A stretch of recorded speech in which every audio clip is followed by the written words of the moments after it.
Chapter 600. The old man sneered impatiently, "Why do you have so many bullsh*t questions? I'm just a slave who can't control my own body. Helian Wuwei is the guest of the princess tomb. If you want to ask, he's the one who led the cavalry to chase after you. This old man has a good relationship with that old man, and he has a good relationship with you as well. Anyway, he's not partial to either side. When the sun rises, this old man will return to the city. In the future, you'll have to fend for yourself. Don't push your luck and think that Grandpa will be your bodyguard. Our relationship hasn't reached that point." Su Fengnian bowed and said, "Thank you, Grandpa Chu." The white-haired old man showed a regretful expression and waved his hand. "Don't be so sentimental. Get lost." The black sword box with the 3 ancient swords was not big. He put it in the box together with the spring and autumn thunder. It was not suitable for him to go to the magistrate's mansion anymore. It was enough to let Helian Wuwei know that he didn't die in the Yellow River. As for the tomb robbing between the Zhong and Lu families, Su Fengnian didn't want to get involved. Whether they could find the dragon wall or not, it all depended on whether Zhong Shentong lived up to the name Shentong or not. The fire dragon armor and the tiger talisman in Emperor Qin's mausoleum had sunk to the bottom with Luo Yang. The mountain of golden armors had also collapsed after Luo Yang cut open the mountain. This huge project was 100 times more difficult than cutting the river. Su Fengnian flew to the other side of the Yellow River. While in the air, he lowered his head and looked down. The old man's clear voice came from afar. "If there's a chance, go to this old man's grave and propose a toast to old Huang. Tell that blockhead that if you compete with him in this life, you'll be the most convinced when you lose." Su Fengnian flew a few miles and noticed that the otherworldly item was following him. He stopped and asked with a frown, "What are you doing?" The red-robed core formation stage cultivator licked his lips and raised his hand stiffly, pointing at the green armor on Su Fengnian's body. Su Fengnian thought about it and weighed the pros and cons. This python robe was really not suitable for him to wear, so he simply took it off and threw it to the Dahongpao otherworldly item. Unlike the fire dragon armor and otherworldly items, the green python armor could help increase the cultivation of the Daning realm. Although Su Fengnian was a little regretful that he couldn't wear the green python armor back to Beiliang, it was better than showing off in Beimeng. The green python armor was too eye-catching. Not to mention the others, the Princess Grave and the Devil Zhongliang would be the first to target him. It was unknown how the otherworldly item had put on its green armor without taking off its red robe. Its 4 arms swayed as if it was dancing with joy. Su Fengnian felt that it was ridiculous. After laughing, he began to run forward. However, after a moment, he stopped and turned around. His murderous aura was thick as he said, "Do you really want to pester me? I have the spring and autumn sword. It's very suitable for me to kill a filthy thing like you. Don't think that you can easily win." The otherworldly item's red robe spun, and the 2 expressions of joy and sorrow kept repeating. Su Fengnian asked doubtfully, "You don't want to go back to the Princess Grave? Do you want to follow me?" The red-robed otherworldly item tilted its head and stared at Su Fengnian. Su Fengnian continued, "Do you want to use me as the most delicious tonic in the world? You don't want to kill me but just slowly nourish me?" The otherworldly item's sorrow expression turned into joy. The answer was obvious. Perhaps only Su Fengnian would do business with the red-robed core formation stage cultivator in this world.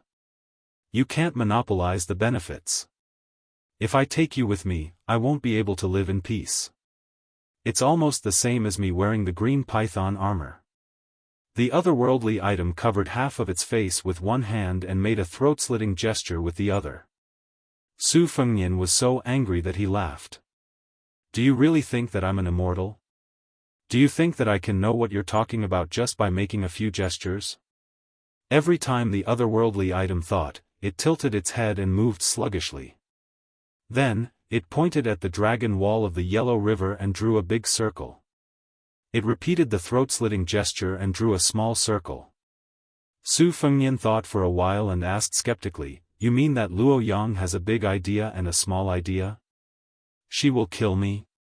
So, as long as you're fed, you will protect me?" The happy expression. One wave after another. It was really restless. Su Fengnian asked an important question, "Then tell me, which one is more powerful? Big idea or small idea?" The otherworldly item hesitated for a while. It drew a big circle and then a small one before cutting its own throat. Su Fengnian understood and exhaled in relief. It drew a small circle, pointed at Su Fengnian, and then cut its own throat. Su Fengnian took a deep breath. "I've seen the embroidery on the sachet of a maid from the Zhong family. Is the small idea of your family a woman with half a face?" The otherworldly item nodded stiffly. Then, it turned into a pitiful face. Su Fengnian turned around and waved his hand. "All right. We can fight side by side for our future. Let's go. Let's go." On the other side of the river channel, the white-haired old man stood at the same spot for a long time. Then, he clicked his tongue and said, "You're not in trouble. This old man just teased the woman in the princess grave." Then, his shoulder blades were locked and he had to be a slave for the rest of his life. "It seems that you have some skills." The old man dragged his saber and walked slowly while sighing with emotion. The handsome young man he had met for the first time in the lake had grown up. The yellow river fell into the big channel at Huku Waterfall. A wisp of black hair and a wisp of white hair floated on the water surface. It was like a lotus rising from the water. She was still smiling. Chapter 601. The next chapter, The Sound of Thunder and Buddha's Song, will be updated tomorrow. With the red-robed otherworldly item, even if Su Fengnian could not travel at night, he could only choose the desolate paths and head north. However, this was not too far from his original intention. He was used to the rough sand of the desert, so this little bit of suffering was not painful or itchy. This made Su Fengnian feel reassured. The key to his decision to bring the Danning along was that the otherworldly item was actually an anti-tracking grandmaster. It could eliminate the residual aura that even Su Fengnian did not expect. It was extremely skilled. With such a protective talisman, or even a life-saving talisman, Su Fengnian felt a lot more at ease. Looking at its 2 faces and 4 arms, it did not look so repulsive anymore. Occasionally, they would stop to rest and play some childish tricks with it. Su Fengnian walked on the Gobi Desert that stretched as far as the eye could see. According to the geographical records, in ancient times, this place used to be a river that was 3 miles wide. This was simply shocking to the later generations. Su Fengnian stood on a piece of dead wood that was exposed under the scorching sun and muttered to himself, "Based on our speed, we will reach the Aquarius state in less than half an hour in the northwest. The person I want to meet is there, living in seclusion by the Ruo Shui River. The reason why I risked my life to fight Luo Yang was because if I was late, everything would be in vain. That old man is really hard to please. But if you put yourself in his shoes, you can't really blame him. He's a big shot who has already enjoyed the taste of being a minister. Why would he risk losing his chastity in his later years to discuss matters with a young man like me who doesn't even have much in the way of benefits?" At this point, Su Fengnian subconsciously touched his chin. He snorted and cursed, "So it turns out you already have stubble." He used the Huangtong flying sword to shave off some of the prickly stubble. Taking advantage of this time, he weighed his current assets. There was no doubt that he had entered the initial stage of Vajra. Among the 12 flying swords, the Morning Dew Golden Thread Tai A3 swords had already matured. He also carried a pair of Spring Thunder and Spring Autumn swords and 3 small wooden horses and bulls. Even Su Fengnian himself was scared of these handy weapons. His outfit could make those heroes and heroines who had never touched a famous weapon in their entire life die of envy. Su Fengnian could not advance any further. He was still able to endure and not turn the page. Fortunately, he had the moves such as Kai Shu Fu Yao and Immortal caressing his head. He practiced them over and over again and became more and more familiar with them. Even if he was bored, he could still call the otherworldly item Danning to warm up his hands. He ran and fought all the way, which was extremely imposing.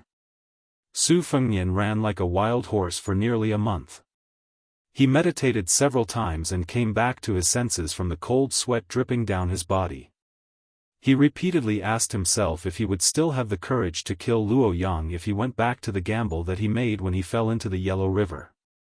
Even if he still had the advantage of time, place, and people, would he still have the courage to attack and kill Luo Yang? Where is the princess grave? Big and small thoughts, what are they? Half of a woman's face is made up. No matter how beautiful the other half of her face is, she still looks like a female ghost. You can imagine Zhong Liang's taste. Su Fengnian knew that the otherworldly item would not answer him. Instead, he liked to ramble. The closer he got to Aquarius State, the wider the sky and the wider the earth. As a lone traveler, he felt more and more insignificant and lonely. Sometimes, the otherworldly item would disappear from his sight from time to time. Therefore, the journey was not too boring. For this trip to Beimang, he had initially followed the fish dragon gang. Then, he brought along Tao Manwu.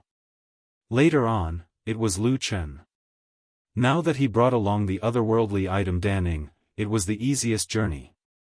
Its strength was not ordinary and Su Fengnian did not need to be responsible for its life or death.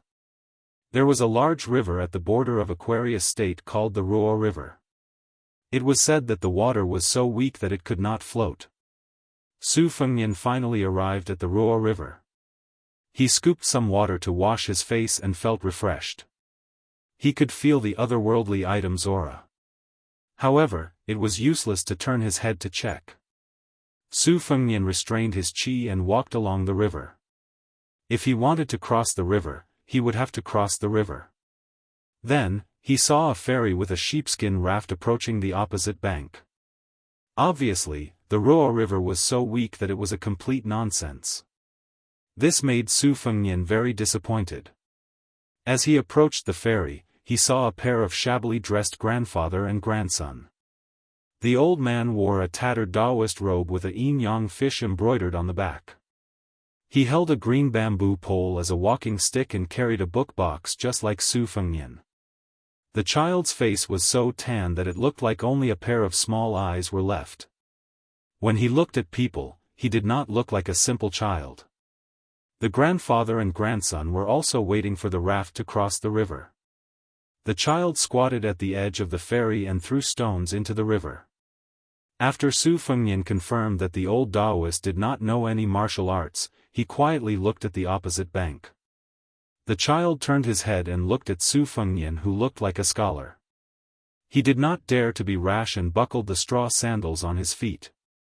His toes were already stubbornly sticking out of his shoes. He pitifully begged the old Daoist, "Master, can you change my shoes?" The old Daoist stared at him and said, "Do you think your body is precious? You just changed your shoes and walked 300 miles and you want to change them? I told you not to jump around blindly, but you didn't listen." The child felt wronged and said, "Aren't the shoes made by me?" The old Daoist probably felt that there were outsiders present and it was not good for him to scold the child. He could only use logic to fob the child off. When heaven is about to give a great responsibility to a man, it will first tire his muscles and bones and starve his skin. It would have been better if the old Daoist did not mention it. Once he mentioned starving his skin, the child's stomach immediately rumbled. The old Daoist made a posture with his back facing Su Fengnian and pretended that he did not know anything. The child, who was familiar with the old Daoist's temper, could only roll his eyes and continue to starve. The sheepskin raft returned to the ferry and the old Daoist carefully asked for the price. Beimang Daoists had been prosperous for the past 20 years. They were very respectful and even a little fearful of Daoists. However, the man on the raft saw that the Daoist in front of him did not look like the Daoist in the Vermilion Scroll who was recorded in the imperial records. He dared to accept the money, but he lowered the price and did not charge based on the number of people. The old Daoist reached his hand into his sleeve and weighed the money pouch. When he had enough money to cross the river, he felt relieved. He then gave Su Fengnian a look and told the man on the raft that the three of them would travel together. This could be considered a favor to Su Fengnian. The man on the raft was well aware of the situation, but he could not expose the truth. He just muddled through and gave the old Daoist some face. When they boarded the raft, Su Fengnian nodded at the old Daoist. The old Daoist gently shook his sleeve, indicating that Su Fengnian did not need to pay attention to this small matter. The Ruo River was not as turbulent as the Yellow River. The river was still and clear. The child was naughty. He leaned on the edge of the sheepskin raft and reached out to grab some water. Then he screamed and suddenly leaned back. He bumped into the old Daoist and almost fell into the river. The man looked at him angrily. He did not earn much money from this transaction. If someone fell into the river, it would cause a lot of trouble. How could he be happy? The child pointed at the river with a trembling finger and stammered, "There's a water ghost." The old Daoist felt that he was being nosy and scolded loudly, "Children do not speak of strange forces and chaotic gods." The old Daoist's mouth was full of Confucian classics. If he was not wearing a Daoist robe, he would really be a pedantic old scholar. After the child recovered from his shock, his face turned red. "It's really a water ghost. It's wearing a red dress and it's a female ghost." Su Fengnian caught a glimpse of a red robe from the corner of his eye. It was like a red carp swimming near the raft. In a flash, it was stuck to the bottom of the sheepskin raft. The old Daoist obviously did not believe the child's solemn vow and angrily shouted, "Shut up." Chapter 602. The child kicked the raft angrily. Fortunately, the man on the raft did not see it. Otherwise, he would have increased the price. When they reached the shore, Su Fengnian took out some silver and threw it to the man. The old Daoist was stunned for a moment before he smiled and did not refuse. The dark-skinned child was probably frightened by the red-robed female ghost, so he jumped off the raft and fell flat on his face. The old Daoist was helpless. The three of them walked to the simple ferry. As they were all from the southern dynasty, the old Taoist felt lucky to meet someone from the same hometown. He cupped his hands and bowed slightly. "I am Taoist Jiao Wei, the supervisor of Yenyang Temple. My name is Luo Pingyang. You can call me by my name." Su Fengnian cupped his hands respectfully and returned the greeting. "Greetings, Supervisor Luo. I am Su Qi." Taoism and Buddhism were similar. There was also the saying of the jungle. This was especially true for Northern Mang's Tao and Virtue sect. Their power gradually swayed over the three sections. Normally speaking, as a Daoist monastery's great figure, the position of supervisor could be counted on one's fingers. One must possess great merit and virtue to assume. They also had to be proficient in abstinence and ritual, as well as exorcising ghosts. However, judging from the Daoist's attire, Su Fengnian knew that this was probably a supervisor of an unknown small monastery. It was hard to say if that Yenyang monastery even had 10 Daoists. At this time, Su Fengnian was carrying a book on his back. His clothes could not be considered beautiful, but they were clean and neat. His face was also elegant and handsome. In terms of bearing, Daoist Luo could not compare to him. It was no wonder that the old Daoist wanted to befriend him. Logically speaking, there should be a wine shop near the ferry. As expected, the child said excitedly, "Master, there is hope there." Hope was the straw pole commonly used in small wine shops. The pole was hung in front of the shop to attract customers. The old Taoist was embarrassed. If there were no outsiders and he knew his disciples well, he would not need to puff himself up at his own cost. He only needed 2 bowls of water to deal with it. The money to cross the river was paid by the young master. If he sat down in the wine shop, he would not have the face to let the strange scholar spend it. However, If he paid for it himself, he would not be able to go to the Daoist sect's water and land temple after a few bowls of wine. Su Fengnian understood the ways of the world. He immediately said, after walking for half a day, we have walked for almost 100 miles. We are in the middle of nowhere. If Supervisor Luo doesn't mind, would you like to sit with me? It just so happens that I also believe in old Huang's teachings. Unfortunately, I don't know much about most of them. I hope that Supervisor Luo can help me clear up my doubts. The old Taoist smiled and said, young Master Su is interested in Tao. It is a good thing. As they walked slowly, the child secretly sized up this foolish but rich young master. The old Taoist gave him a chestnut and then said to Su Fengnian, the root of the world is Tao. However, my knowledge is shallow and I dare not boast. I only know a thing or two about the meridian flow and the 8 methods of the spirit turtle. I only know a little about the Tao of refining qi and cultivating Dan.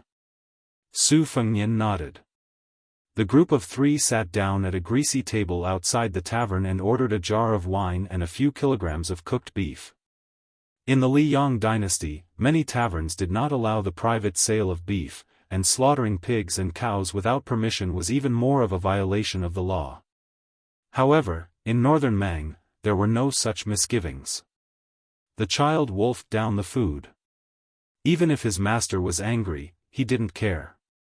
The old Taoist still felt sorry for this disciple of his who had a lot of problems. He smiled apologetically at Su Fengnian and was more reserved.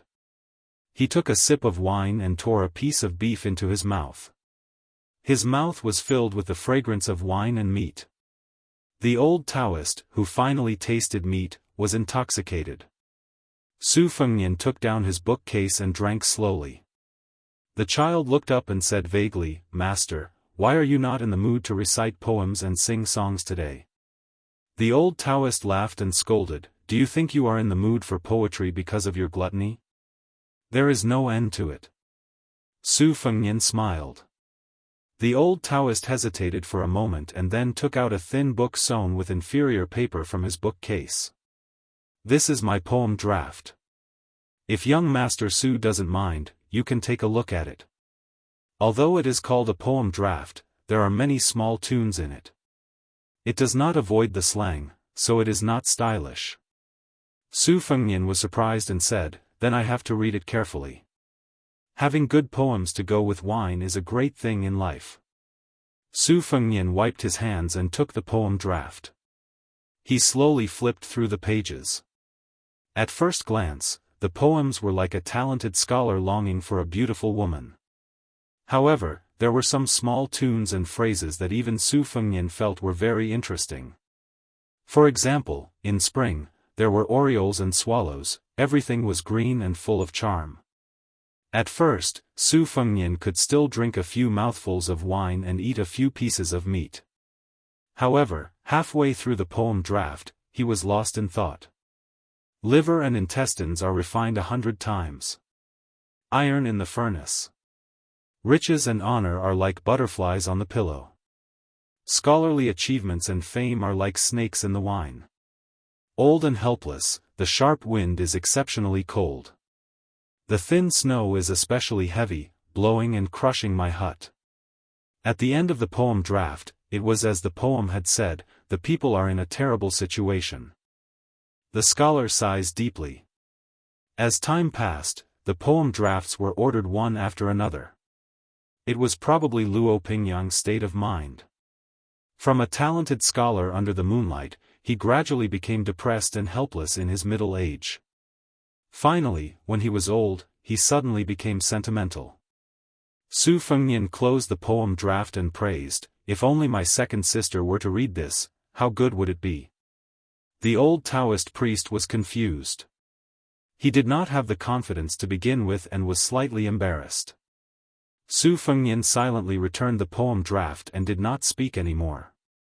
If it was 4 or 5 years ago, wouldn't this poem cost him a few thousand taels of silver?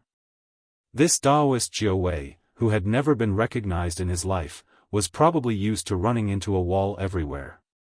He did not feel disheartened even after taking back his poem. He was already content with a free meal that fell from the sky. Su Fengnian asked, "Does Supervisor Luo know that the dragon tree monk of the two Zen temples went to the Tao Te sect?" The old Taoist priest shook his head and said, "I have not heard of it." The old man continued to mock himself. The Liang dynasty has the custom of debating Buddhism and Taoism. If it was in Beimang, a Taoist priest and a monk's debate would be like a chicken talking to a duck. The Taoist priest slapped his thigh and said in annoyance, "Don't mess up the Tao Te sect's water and land temple. If it is a wasted trip, I will be in big trouble." The child curled his lips and said, "You are in big trouble." The old Taoist priest pretended to hit him and the child shrunk his neck. After eating and drinking to their heart's content, they found out that Su Fengnian was also going to the northwest of the Aquarius state and would have a meal along the way. The three of them set off together and walked until dusk. It was still desolate and there was no place to stay. They could only use the sky as their blanket and the ground as their bed. After lighting a bonfire, the child was tired and went to sleep early. The old Taoist priest did not forget to say, "A foolish child does not know what is good or bad." After that, Su Fengnian asked a few superficial questions about Taoism. He did not dare to ask too much as he was afraid of embarrassing Supervisor Luo. The Taoist priest Luo Pingyang was hesitant.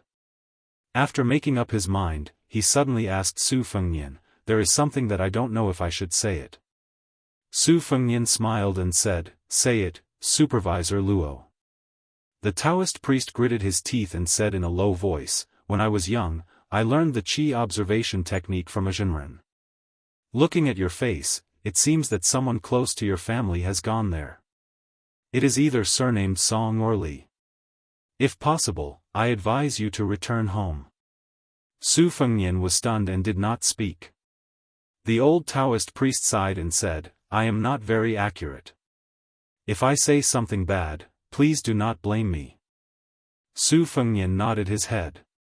The old Taoist priest looked at this gentle young master facing the bonfire and his lips trembled slightly.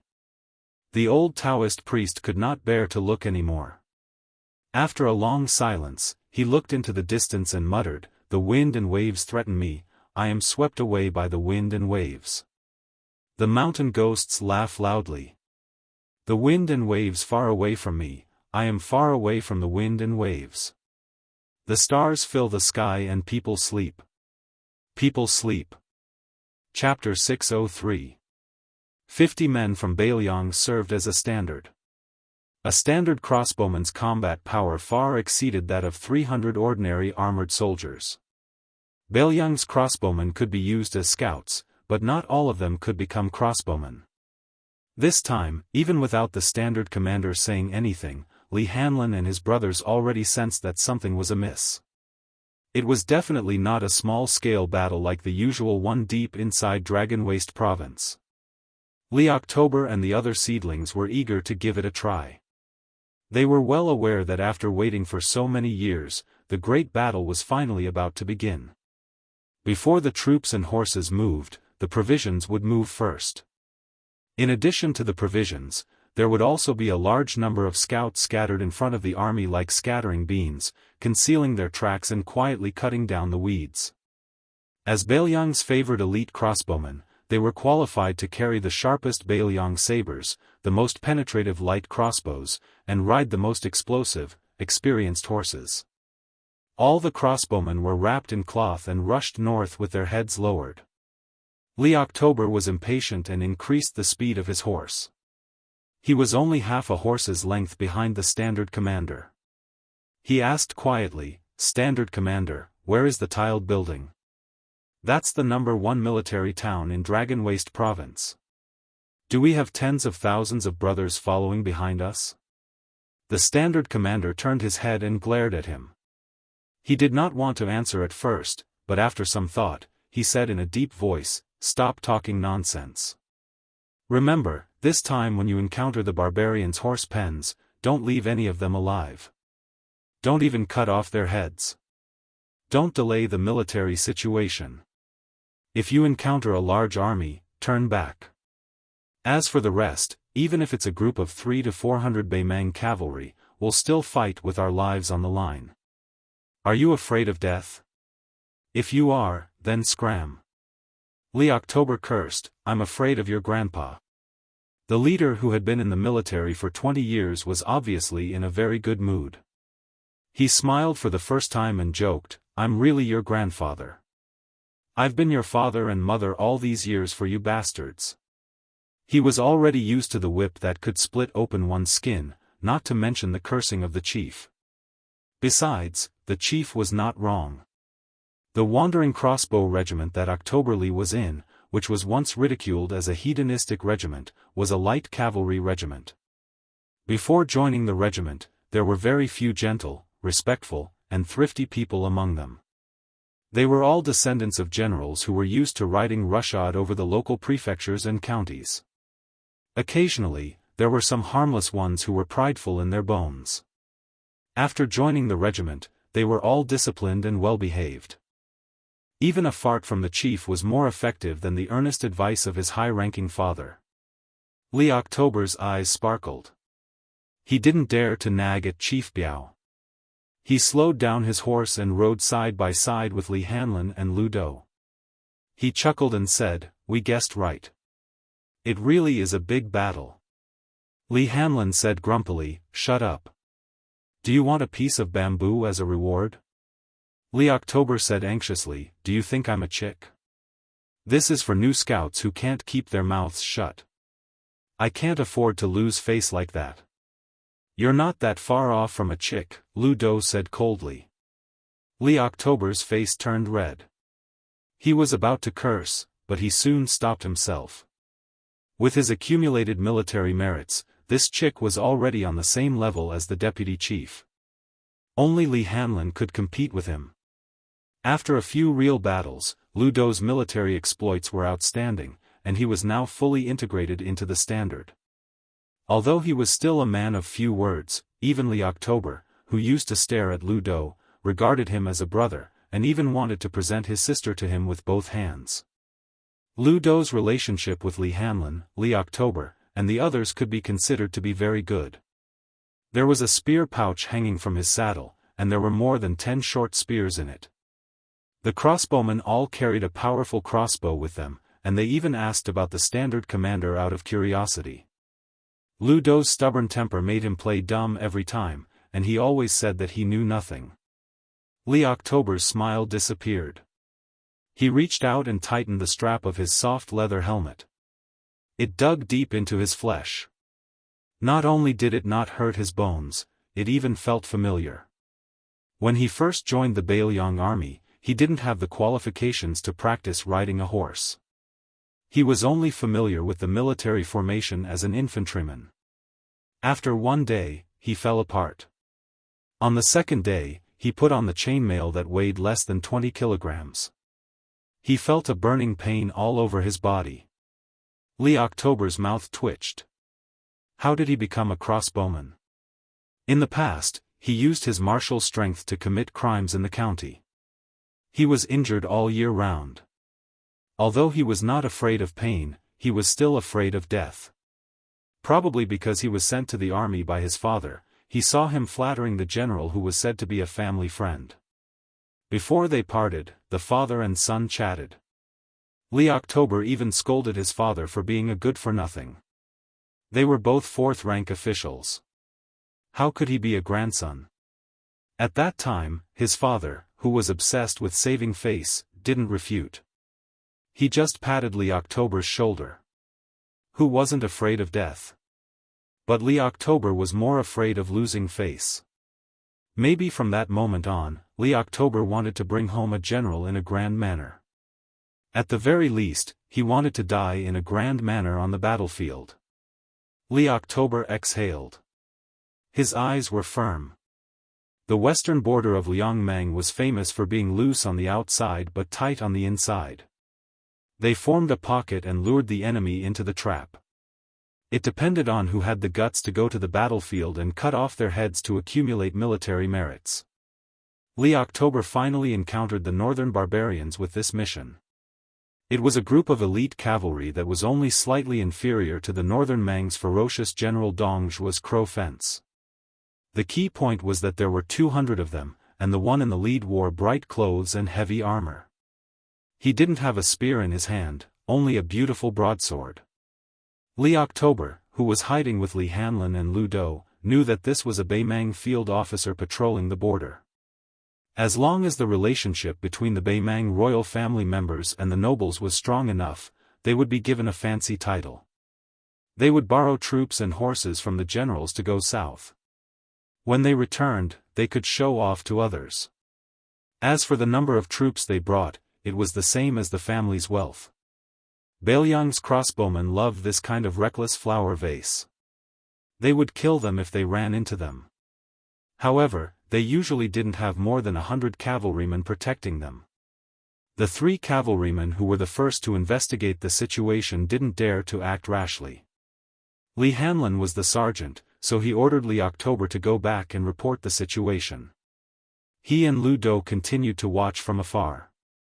Both sides of Liang Mang had their own secret signals. Their whistles were similar to the chirping of birds. However, after 20 years of confrontation, they had learned more or less everything. They had to communicate with each other in all kinds of strange ways. Compared to the jokes made by many lousy scouts during the spring and autumn period, they couldn't be mentioned in the same breath. For example, when the two sides launched a surprise attack, they had long been intertwined.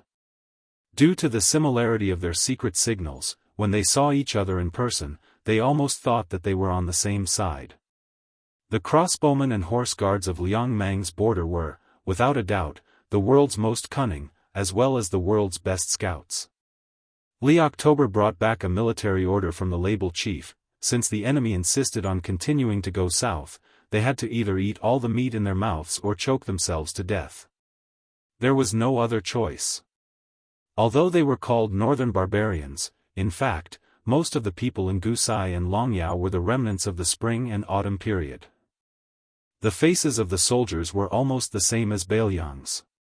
Faced with the sudden and silent attack, the 200 Bailiang light cavalry didn't panic.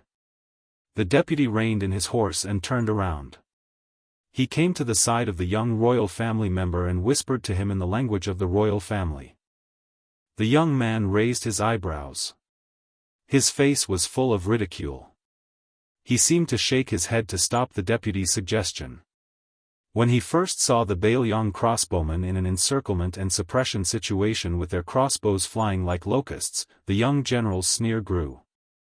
Other than the 2 quick waves of crossbows, when the soldiers from several directions came into contact with each other at the same time, the cavalry on his side were all killed by the Bailiang cavalry without exception.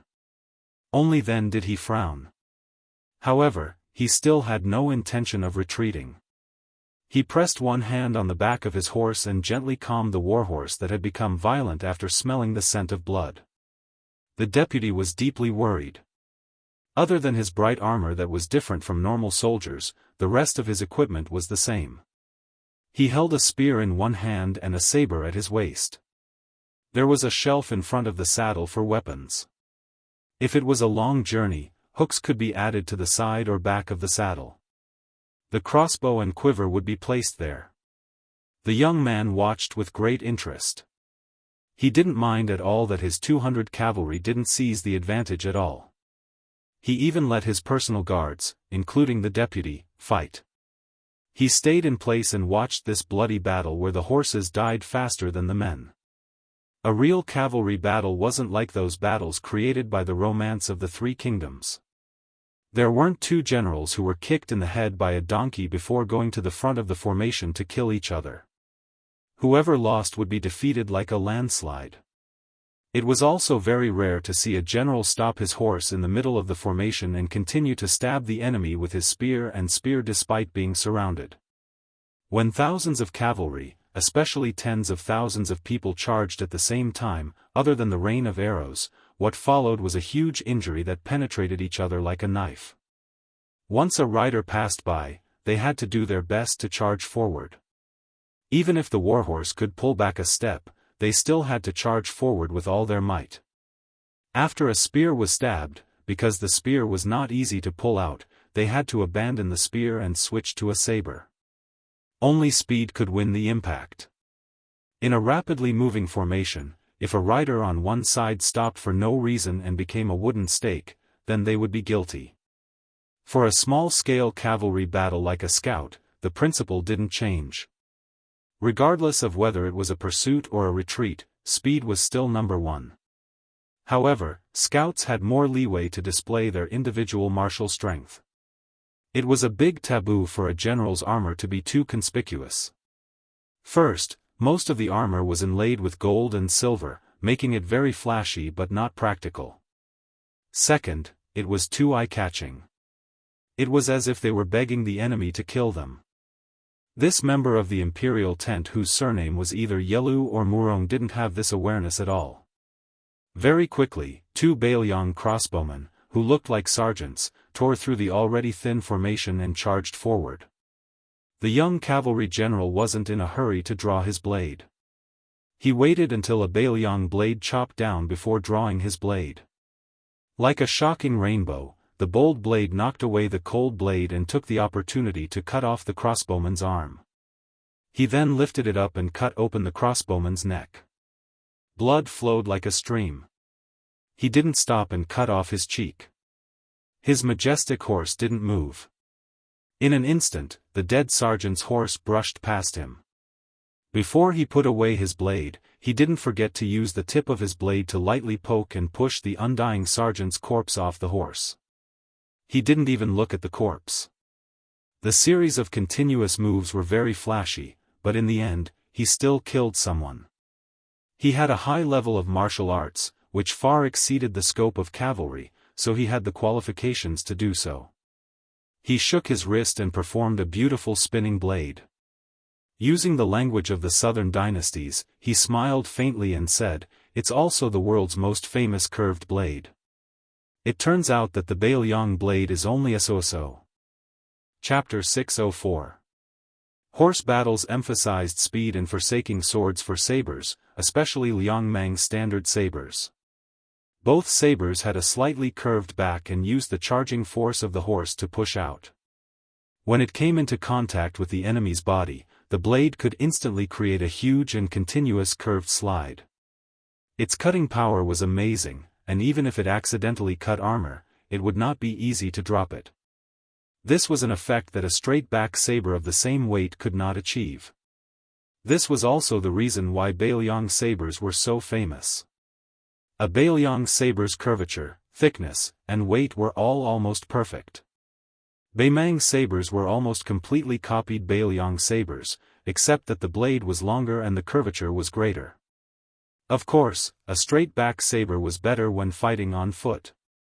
However, whether it was Bailiang's 300,000-strong cavalry or Baimang's men who could control bowstrings, who didn't use cavalry to resolve all battles. The battle was on the verge of breaking out, and no one could escape. Both sides only had 300 people, and their formation was far from solid. Because Bailiang crossbowmen had taken the initiative to launch a sneak attack, they successfully killed 30 or so Baimang cavalry. The latter could not immediately gather their forces on the front lines, and when the second wave of contact occurred, there were still 60 or so Baimang cavalry who could not use their sabers effectively. Therefore, in the battle after that, it was still the Bailiang crossbowmen who had the advantage. According to White Shirt Chen Jibao's famous military strategy, the accumulation of advantages was done bit by bit. As long as the general did not make any big mistakes, the outcome would be decided from the start. The Baimang royal squeezed his horse's belly. The warhorse was of excellent quality and had shocking explosive power. In an instant, it entered a peak charging state. With one saber, it split a Bailiang crossbowman and his horse in half. The speed of the saber and the strength of the saber could be seen. The battle was not as noisy as the commoners imagined, only deathly silence. It was like this when people were killed, and it was even more so when people fell off their horses. Li October's eyes were completely bloodshot. In terms of individual strength, the crossbowmen were a level higher. However, after the young Baimang general joined the battle, he easily left behind 7 or 8 Bailiang cavalry corpses wherever he went.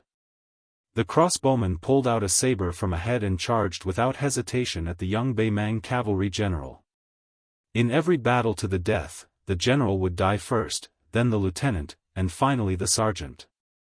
This was the law of Beiliang. He was the highest official here, and there was no reason not to die. If he had only been fighting for the title of an official all these years, he would have become a general long ago and retired to the northern Liangzhou county outside the border to enjoy his retirement. After brushing past each other's shoulders, the cavalry general, with his saber and saber. This Beiliang cavalry general. Not only was the area between his thumb and index finger dripping with blood, a large chunk of flesh was even hacked off from his shoulder by a northern Mang blade. However, this old soldier still hacked down a northern Mang cavalry behind a youngster in passing.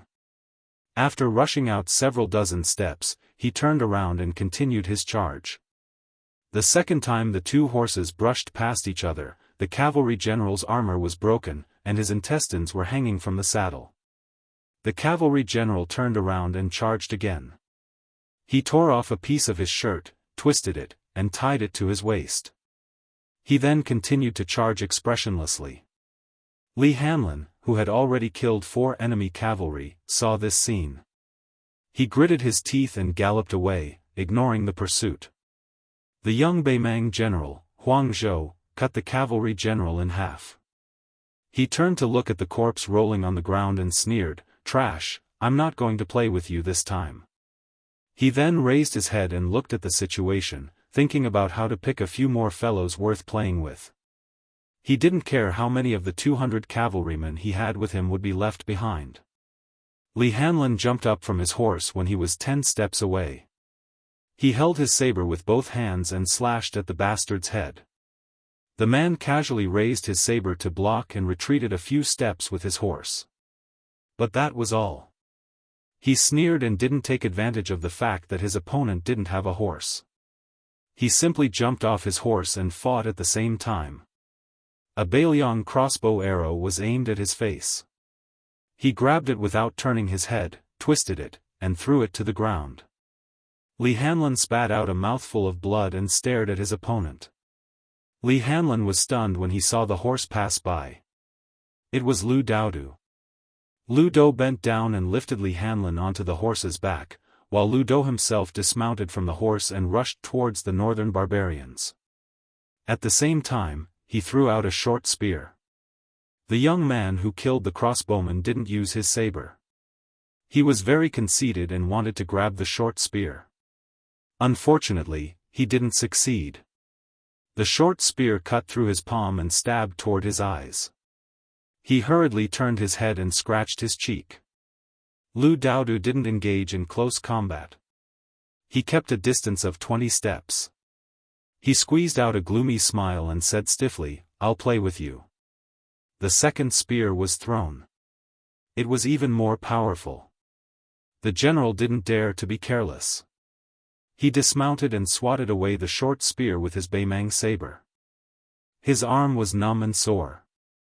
That damned Beiliang soldier fought with his bag. Not only did the short spear in his bag fly toward him, he even had the time to pierce the bodies of the Beimang cavalrymen around him. Without exception, he killed them all by breaking their skulls. He even had the ability to leisurely hunt from 20 steps away and pull back a few short spears.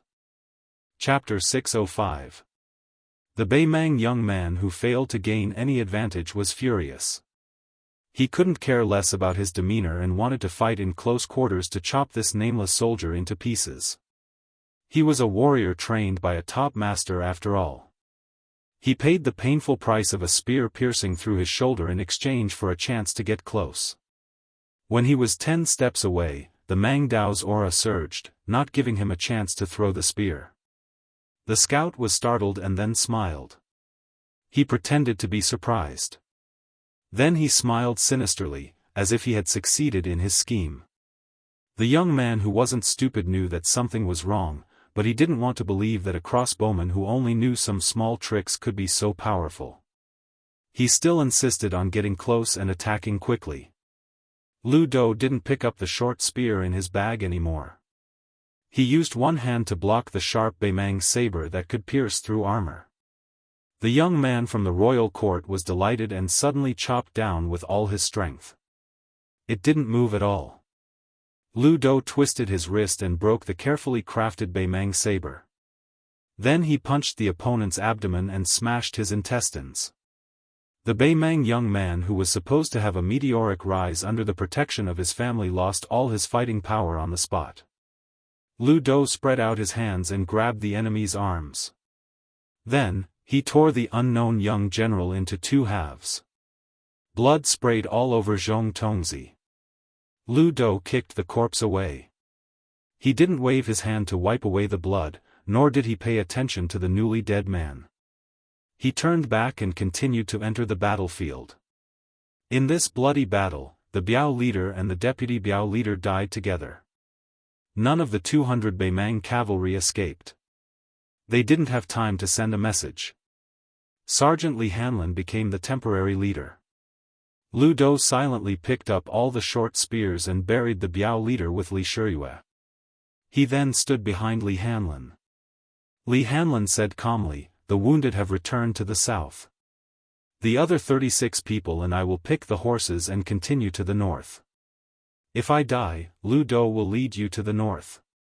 This kind of scout war, where one side was destined to be completely wiped out, happened one after another on the front lines. 3 days later, in Beimang's #1 strategic town in the south, the 18,000 kilowatt army, led by Hong Guan, a young and strong man who seemed to be on par with Dong Zhuo this year, marched out of the city and engaged in a large-scale cavalry battle against the Longxiang army at the vast green tile basin. Hong Guan was just over 40 years old. He was elegant and had a scholarly air, but he was extremely ruthless and decisive in commanding his troops. He was unwilling to defend the city and wait for reinforcements. He vowed to annihilate the invading enemy in one fell swoop. It was only when the troops were about 30 li away from the tile building did Hong Guan find out that it was the 10,000-man Longxiang army. However, after this Confucian general finished strategizing, he told the valiant generals under his command to wait respectfully for good news. He then sat on top of the city wall and set up a chessboard, chatting and laughing with a national chess player. The Huazhu army was twice the size of the Longxiang army. How could he not win? Hong Guan was certain that once they won on the chessboard, they would also win outside the city. It would definitely become a story that would last for all eternity. The green tile basin was extremely advantageous for cavalry to charge. The momentum of both sides was vast. Most of the people who fled north during the spring and autumn period already had children of their own. The old people were all deeply moved by the strength of Beimang's national strength and military strength. They gradually forgot about the sound of the Beiliang cavalry's hooves. Moreover, these new people had never heard of the sound of hooves in recent years. The Beiliang cavalry had once trampled all over the spring and autumn period. However, wasn't that an old debt?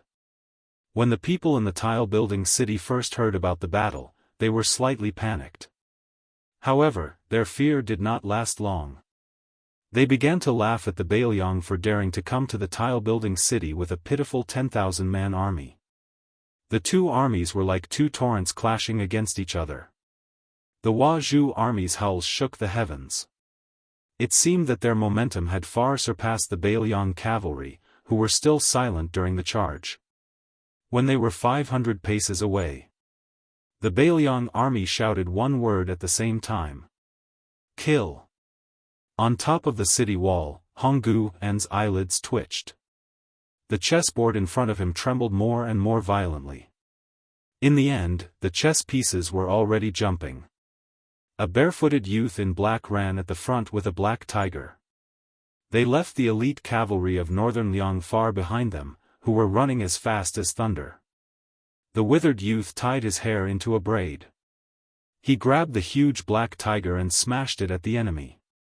Then, he bent his knees and jumped into the sky, falling into the enemy ranks. It was extremely shocking. Did this idiot want to be the enemy of 10,000 people? After the black tiger fell, it instantly killed more than 30 cavalry.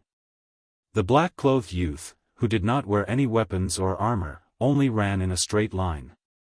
Those who collided with him were all partially dead.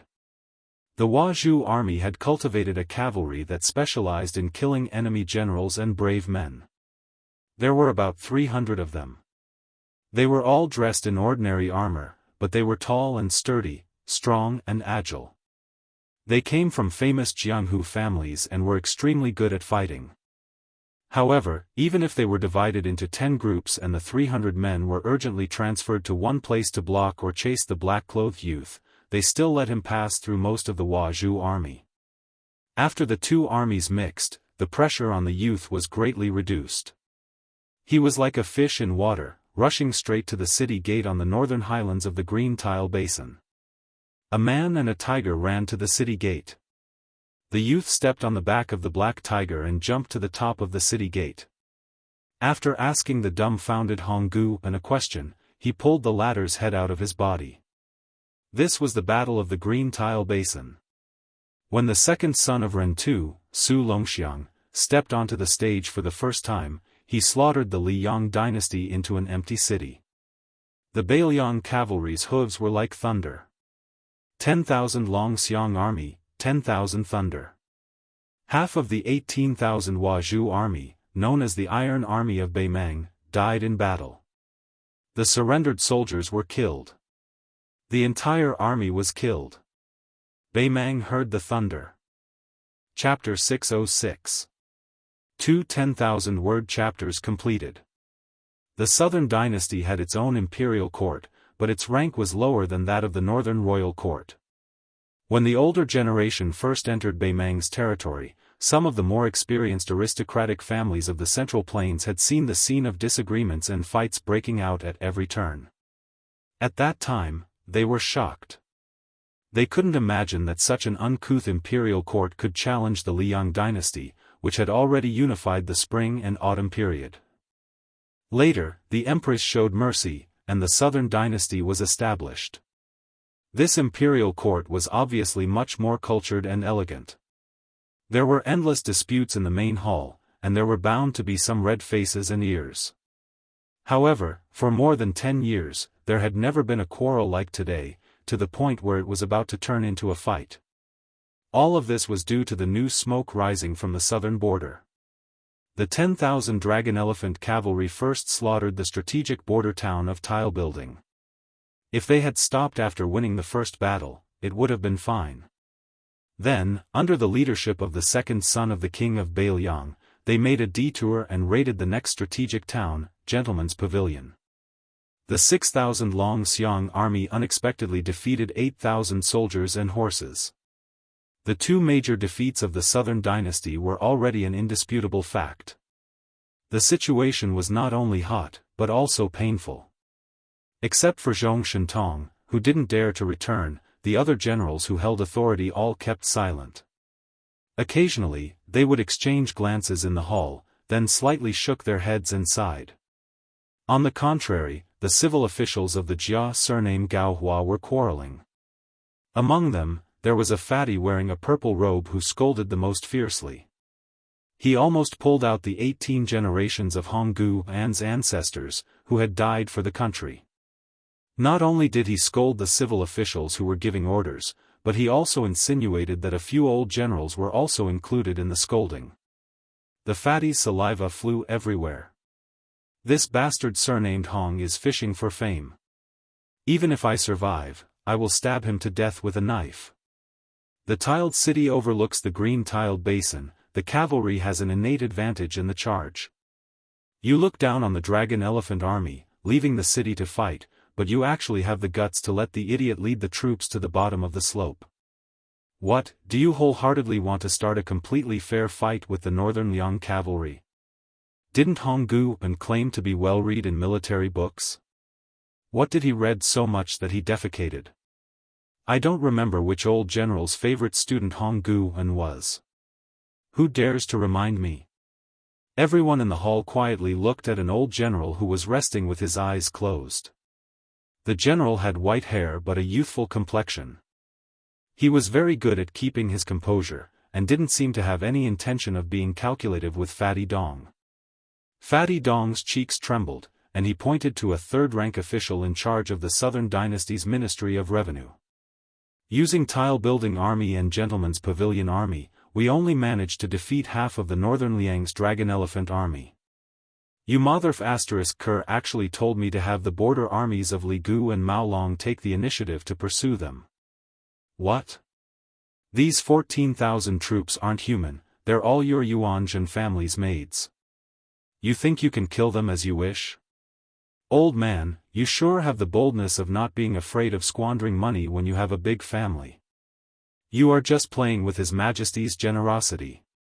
That aged civil official was so angry that his face turned ashen. His righteousness was awe-inspiring as he confronted that fatty. However, his voice was trembling as he said, "My Northern Mang nation's prestige cannot be disgraced. Our Southern Dynasty's generals and soldiers are not to be insulted." Fatty Dong's words were extremely harsh. He glared and said, "Dead old thief, guard your Ministry of Revenue well and make money. If you overstep the rules and talk about military affairs, I'll beat you with a club and put you in the coffin. Don't think that I won't take care of you just because your pockmarked granddaughter threw flirtatious glances at me." The old man was humiliated and fainted on the spot. He had no choice but to be carried out. A young official who had jumped through the Dragon's Gate because of the imperial examination couldn't stand it anymore. He said softly, "That King of Bailiang's second son is deranged. Killing 9,000 people wasn't enough. Afterwards, he still wants to massacre the city. He's clearly a madman. If the Bailiang cavalry insists on going their own way, ignoring the two towns of Fengli and Gumaolong and going north, they'll soon reach us. Do we really want the generals to disregard the defensive line and move the troops here? If by any chance it was a diversion to the east and attack to the west, using a lone army to tie down too much of our dynasty's military power, Su Shao would personally lead the elite troops to the northeast. Together with Gu Jiantang advancing on the eastern front, it would be difficult to deal with. We can't be led by the nose by Bailiang. I've heard that General Dong never cares about small gains and losses when leading troops. It seems that today is different." This newly appointed official, who was ranked second in the imperial examinations and favored by the Empress, had a dignified appearance. His voice wasn't loud, but the old Minister of Revenue had fainted from anger. It was so quiet that a pin drop could be heard in the main hall. Furthermore, his words weren't without aim, so he seemed to be full of energy. Fatty Dong sneered and said, "Pedantic scholar, you're just an armchair strategist. Wait until you've killed people and seen blood before you come back to reason with your Grandpa Dong." The young official responded with a sneer. He didn't want to pester this extremely lucky fatty.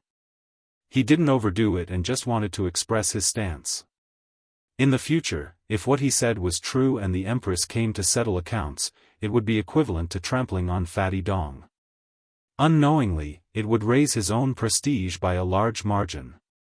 However, before that day came, an old general's words made him feel ashamed.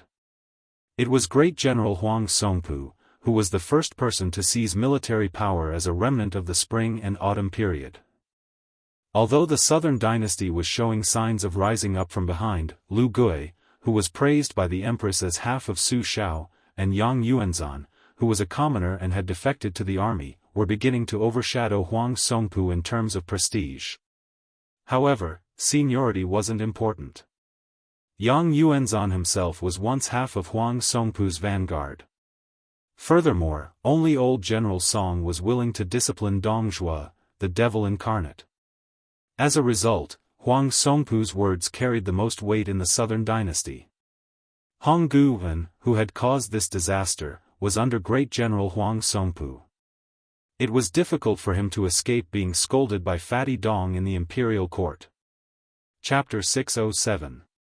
Unexpectedly, this time the old general stood on the same side as Dong Zhuo. Military books are dead, but the person leading the troops is alive. When facing off on the battlefield, one must first consider the temperament of the opponent. First, this time the Longxiang army will attack our border first. They will not take any prisoners, and it is inevitable that they will massacre the entire city. The strategy of conciliation is a joke to both Liang Mang and Liang Mang. Second, as Dong Zhuo said, the Longxiang army's original intention was to take a detour and take over tile-building Gentleman's Pavilion, Ligu, Maolong, and the other 4 towns. As for how many people will survive after the battle, I think Su Shao does not care at all. That young man with astonishing martial strength will not care even less. Using a lone army in a single battle, they do not expect to defeat half of the Southern Dynasty's military strength, but they want to destroy the morale and popular sentiment that the Southern Dynasty spent more than 10 years to accumulate. This is where Bailiang's evil intentions lie. When the next battle begins, the Bailiang army will be wiped out and trampled under horse hooves. With the example of the past, who dares not to surrender? Third, I guess that after the Longxiang army goes north in one spurt of energy, there will definitely be a follow-up force, perhaps around 50,000 men. Whether or not they will attack is uncertain. We can choose whether to fight or not. If the Longxiang army swallows Ligu and Maolong, then we will really have to fight. If they can't, then we can catch our breath. As for what Assistant Minister Liu is worried about, the Bailiang army wants to tilt our border forces to the west and tear open a hole for the army to advance from the northeast. Of course, it is not impossible. However, Assistant Minister Liu may not know that in order to prevent the Bailiang army from merging with Gu Jiantang's eastern front, the central front has been a large pocket. Even if the Bailiang army allows them to advance 800 li in one go and fill it with 160,000 men, they may not be able to fill it afterwards. If it really comes to that point, it will not be us or even the king of Bailiang and Gu Jiantang who have the final say. Only our emperor and the Zhao family's son can make the final decision. It's not convenient for me to say too much about the central front. I hope that Assistant Minister Liu can forgive me. The young official was in fear and trepidation. He was also proud that Huang Songpu, the king of the southern courtyard, had personally explained his doubts. He cupped his hands and said in a deep voice, "Lu Shu's knowledge is shallow." As the king of the southern courtyard, Huang Songpu was nominally in charge of 400,000 soldiers in the southern dynasty. However, the empress had always supported the Beimang generals and preceptors. They each had their own system and restricted each other. Moreover, Huang Songpu had gradually retreated behind the scenes in recent years. The so-called title of the king of the southern courtyard would sooner or later belong to someone else. If it were not for the urgency of this war and the need to intervene, he would have already faded out of the southern dynasty. Huang Songpu had never been on good terms with the two generals, Lu Gui and Yang Yuanzhan. He also did not have a good impression of Dong Zhuo. It was only when the situation was truly chaotic that Huang Songpu felt that he was unable to make ends meet. This was especially so after the death of the only one he could rely on, Hong Guven, which made the old general even more disheartened. A clan leader of the Jia sect frowned and said, "Since that lone army wants to attack Ligu Maolong regardless of the consequences, are we just going to let the remaining 4,000 Bailiang cavalry run amok in the territory?" Everyone knew that Lu Gui had a good relationship with the fat man. However, seeing the fat man's eyes darting around, the tall and mighty old general could not help but feel angry. He approached the fat man and gave him a hard kick. "You scoundrel who doesn't wake up early if there are no benefits. You've already spilled a few caddies of saliva. Aren't you just trying to solve this mess? Even the great king of the south courtyard has spoken up for you. Why didn't you take advantage of the situation this time?" Dong Zhuo had a troubled expression. The 4,000 Longxiang army is still manageable. However, that person, Tu's second son, is really troublesome.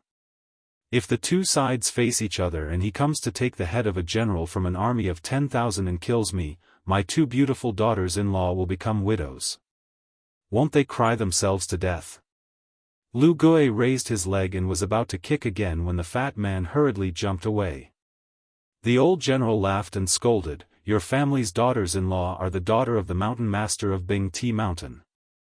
Do you think you don't have powerful thugs by your side? If you don't dare to go, go to Bing Ti Mountain and call for help. It's best if you bring that person with you to Ligu. I'll allow you to bring 8,000 men to Ligu.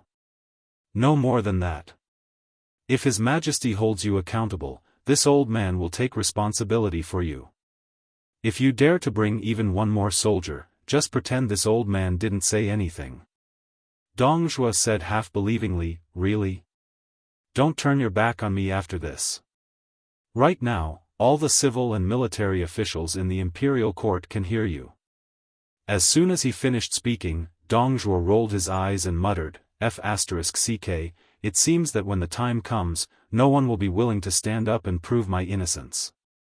The pillars of the southern dynasty all smiled knowingly. This Dong Zhuo was sinister, but he never lacked self-awareness. Lu Gui said angrily, this old man's fart is more useful than your oath. Dong Zhuo rubbed his hands and laughed. If that's the case, then I'll go to Maolong and throw away my life. This kind of strenuous and unrewarding dirty work, I'll do it. As soon as he finished speaking, Dong Zhuo trotted away as if there was oil on the soles of his feet. Lu Gui and Yang Yuanzhan, who had a good personal relationship, also left one after another. Huang Songpu still had to stay in the imperial court. Lu Gui waited outside the hall until Yang Yuanzhan came down the stone steps. The latter was known for being a man of few words. He calmly asked, Dong Zhuo is going to Maolong and not Ligu? Lu Gui laughed and said, it's obvious that the Longxiang army will slaughter Ligu. This bastard is lazy to the bone. If he can sit, he won't stand. If he can lie down, he won't sit. Yang Yuanzhan smiled old-fashioned. Lu Gui suddenly asked, what do you think of that person who slaughters the second son? Yang Yuanzhan said indifferently, on the battlefield, there is no immortal enemy. Dong Zhuo ran out like a wisp of smoke and did not forget to look back at the hall. He dug his ears and sighed, it's so F***king noisy. Alas, when can I be the only voice here? Daoist sect was built at the beginning of the Yellow River.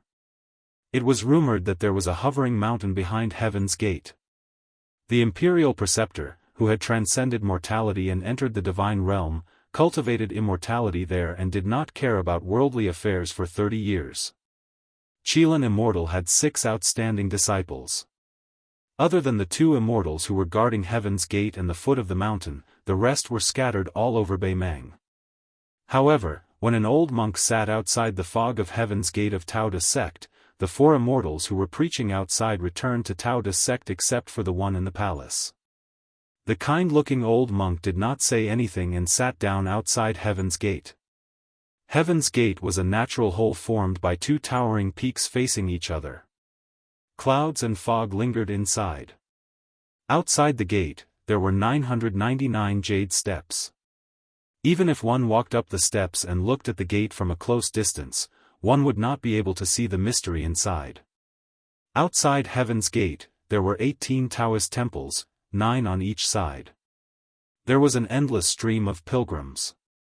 The endless stream of incense blended into the fog all year round, making Daoist sect seem more like a paradise on earth. One of the main paths led to Heaven's Gate. The old monk was on the flat ground in front of the first step, meditating peacefully.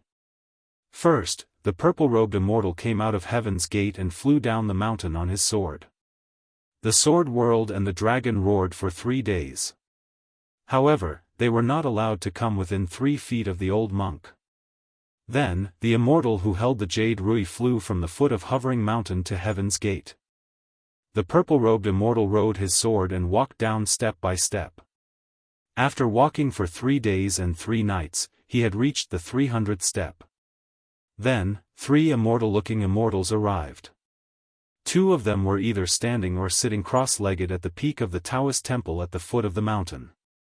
The last direct disciple of the imperial advisor made a hand gesture and walked toward the old monk. Every step he took was extremely slow, but every time he touched the ground, the heaven and earth would shake. After half a day, the old monk began to recite the sutra. He recited the Diamond Sutra word by word. After reciting the Diamond Sutra once, the old monk, who admitted that he did not know many words and spells, began to recite. More and more people gathered at the foot of the mountain. There were no less than 10,000 people. Almost 10 days had passed since the old monk sat down. The flying sword had cut the clean and white Xianxia thousands of times. The Taoist immortal who struck the heavenly thunder with his small steps also walked to a few feet behind the old monk. The old monk's whole body was golden, covered in blood. The old monk put his palms together and finished reciting all the Dharma he knew. He said softly, Amitabha.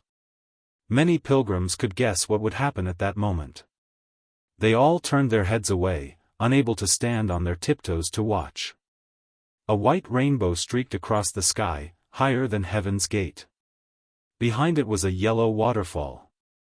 I did not enter heaven's gate, but I am higher than the heavens. The white rainbow stopped and revealed itself.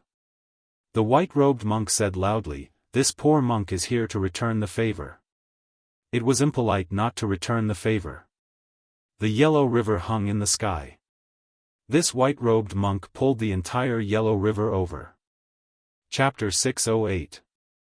The monk in white carried a large section of the yellow river over the heavenly gate and flooded the Tao Te sect. The pilgrims inside and outside the 18 temples were stunned. When they saw the yellow river hanging in the sky, they were afraid that the monk would lose his mind and pour the water over their heads. If that happened, they would die unjustly. They would really be like fish in the moat. The monk in white went straight to the hovering mountain. There was a lot of discussion at the foot of the mountain. Many pilgrims were satisfied after they came back to their senses. This strange phenomenon was really worthy of being called the work of immortals. How many times could it be seen in the human world? In addition to the pilgrims who came to the 18 temples of Tao Te sect to burn incense, there were also a lot of people who wanted to sit on the mountain and watch the tigers fight. The buildings on the top of the Taoist temple had already been divided up by the rich and powerful of Beimang. A man in plain clothes stood in the turbulent crowd. He was inconspicuous as he rarely raised his head and looked directly at others. He did not look very elegant at all except for his height. He came to the foot of the mountain half a year ago. His food, clothing, housing, and transportation were ordinary. He also ate scallion pancakes with many pilgrims to fill his stomach. At night, he would just find an empty space to lie down and sleep. At most, he would use a long gown as a quilt. When he saw the monk in white leaping over the heavenly gate as if he was going to trouble Immortal Qilin, he did not want to stay any longer. When he was about to turn around, he smiled warmly and stopped. A short and sturdy man with dark skin came to his side.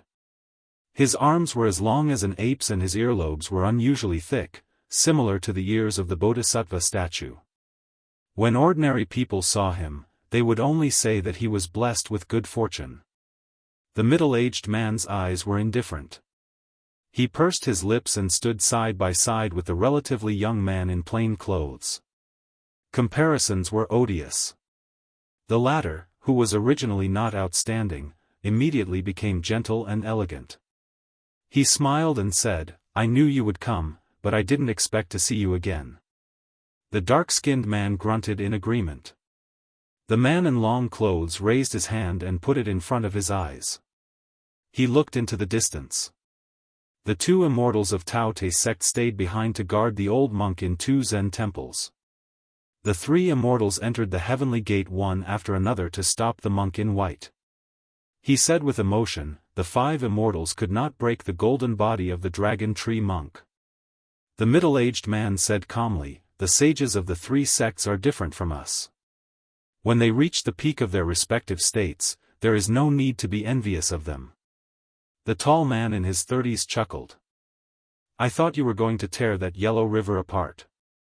The man shook his head and said, 5 spiritual masters ganged up on the dragon tree eminent monk. As a disciple, Li Xiaoxin returned the courtesy to the Daoist sect. Even if he set up a bigger scene, it wouldn't be too much. From the looks of it, the 2 Zen temples were in the right, while the Daoist sect was being unreasonable. I'm just here to watch the show. The man in his 30s retracted his gaze. He actually had a pair of pupilless, silver-white eyes. He rejoiced in their misfortune and said, with this downpour, the Dao De Dao sect has become a pond. Our northern Mang Daoist sect has lost all of its face. If the imperial preceptor doesn't make a move, how will he have the face to exterminate the Buddha? The man didn't have the leisure to laugh at others like the man beside him. His words were as plain as ever, never deliberately giving others the feeling of thunder on the ground. Then I don't know. The Dragon Tree Holy Monk explained the Diamond Sutra in simple terms. It's a pity that you didn't hear it. The man frowned and said, Hong Jingyan, the Dragon Tree Eminent Monk studied the Diamond Sutra his whole life and achieved the Buddha golden body. Yet you want to grasp everything in your hands. It won't be beneficial to your martial arts attainments in the future. Instead, it will be harmful. The silver-eyed man called Hong Jingyan laughed self-deprecatingly.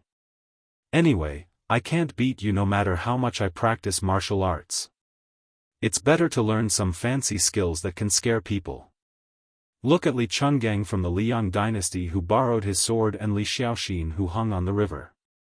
It'll be talked about in Jianghu for 40 to 50 years. The man didn't seem to understand the ways of the world. He said, how to persuade is my business. How to do it is your business. Hong Jingyan couldn't help but laugh. If you really want someone to do something, who dares to not do it? The honest man dismissed it with a smile.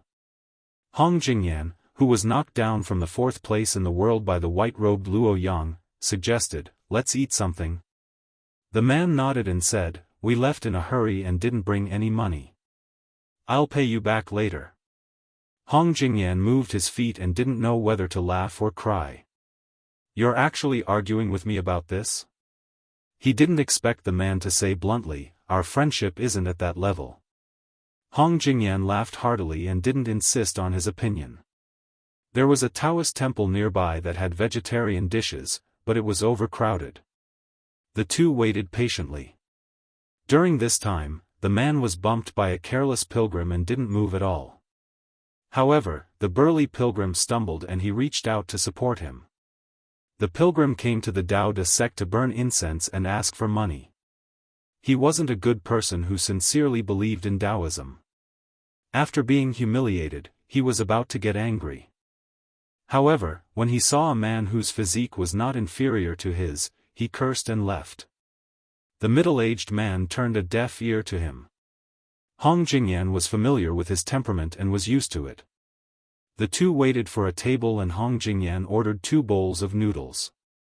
They sat opposite each other and buried their heads in the noodles. Hong Jingyan sucked the noodles into his mouth and asked vaguely, step by step, the 3 realms of Diamond Finger and Celestial Phenomenon, what's the difference between them and the 2 Zen temples Invincible Vajra, Immortal Qilin Xian Finger and Chao Changqing Celestial Phenomenon? Moreover, the realm of martial arts is like Dong Tai's Xian Finger. It's not quite the same as ours. The man finished his noodles and put down his chopsticks on the bowl. He shook his head and said, I'm not good at reasoning. If you're willing, we can fight. Fight with you? Hong Jingyan didn't respond at all. He answered his own question and said calmly, I can carry the Yellow River to cross the Heaven's Gate. Of course, it'll be more difficult. But Li Dang has to follow the rules. He won't pour the Yellow River over everyone's head. He's unwilling and he doesn't dare. If it's me, I'll do whatever I want. Daoists pay attention to the presence of deities. If a monk wants to become a Buddha, he must first have Buddha in his heart. In the end, the people of the 3 sects all borrowed power. Since they borrowed something from the heavens, it's like a commoner borrowing money. They'll be soft-hearted and feel uncomfortable all over. Those who dare to be extravagant will become unorthodox or wild fox Zen. In the end, their immortality and freedom aren't really free in my opinion. As for the Confucian school of sacrificing oneself for righteousness, it's even more like a scholar's cage. In the end, it's only the martial arts who prove their Tao through strength that's refreshing. The man frowned and said, "You still haven't gotten to the point." Hong Jingyan, who didn't have any edge to speak of today, laughed softly and said, "Let's not talk about this. Give me a definite answer. When the two countries are at war again, I'll go to your place to stay." The middle-aged man didn't comment. Hong Jingyan didn't feel that he was being neglected or underestimated. He leaned lazily on the back of the chair and said slowly, "His Majesty has been purging the Jianghu for many years. It's time for flowers and fruits to blossom. When the time comes, there will be many outstanding Jianghu people like the Sword Emperor of Shishu on the battlefield. It's tragic. It'll be good if only 1 out of 10 of them survive. I really feel bad for them." The dark and taciturn man interlocked his fingers and still didn't say a word. Hong Jingyan suddenly asked, "Do you think the two of us can sneak into the palace of the Liang dynasty and take the head of the Zhao family's son? Why don't we go to Beiliang and kill Su Shao?" The man glanced at the man who made a name for himself in the chess and sword music school and said lightly, "Although I don't know much about Buddhism, I've heard of a saying in the Central Plains, virtue is 1 foot tall, the devil is 10 feet tall. I'm sure that Wuxia Xianxia of the martial emperor city has been waiting for us for a long time. As for Su Shao, he's involved in the tripartite balance of power of Liang Mang and Liang. Since you have ambitions, you can't kill him just because you want to. Besides, you can't kill him anyway." Hong Jingyan sighed. The middle-aged man asked, "I heard you lost to her?" The chair under Hong Jingyan's feet left the ground as it swayed. This man, who had once watched the devil grow up in Luoyang, said with a calm expression, "I lost. She paid a big price. She destroyed 126 acupoints and was heartless. She was a living dead. Later, she was shattered by Dong Tai's sword aura. She won't live for long." The man was a little regretful. He stood up and left the Taoist temple. Hong Jingyan was silent for a long time. Finally, he exhaled a long breath. His whole body was soaked in cold sweat. A woman wearing a veil hat and holding a pipa walked in. She sat quietly beside Hong Jingyan. She lifted the veil hat and revealed half of her face. Hong Jingyan glanced at her and asked for a bowl of vegetarian noodles from the Taoist temple. He said, "He can owe me, but you can't." The half-faced woman had a tender face and an old voice. She was as hoarse as an old woman. "She's not dead yet. How are you going to settle your debt?" Hong Jingyan sneered. "Are you and your lover, Zhongliang, qualified to collect debts from me?" The woman pressed a string of the pipa in an instant. Hong Jingyan stretched. "Don't be angry with me. You haven't eaten vegetarian noodles and you're already full? Look at how tactful I am. I can't beat that guy, so I'm treating him to a meal." The number of people Hong Jingyan couldn't beat could be counted on one hand. And the Maha Bodhisattva who could make Hong Jingyan feel as if he was facing a great enemy had already crossed the Yellow River and headed to the Arctic tundra. Chapter 609. Enjoying happiness together was a rare good thing. Taking a step back, having someone to bear hardships with was not bad either. The supervisor of the Yenyang temple had this kind of mentality. Eating and sleeping in the open with the scholar surnamed Su, it was a fortunate thing for him to have a companion to chat with on this trip. Jiuwei Taoist Luo Pingyang was confident in his ability to read people's faces. Although this scholar's face and aura did not match, revealing an unfathomable oddity, no matter how bad he was, he would not be a bad person. Besides, he and his disciple were not worth the effort of others to swindle and cheat them. Even if they made meat buns, it would not be more than 200 caddies of meat.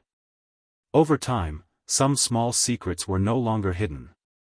Su Fengnian gradually knew that this unknown supervisor of the small Taoist temple was very attentive in teaching. He taught his disciple how to practice qi along the way. About a few times when they stopped at a place to rest, Su Fengnian paid for it out of his own pocket. The old Taoist did not mind him watching and listening.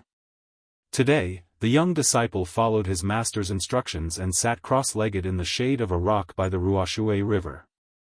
His legs were crossed in the Vajra posture of Buddhism, which was the wishful posture in Taoism. The old Taoist carefully fished out a few yellowed books from the book box and handed them to Su Fengnian. He stroked his beard and smiled. "To tell you the truth, when I was young, my family was well off and I read many books.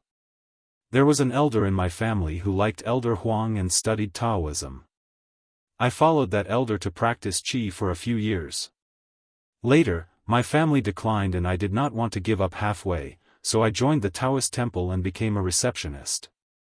These years, I read all the classics of Confucianism, Buddhism, and Taoism. It was not easy to pick out these 3 books, which I thought would not lead the disciples astray." Su Fengnian took a look. It was the 6 Wonders Gate from Tiantai sect, the Continuation of Meditation from Yuan Fan, a Wandering Immortal from the Spring and Autumn period, and the last book was the Theory of Bodhi Dao from the Huang sect. These 3 books were somewhat obscure to ordinary people, but for people of the 3 sects, it was not difficult to get their hands on them. However, the classics of Buddhism and Taoism were as vast as smoke. To be able to pick out these 3 books was enough to prove that the old Taoist was not a fake Taoist who casually put on a Taoist robe. The 3 books were steady and proper, describing the method of meditation step by step. They were not like many scriptures that pretended to say things like, "Return to Buddha for a lifetime," or "I want to leave this world," which were deliberately mystifying and playing tricks with the words. Of course, if Director Luo wanted to rely on these 3 books that anyone could buy and copy at home to cultivate the method of immortality, it was definitely a fool's dream. However, if one cultivated the method properly and diligently, they could, to a certain extent, get rid of diseases and prolong life. It was rare for the old Taoist to meet someone who was willing to listen to him show off his cultivation experience, so he was very leisurely. He pointed at his disciple's back, intending to give this young man some pointers. "Young Master Su, look at my disciple's back. His back is straight like the stacking of a plate. This is very particular." The old Taoist kept him in suspense and asked with a smile, "Young Master Su, have you ever seen ginseng before?" Su Fengnian smiled and said, "I've only seen it a few times by luck." The old Taoist narrowed his eyes and clicked his tongue. "That's good stuff. When I was young, I followed my elders to cultivate and saw a few old ginseng that were picked from the Liangliao region of the Liang dynasty. They were as thick as an arm." "Hey, I'm off topic. Let's not talk about this. A real man doesn't boast about his past achievements. In short, all living things are born with spirits, especially ginseng. A ginseng's branches must be curled into knots in order to cultivate its origin and prevent its essence from leaking out. It's the same for us Taoists when we meditate and breathe. Also, when we meditate, we have to gently lick our tongues against the roof of our mouths, and babies who haven't grown teeth yet fall asleep. All in all, these are just the foundation of cultivation. In fact, they haven't crossed the threshold yet, so it's difficult to enter the room. This poor Taoist has read all kinds of books, and whenever I have spare money, I'll buy books from the broken-down aristocratic families. In the books, there are thousands of beauties. This poor Taoist is an outsider who only wants to find immortality in piles of paper. After so many years, I don't dare to say that I've really cultivated anything. Taoism relies on breathing and qi, and there's a saying that there are 12 floors. However, this poor Taoist has only cultivated 5 or 6 floors. Alas, that's why there's a saying that cultivating is like entering Shu, and it's really as difficult as ascending to the heavens. Some people who burn incense praised me as a Taoist master and an immortal. It's really shameful. This time, Taoist Master Qilin spread a rumor that the Daoist sect is going to repair the Daoist canon and gather all the Taoist books in the world. I'm not afraid that young Master Su will laugh at me, but this poor Taoist is not going to the Water and Land Taoist temple. I just want to go to any of the Taoist temples in the Daoist sect to help with the chores. Not to mention other things, I'll be satisfied if I can take a few glances at some of the incomplete books. As for the trivial matters like accommodation and food, this poor Taoist and my disciple can deal with it." The old Taoist's disciple was swaying and dizzy. He was exhausted physically and mentally and was about to fall asleep. He looked like he was powerless to sit still. The old Taoist was very nervous. He whispered to Su Fengnian, "This poor Taoist's disciple's innate talent is not bad. It's 10,000 times better than this poor Taoist. Look at him, this is the sign of his sea of qi rising. No matter when he opens or closes his eyes, there will be scenes of fireflies or hooks and chains. It proves that he has achieved a small success in his cultivation.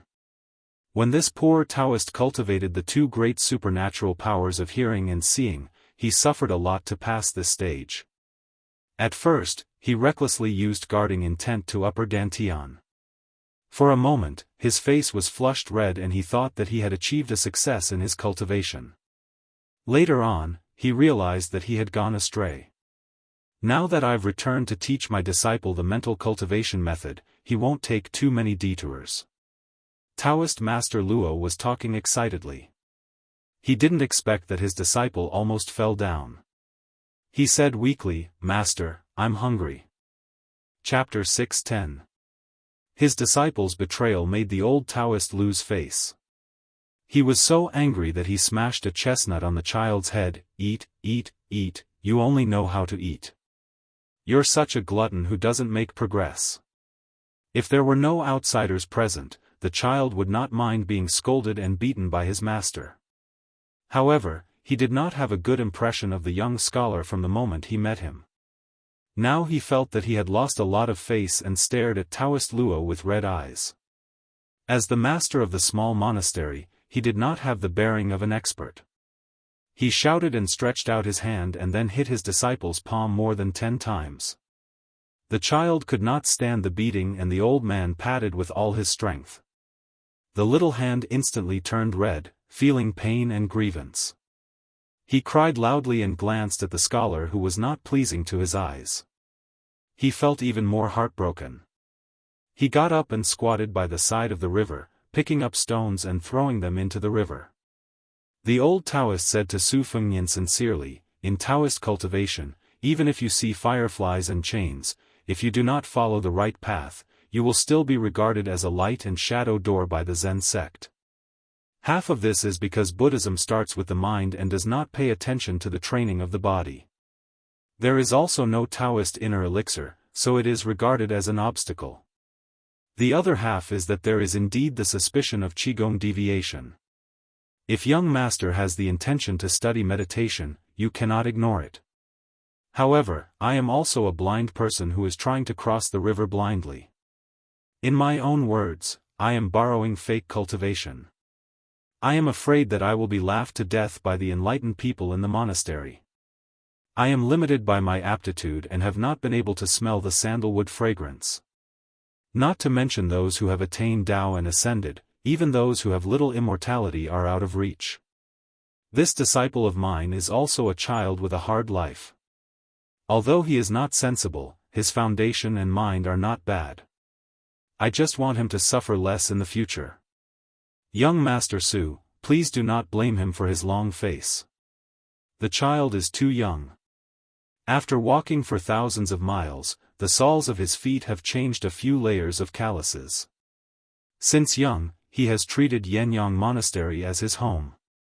He can never be happy." Su Fengnian smiled and shook his head. "Supervisor Luo, you are too serious. I am not good with children. Which family's children rarely have a good face when they see me?" Taoist Luo sighed softly, "We are like a cup of muddy water. After it is still, we see the dirt at the bottom of the cup. When one is sick, one will know the suffering of the body. When one is healthy, one will be busy in the midst of chaos." Su Fengnian pondered for a moment, then nodded and said, "An empty room looks clean, but only when the sun shines through the window will one know that there is a myriad of dust. Once a person of Taoism enters the first stage, he will reach the profound realm. I'm afraid that this is the comprehension gained from this movement and stillness. After ascending to the Vajra realm, regardless of whether he was observing waterfalls or rivers, he would still be able to faintly see some kind of trace left behind. If he were to reach the finger-profound realm, would he be able to produce a kind of foresight? Su Fengnian was lost in thought. In the Emperor Qin's mausoleum, Luo Yang's painstaking efforts outside the bronze door had given him a great shock. Daoist Luo pondered for a while, then said with a face full of fascination, "First stage, I dare not think about it." The three of them had been walking northwest along the Ruo River. Every time they stopped to rest, they would sleep by the water under the starry sky. The last time they rested, Su Fengnian would be separated from this pair of master and disciple the next day. The latter would rush to the Yellow River and take a boat upstream along the Yellow River to participate in the huge water and land dojo of the Tao Te Dao sect. Su Fengnian, on the other hand, did not need to make a turn. After walking for another half an hour, he would be able to see the final target of this trip to Beimang. On this night, the two seasons of summer and autumn converged. The stars hung in the sky, and the Milky Way shone brightly overhead. The northern sky was so low that it seemed almost within reach. Su Fengnian sat by the Ruo River in a daze. He collected his thoughts and turned his head to look. Daoist Luo's little disciple was standing not far away, hesitating. When he saw Su Fengnian looking at him, he turned around and ran. However, after running for a dozen steps, he stopped and turned back to walk unwillingly toward the river. The child's dislike of Su Fengnian was written all over his face. He did not know why he was willing to take the initiative to talk tonight. After sitting down, the two of them were silent. Finally, the child could not hold it in and asked, "Su, have you heard of the saying, 'Virtue is 1 foot tall, and the devil is 10 feet tall'?" Su Fengnian nodded. The child frowned and asked seriously, 10 feet is always better than 1 foot, right? Every time I ask Master why the devil is 9 feet taller than the Tao, he can't give me an answer and always changes the topic. Do you understand? Su Fengnian smiled and said, "I don't really understand." The child twisted his mouth and said disdainfully, "You don't have much knowledge. You don't even know how to meditate. You need my master to teach you." Su Fengnian nodded and said, "Your master is very knowledgeable. Otherwise, he wouldn't have become the supervisor of your Yenyang temple. It's not shameful that I can't compare to him." The child said proudly, "Everyone says that my master's fortune-telling is accurate." Su Fengnian looked at the Ruo Shui that was swaying on the surface of the river under the starlight and did not make a sound. The child told the truth. "Before Master went to bed, he told me to come and thank you. I didn't want to at first, but he is my master. I have to listen to him." Su Fengnian said self-mockingly, "You are an honest person." The child was no longer willing to pay attention to this guy. He put his head on his bent knees and looked at the Ruo Shui in a daze. He turned his head and said slowly, "That day at the crossing of the river, I really did see a female water ghost wearing red robes. Do you believe it?" Su Fengnian smiled and said, "I believe it." As he spoke, a smear of red swam in the Ruo Shui and disappeared. Su Fengnian thought for a while and took out a stack of straw sandals from the bookbox. There were 3 pairs. He took out 2 pairs and gave them to the child. "I only made 1 pair. After I saw you guys, I made 2 more pairs. If you don't mind, take it as a parting gift." The child was surprised. He hesitated for a moment but still took the 2 pairs of straw sandals. At this moment, he didn't hate the scholar in front of him as much. The child hugged the straw sandals and asked curiously, "You also know how to weave straw sandals? Who are you giving them to?" Su Fengnian looked calmly at the water and said softly, "You have a master. I also have a master." Chapter 6:11. Daoist Luo opened his eyes early in the morning, but did not find his sleepy disciple. It was strange that this little brat was so angry even when he woke up. He got up and looked over, only to find his disciple holding a tree branch and messing around by the river. Messing around? Daoist Luo quickly changed his mind and walked over with his hands behind his back. He saw his disciple with a good foundation holding a tree branch in his hand. Every time he condensed his qi, his movements were smooth like a dragon or a snake. Daoist Luo's eyes widened. Could this brat really be so talented that he could comprehend swordsmanship by looking at the water and learn it by himself? But Daoist Luo remembered that he did not teach him swordsmanship at all. It was not because he was afraid that teaching his disciple would starve his master, but because Daoist Luo knew nothing about swordsmanship. Daoist Luo did not see young Master Su's figure. He waited until his disciple stopped, sweating profusely. Then he asked as if he had seen a ghost, "How did you learn swordsmanship?" This piece of charcoal snorted and brandished his sword with a withered branch. He grinned and said, "Young Master Su praised my constitution and taught me this sword move. I'm thinking that when we return to Yanyang Monastery, senior martial brother Qing Yan won't be my match." Speaking of that old man who relied on his strength and age and his master who was from the same sect as the temple dean, the child was especially vengeful. He always wanted to beat him up after he learned some peerless martial arts. Daoist Luo frowned and asked, "That young Master Su also knows swordsmanship?" The child shook his head and said, "I don't think so. Before he taught me this move last night, he said that he read it from an ancient manual with a missing page. I think he thought that he could not learn it, so he taught it to me. When I become a top swordsman in the future, he will be proud." The child remembered something and ran to the river bank. He picked up 2 pairs of straw sandals and said with a smile, "Master, he gave this to us. Before he left, he asked me to pass a message to you. He said that he liked your poem and that it was the words of a benevolent person. He also said that the sword moves the mountains to restore peace. In the end, he said that he had memorized all 32 poems and that he would read them to his second sister when he returned. Anyway, that fellow nagged on and on, but that was all I could remember. Later on, I was too preoccupied with practicing my sword and forgot some. Anyway, I didn't really understand." The old Taoist pretended that he was about to hit, but how could the child be afraid of this kind of bravado that he had seen for many years? He held the branch like a sword and pushed the straw sandals towards his master's arms.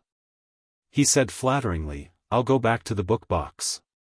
Master, remember, I will be a swordsman in the future. Just wait for my sword to move the mountains." Daoist Luo smiled helplessly. "Brat, remember my kindness." The child dashed forward, his laughter crisp and clear. "I know." Daoist Luo lowered his head and looked at the straw sandals in his hands. He shook his head and sighed.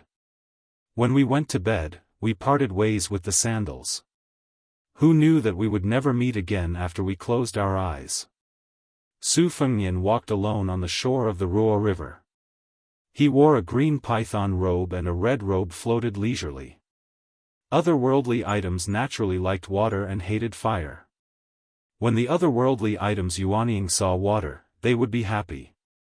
From time to time, their heads would float to the surface of the water with a fish in their mouths. They would face Su Fengnian on the shore with their mouths full of blood. Su Fengnian was too lazy to care about them. Of course, that pair of master and disciple didn't know that if it wasn't for him secretly stopping them when they were crossing the river, the man holding the sheepskin raft would have been dragged into the water and become the otherworldly item's meal. It wasn't wrong for the child to treat him as a water ghost. The sword technique that Su Fengnian taught the child that night was the majestic opening shoe style. However, with the master and disciple's background, even if the child practiced the sword every day, he wouldn't be able to grasp half of the essence of that sword technique. Since ancient times, it was hard to find a good master, and even harder to find a wise master. There was a huge gap between the 4th grade of martial master and the 2nd grade of master. The 1st grade was as high as Wei Tian Men.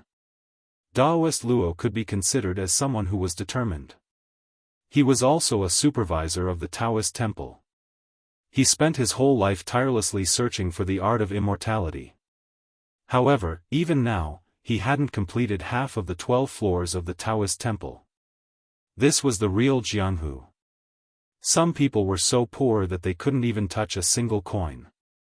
Some people were so rich that they couldn't even look at a mountain of gold. Su Fengnian suddenly stopped and squatted on the ground. He took out the things in the book box to bask in the sun. It was like exchanging a Nanzhao sword for the spring and autumn sword from the western Shu orphan. Su Fengnian could only use 50% to 60% of the sword qi. That time when they met in a narrow alley in the rain, he almost died under the wild beat of the blind female zither player. The black box containing the 3 ancient swords of the great Qin dynasty was flipped over the dragon wall into the mausoleum of the Emperor Qin. That white robe. A spring thunder. Did the face of the white fox climb the stairs? A saber manual, stopped at the knot of black hair. The soft armor on his body that he couldn't take off during his last 2 travels. 12 flying swords, the sword embryo of the dewdrop golden thread Taya sword was completed. A pair of straw sandals that he didn't know if he could give away. This work was learned from old Huang. He remembered the first time the old man with missing front teeth handed over a pair of straw sandals. Su Fengnian stomped his feet and cursed. Were these considered shoes? Later, he felt that straw sandals were better than walking barefoot. He got used to wearing them. That time when he just returned to Bailiang Palace and put on the comfortable jade shoes again, he was actually not used to it.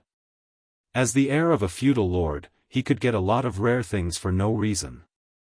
However, Su Fengnian also unknowingly risked his life to get some things. At the same time, as time passed, he lost a lot of things that couldn't be retained no matter how hard he tried. He couldn't talk about how many hardships he had suffered. If he talked about it, people would only think that he was greedy and didn't know how to be content. It was like he was talking to a hungry man about meat and greasy food. Therefore, he could only say that he enjoyed a lot of luck when he met people. Su Fengnian put the books back into the box one by one. The nascent soul of the otherworldly item came to the shore and looked at this guy with pity. Under Su Zhao's personal supervision, the Liang dynasty had once built an unprecedentedly huge posthouse network. The posthouse was the point, and the posthouse was the line. The line was supplemented by beacons, military towns, and Wu Castle. It was a piece of land that looked daunting.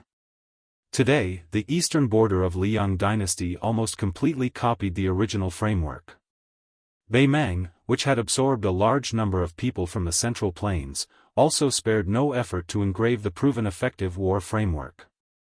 Among them, there were a total of 100 beacon towers in Jianghu County of Longyao Province, where Maolong was located. They were distributed according to 3 lines, one for every 10 miles. They were continuous and connected to each other. Every time there was a war, the smoke would rise one after another. The Empress once patrolled the border at night. When she felt like it, she climbed the beacon tower and lit the 4 torches herself. The next moment, the whole province was ablaze with lights. The 3 beacon towers were like 3 fire dragons. That night, when they found out that a beacon tower was negligent, 9 people, including the commander and deputy commander, were beheaded on the spot. The commander of the beacon tower was demoted to an ordinary beacon tower, and he would never be promoted again. Beimang had a few courier routes that were only used by the military. Once, there was a powerful imperial relative who privately owned salt and iron. He collided with a group of cavalry from the southern dynasties in Longyao province and was killed. The news was somehow leaked.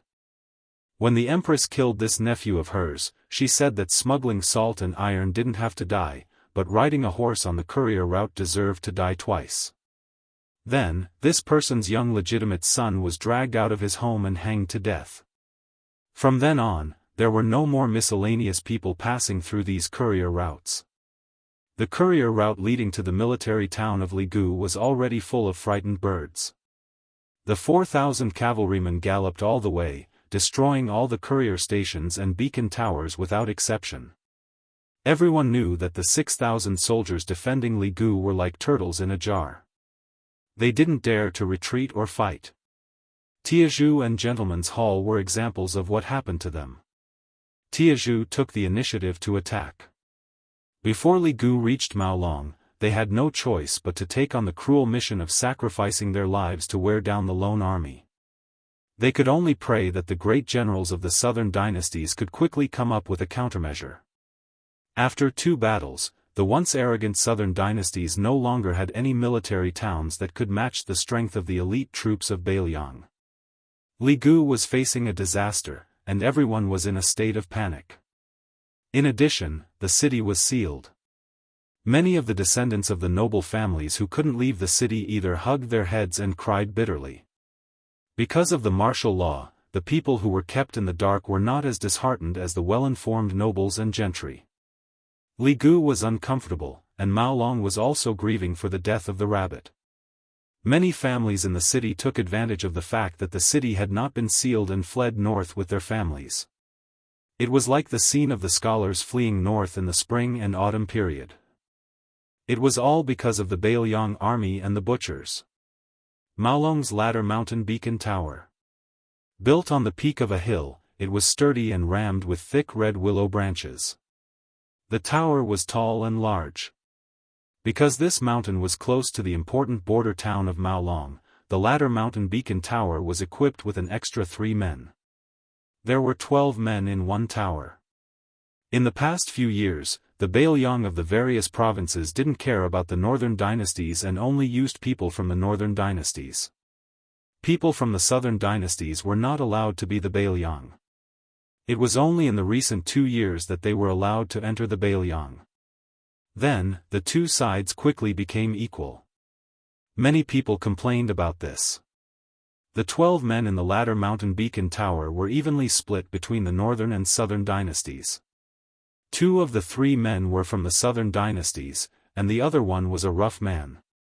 He couldn't compete with the other 2 and was pushed aside. This made the Mang Bailiang very embarrassed. He was getting worse and worse. Previously, he dared to secretly drink a few mouthfuls of wine. Now that he was caught, he was whipped. Chapter 6:12. The 2 sway marshals of the southern dynasty liked to order him around when they had nothing to do. They even threw all the hard work of late-night duty to him. The only time he got angry was when his beautiful daughter came to visit. She was stopped by the sway marshals halfway and was dragged into the forest. The other Fengzi were also curious about how such a good-for-nothing could give birth to such a beautiful daughter. If she was unlucky enough to take after her father, she would be too big and she would never be able to get married. As for whether the deputy sway marshal succeeded or failed, the outsiders could only guess. The Fengzi of the southern dynasty despised him and the Fengzi of the northern court hated him. The Fengzi of the northern court hated him. The Fengzi of the northern court also hated him.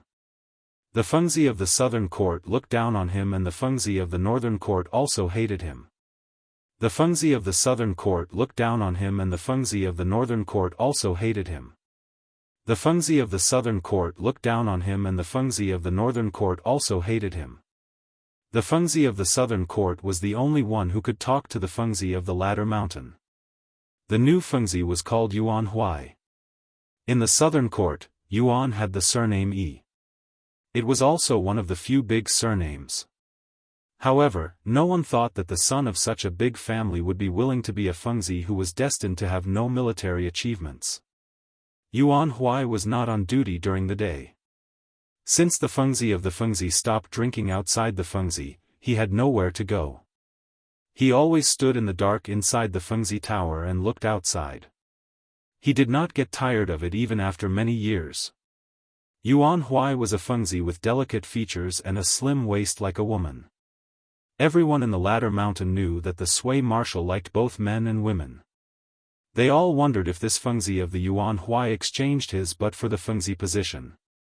Although the Fengzi of the Fengzi was a job with no benefits and no future compared to the regular border army, it was still much more comfortable than many other jobs.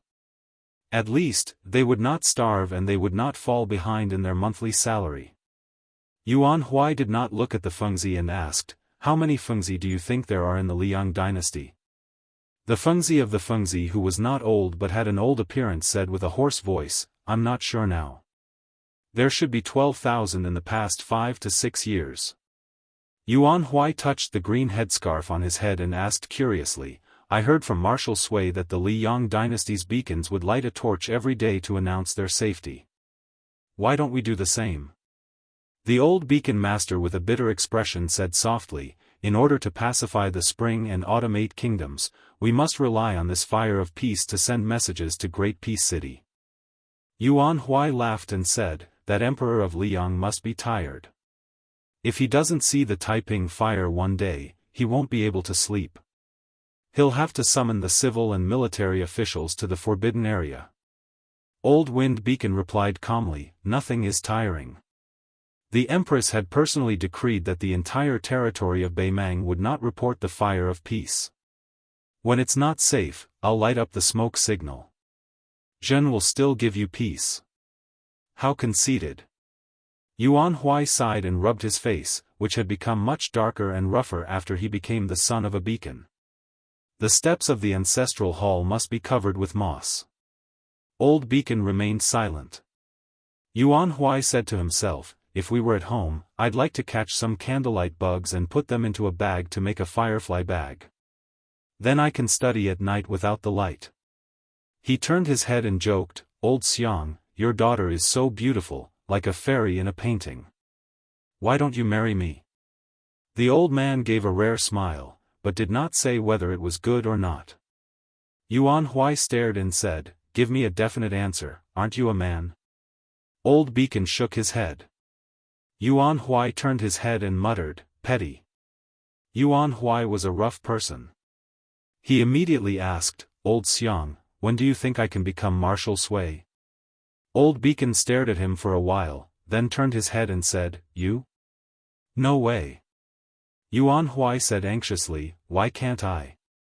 Old Beacon said softly, "Being an official requires you to hide your abilities, like a woman's chest." Yuan Huai was stunned for a moment, then he laughed loudly and said, "Oh, you know how to reason." Old Beacon said calmly, "As long as you're a man, you'll understand a few things, especially an old man like me." Yuan Huai rolled his eyes and said, "Talking to you is boring." A young beacon walked in and ordered the old man arrogantly, "Old Xiang, go with me to the market and bring a few jugs of wine. I'll owe you the wine money first." Old Fengzi remained silent and was about to leave Fengshui to buy wine for his colleagues. As for the money that these Fengzi owed him, it would accumulate over time. Not to mention 50 taels of silver, 30 to 40 taels of silver would definitely not run away. However, he was just a pile of mud that was used to being bullied by others. Yuan Huai couldn't stand it anymore, so he tried to smooth things over for Old Xiang. Old Beacon glared at Yuan Huai angrily. Yuan Huai's palm-sized face, sharp chin, and soft skin made him look like a woman. His anger dissipated, but he also felt a fire burning in his lower abdomen. However, this Yuan Huai was most likely Marshal Sui's plaything, so he didn't dare to be presumptuous no matter how bold he was. However, it was good to have some fun. He said he was a good brother and was about to put his arm around Yuan Huai's shoulder, but Yuan Huai nimbly dodged him and slipped away. Fengzi, who was waiting for his death on the ladder mountain, was greatly disappointed.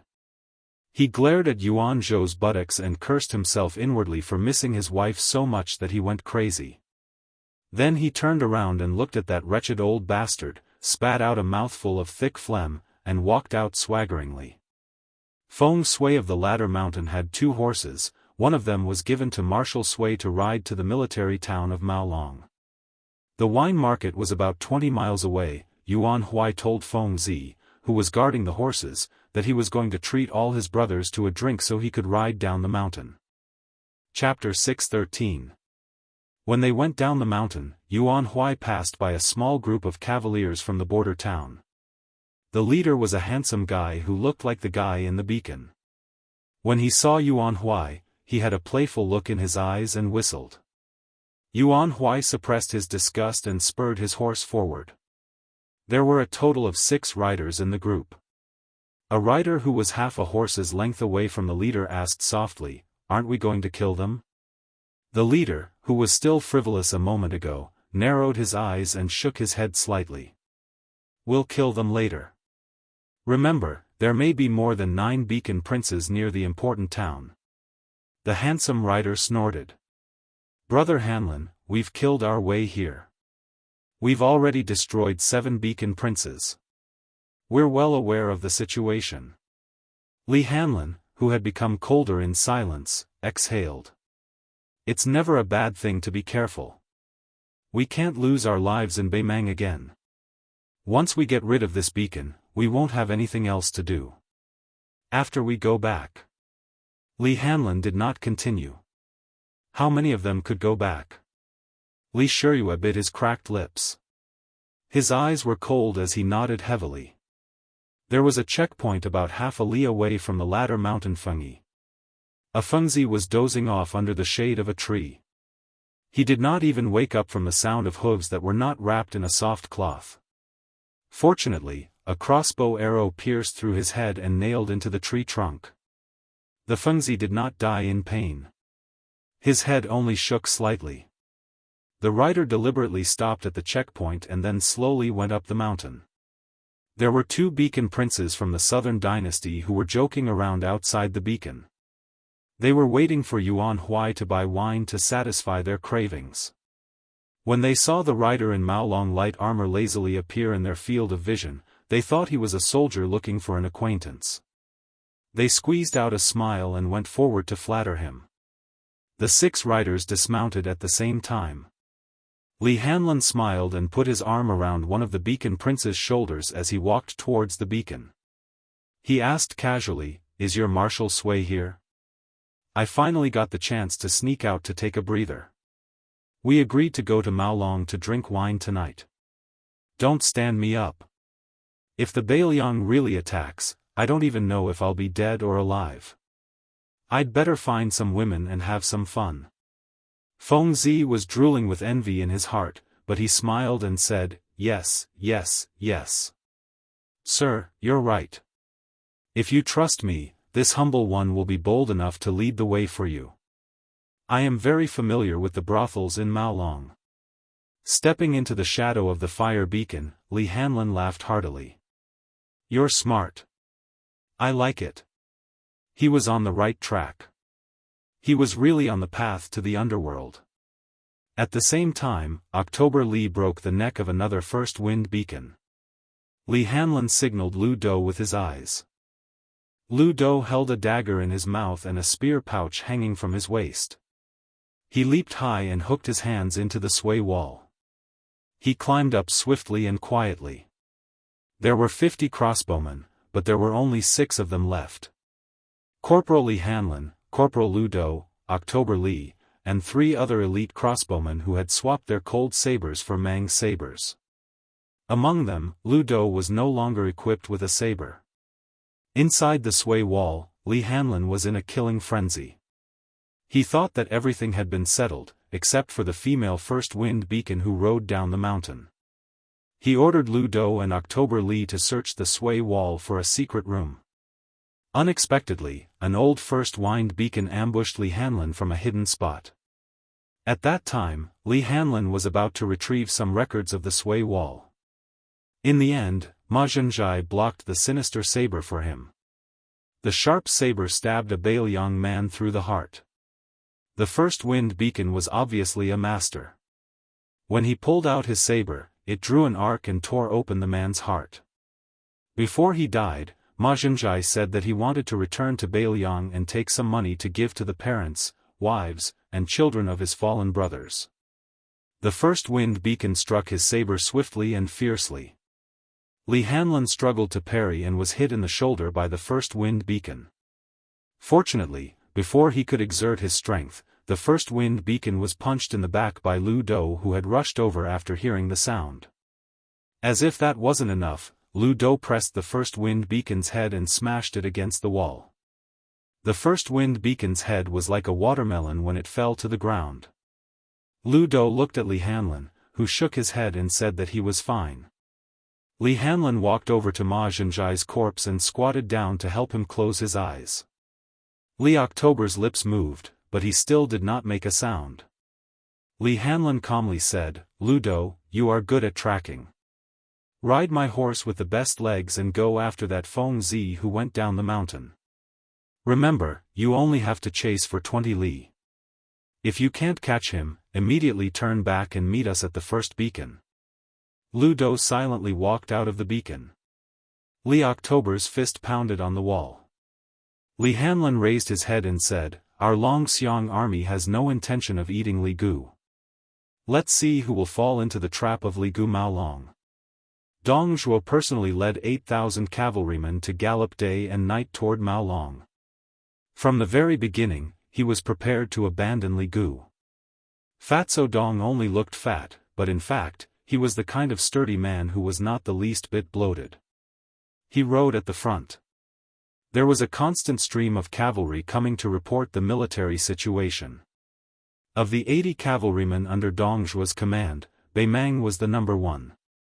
The 8,000 elite cavalrymen of the Southern Dynasty were second to none. Their momentum was like a rainbow. Dong Zhuo habitually clenched his teeth, a haze appearing in his eyes.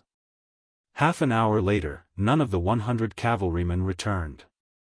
Finally, a cavalryman galloped over.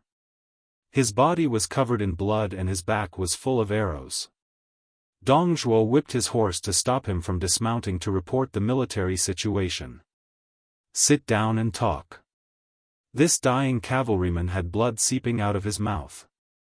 He tried his best to speak clearly. 3 li ahead, there is a heavy ambush." After saying this, he died. Dong Zhuo stretched out his arm to support the corpse, not letting him fall off the horse.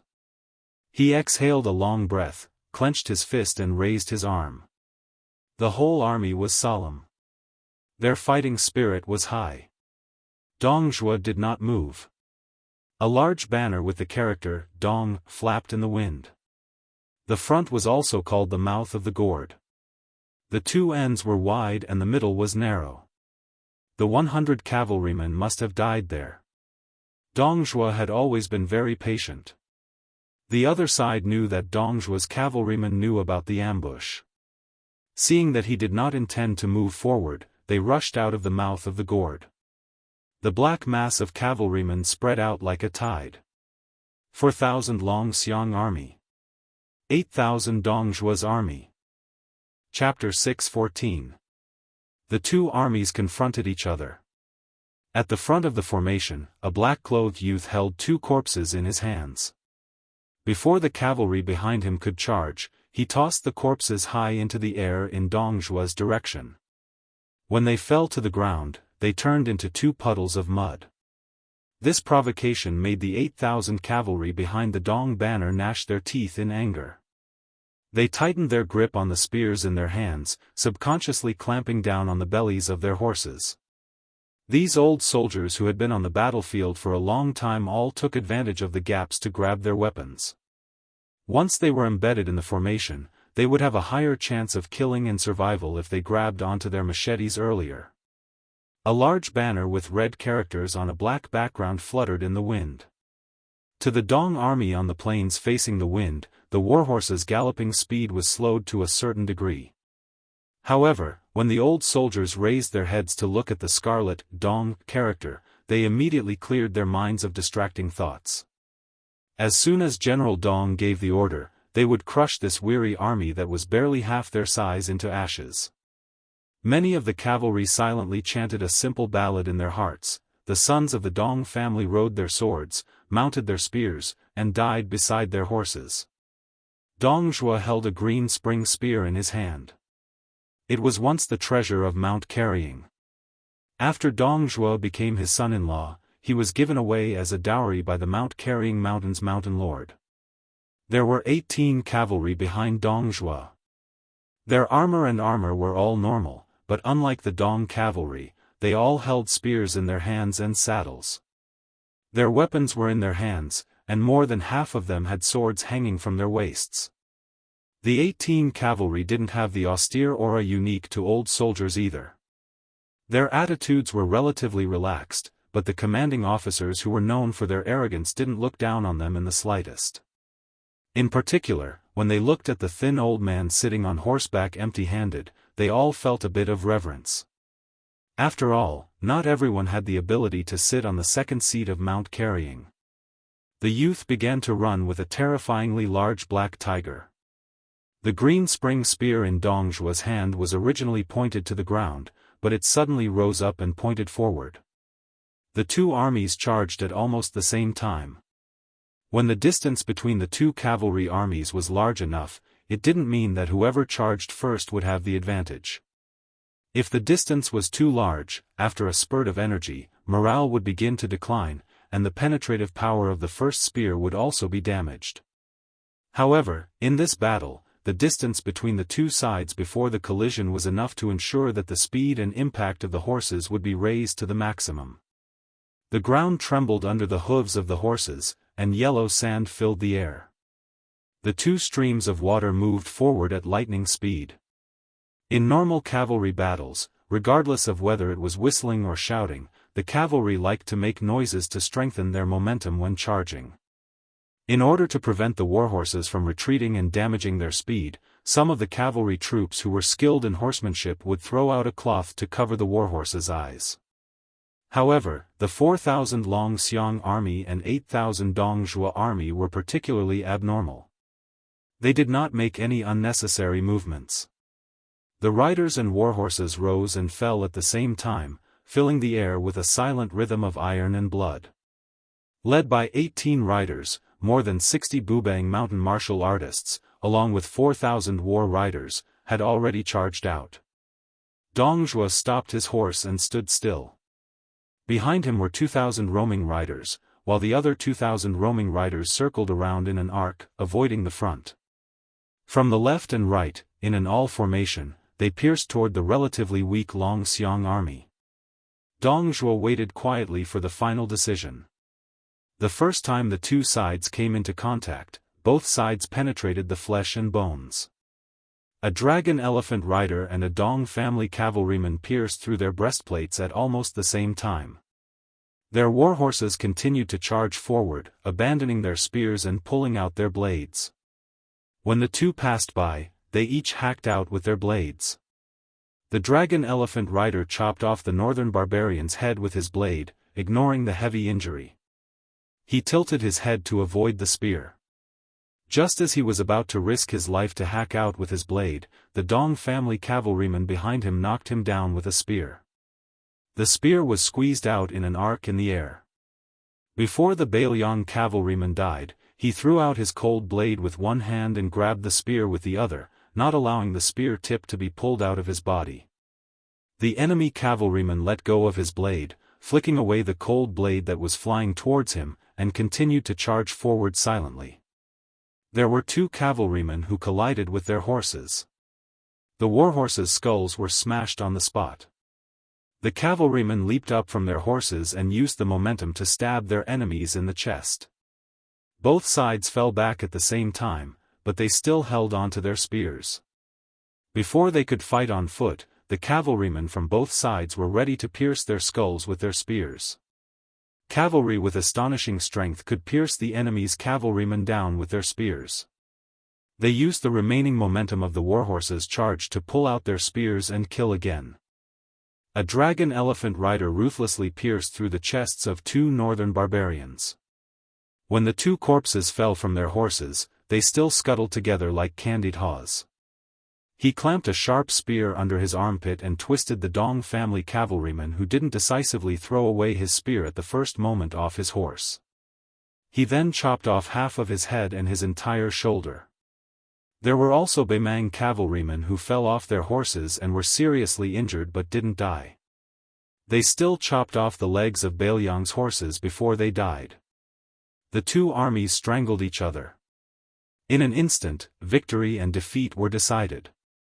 Apart from a few officers who excelled in horse fighting and didn't abandon their spears, continuously killing the enemy cavalrymen as they charged forward, it was simply impossible for a cavalryman to advance slowly and be surrounded by more than 10 cavalrymen and be swept away by his spear.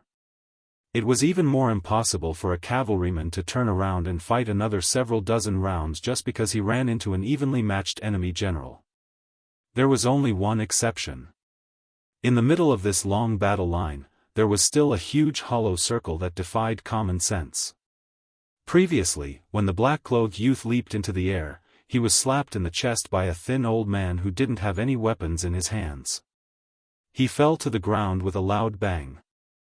Then, he was entangled by 18 cavalrymen, either on horseback or off their horses. As long as a general personally entered the enemy's line, he was always a striking figure who was destined to be attacked by tides in the spring and autumn period. This kind of character would become a big chopping board nearby, with layers of flesh and blood stacked on top of each other. After the black-clothed and barefoot Su Longxiang led his army into Beimang, even though he had been deliberately intercepted at the tiled building, it was still not until today that he was truly stopped in his tracks. The green-clothed old man was Gong Pu, who was second only to one person in Mount Bubang. His internal force was vigorous, and he practiced martial arts with the master of Mount Bubang all year round. The other 17 cavalrymen were all brave men of Mount Bubang, not to mention there were more than 40 Penglai cauldron-carrying slaves of Mount Bubang. Each of them was 10 feet tall and born with the strength of an ox. After practicing martial arts, they soaked themselves in medicine vats and tempered themselves to the realm of fake Vajra. Unfortunately, they encountered Su Longxiang who was born with Vajra. As long as they were torn apart by the youth, they would end up being dismembered. In the big circle, there were already more than a dozen Penglai slaves with missing arms and legs lying on the ground. At this time, Su Longxiang ignored the sword of a Mount Bubang swordsman who stabbed him in the back and punched a cauldron-carrying slave in the chest. He slowly pulled out the heart and threw it on the ground. The middle-aged swordsman was shocked when the sharp sword pierced the youth's back. He clearly did not rely on the Qi-Ji to resist the sharp weapon. He immersed himself in the sword for 30 years and was quite conceited. He stabbed the youth's back with the sword in his hand, but no matter how much sword qi he added, it could not penetrate the youth's flesh. The black-clothed youth was slow at times and fast at times. He thought that the green sword was not sharp enough, so he leaned back and took the initiative to move closer to the green light lingering on the tip of the sword. Before the swordsman could let go of the sword, the slightly famous sharp sword in Jianghu was bent in an instant and then broke. The youth leaned back too fast. Not only did the swordsman's sword break, but his whole body was knocked away. His chest was shattered into a mess. He floated backward and fell into the yellow soil, dead. The black tiger looked up to the sky and roared. Under its claws, it clasped the blurred corpse of a Penglai giant. With a light hook, the corpse was smashed and blood soaked the yellow sand. The black tiger pounced on the next burly giant that was closest to it. Gong Pu, who was not in a hurry to fight with the black-clothed youth in close combat, saw this and shouted angrily, "Evil beast!" The black tiger was hit by Gong Pu's palm and flew to the side. After landing, it still slid for 50 or 60 feet. When it stood up, shaking its head, a warrior of Mount Bibing stabbed it with a spear. The spear stabbed into the black tiger's back for a foot. The black tiger did not feel the pain at all. It sank into the ground on all fours. After accumulating strength, it pounced on both the man and the horse. The spear-wielding knight's waist was bitten by the black tiger under Qi Xuanzhen's mount. It was a shocking sight. The divine beast, who was beaten down on the demon-slaying platform and recognized the black-clothed youth as its master, swung its tail as hard as iron. The Penglai slave on the back had a bloody wound from head to chest. It pounced on another giant that was not afraid of death. The latter's face was flushed red. He held the black tiger's mouth and did not let it bite him. The black tiger's whole head smashed down, breaking the giant's arm and smashing his head into the soil. Gong Pu, with a face full of anger, rushed over and kicked the black tiger again. More than a dozen of Liang Mang's cavalry rolled down. Chapter 6:15. Su Longxiang didn't care about the battle at Black Tiger's side at all. With a seemingly casual sweep of his arm, he cut off the waist of a swordsman from Mount Tibbing. Pulling the upper body, he spun in an arc and smashed the chest of a giant man carrying a tripod into pieces. A wooden-faced old swordsman's sword was like pear blossom rain. Every time his sword pierced the barefoot youth's body, he would use the rebound of the sword tip to retreat a few feet. Back and forth, it was dazzling. In an instant, he had struck more than 90 swords. His hands, feet, head, face, cheeks, heart, and abdomen were all missing. A series of crisp and clear sounds of metal and stone hitting each other were extraordinary. The old swordsman tried to find the crazy youth's Achilles heel when his sword touched his glabella. The young swordsman, who had a fierce reputation after Bei Meng and Luo Yang, grinned and was about to take advantage of the slightly bent sword to move. The swordsman, who had integrated the Daoist's gang-stepping footwork into his body movement, had just taken a step when the youth in front of him punched the side of his left ear. The old swordsman hurriedly used his chi to counteract 70 to 80% of the killing intent, but because of the huge force, his body was lifted off the ground and fell upside down. Su Longxiang held his feet and stabbed them into the ground like throwing a spear into the ground. The swordsman, who had been famous for a long time, was squeezed until his chest was level with the yellow sand. Su Longxiang gently kicked the swordsman's legs and saw the ownerless sword. After hesitating for a moment, he bent down to pick it up and gently threw it up. His palms pressed against the hilt and the tip of the sword. The sword was broken into countless pieces by his palms. Holding the pieces of the sword with both hands, he looked up and saw the two remaining swordsmen. His figure suddenly jumped up and scared the two swordsmen out of their wits. They didn't care about the famous sword and ran away. One of them didn't run fast enough and was hit in the cheek by the black-clothed youth. His mouth was full of fragments and his face was unrecognizable. The other swordsman escaped because of the Penglai giant who sacrificed his life to stop him. However, he was already scared out of his wits. He no longer had any desire to fight. Regardless of whether he would be severely punished by Bingbing Mountain or not, he retreated and disappeared into the cavalry. Su Longxiang was addicted to killing. After tearing apart a giant man, he was about to look for his next target when Gong Pu used a shoulder slam to knock him back a few steps. Gong Pu's hair stood on end as he rushed forward in large strides. His two fists tore through the air, wrapping up the wind and sand as he gave the young man a brazen blow. Su Longxiang's feet left the ground, and he kicked Gong Pu's shoulder. Both of them were pushed back, and after sliding a distance of more than 100 feet, they both stopped at the same time. The two of them were like two armies of cavalry, and they collided. Gong Pu's fist landed on the young man's forehead, and the young man's fist landed on his chest.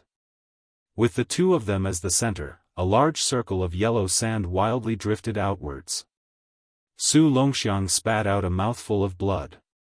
He smashed his right fist into the palm of his left hand and smiled sinisterly. Blood oozed out of Gong Pu's nostrils, and he gently wiped it away. Once the number of troops exceeded 10,000, and then the whole army fought to the death without a single soldier surrendering. There was no historical record before the spring and autumn period. In the spring and autumn period, there was only the battle of the imperial concubine's tomb. In that battle, Yuan Zhuozong, who was ranked second, was the only one left. He used 16,000 light cavalry to hold back the most elite and majestic 40,000 heavy cavalry of West Chu. This allowed the Su family army, which was not called the Bailiang army at that time, to complete the strategic siege of West Chu, forcing the West Chu army to completely withdraw. Finally, it led to the Battle of the Western Barrier Wall, which was known as the decisive battle of the spring and autumn period. In that battle, on top of the imperial concubine's tomb, there were 16 soldiers around Yuan Zhuozong who were protecting the White Bear. All of them were ordinary soldiers, because more than 30 generals had already died. At the beginning of that battle, Yuan Zhuozong took the lead. From the cavalry battle to the infantry battle, he killed 16 enemy generals. With one silver spear, he killed more than 170 enemy cavalry. If Chen Zhibao did not disobey the order and led the troops to rescue him, Yuan Zhuozong was doomed to die in the imperial concubine's tomb.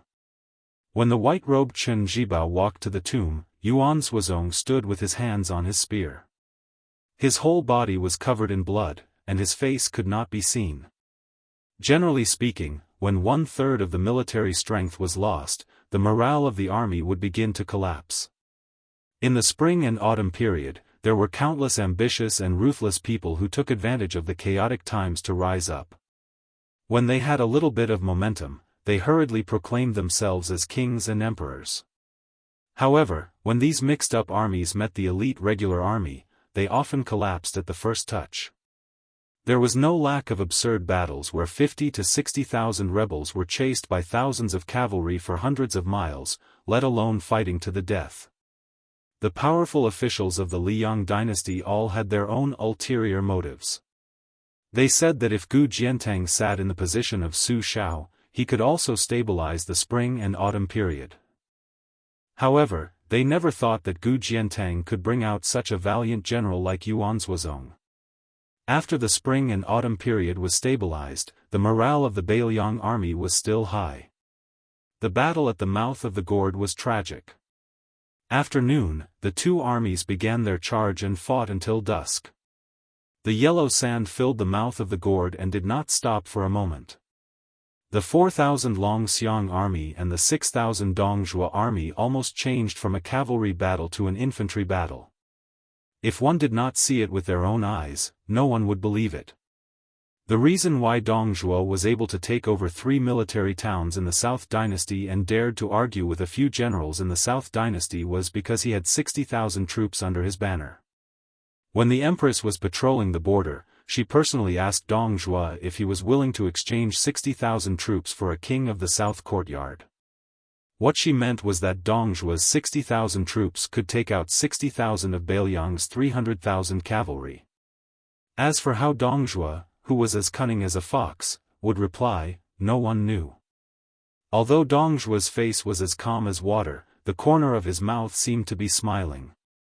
The 2,000 roaming cavalry behind him did not enter the battle. The complete system of the northern Mang's western lines relay post, beacon post, and military town seemed to be perfect, but in the end, it had never been tainted by the blood of war. It was flashy but impractical. Dongzhuo had always seen it with his eyes and was well aware of it, but he had never once mentioned it in the imperial court. For example, this time, the 8,000 Long Xiang army penetrated deep into the enemy's territory alone. They actually fought all the way to the military town without a wisp of smoke. After swallowing Gentleman's Restaurant, there was a short period of smoke from the beacon. However, the South Dynasty was blinded again. Wherever the Long Xiang army's horses pointed, there was no news from the hundreds of beacons in front of Gu Maolong. Even Dongzhuo himself did not expect that the 4,000 Long Xiang army would not attack Gu Maolong. Instead, they would run all the way to ambush and kill the reinforcements. If it were not for the 8,000 troops that he had trained, he was afraid that the Long Xiang army would not even leave a bone behind. Dongzhuo was still waiting. In this sudden battle, although his cavalry had galloped all the way to reinforce Gu Maolong, it could not be said that they were waiting at ease. However, compared to the Long Xiang army that had experienced 2 fierce battles, they still had the advantage.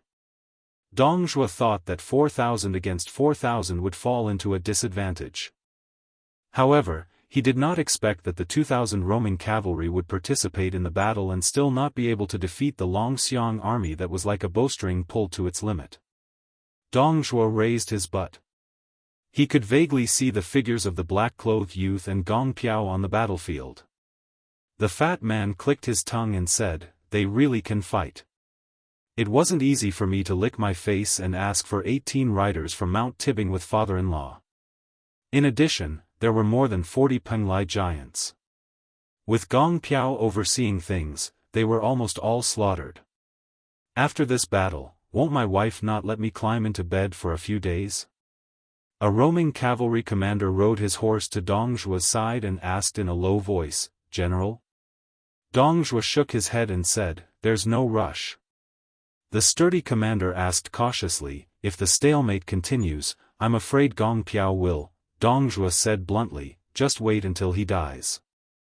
The commander who had followed Dong Zhuo for many years didn't have any abnormalities. He quietly retreated with an expressionless face. At this moment, the sky was like a naughty child splashing ink on a piece of white paper. The more ink there was, the darker the night became. The battle was finally about to end. Dong Zhuo waved his hand and the commander quickly rushed over. The fat man laughed and said, "Pass down the order. Our 2,000 riders will go kill that black-clothed youth. Keep an eye on him and don't pay any attention to the rest of the Longxiang army. Whoever takes that youth's head will go to the Southern Imperial Court and become a 4th-rank official with real power, or will be promoted 3 ranks under my Dong Zhuo. It's up to him to choose." The commander grinned knowingly and said in a deep voice, "Understood." Dong Zhuo raised his green spring spear. He was finally going to personally enter the battlefield. 6,000 soldiers and horses in exchange for 4,000 Longxiang army and the head of Ren Tu's second son. Was it worth it? Dong Zhuo sneered and said, "Looks like I'm going to make a killing this time." 50 miles outside the mouth of the gourd, 800 riders galloped wildly. All of them were wearing white horses and white armor. The leader was a handsome and tall rider holding a silver spear. Chapter 6:16. Yellow sand gradually stopped and rose again on the battlefield at the eastern end of the gourd. When a bugle horn sounded, the 2 armies tacitly stopped their slaughter, waiting for the final battle. A baby-faced young dragon-elephant cavalry soldier cried out with a wah sound.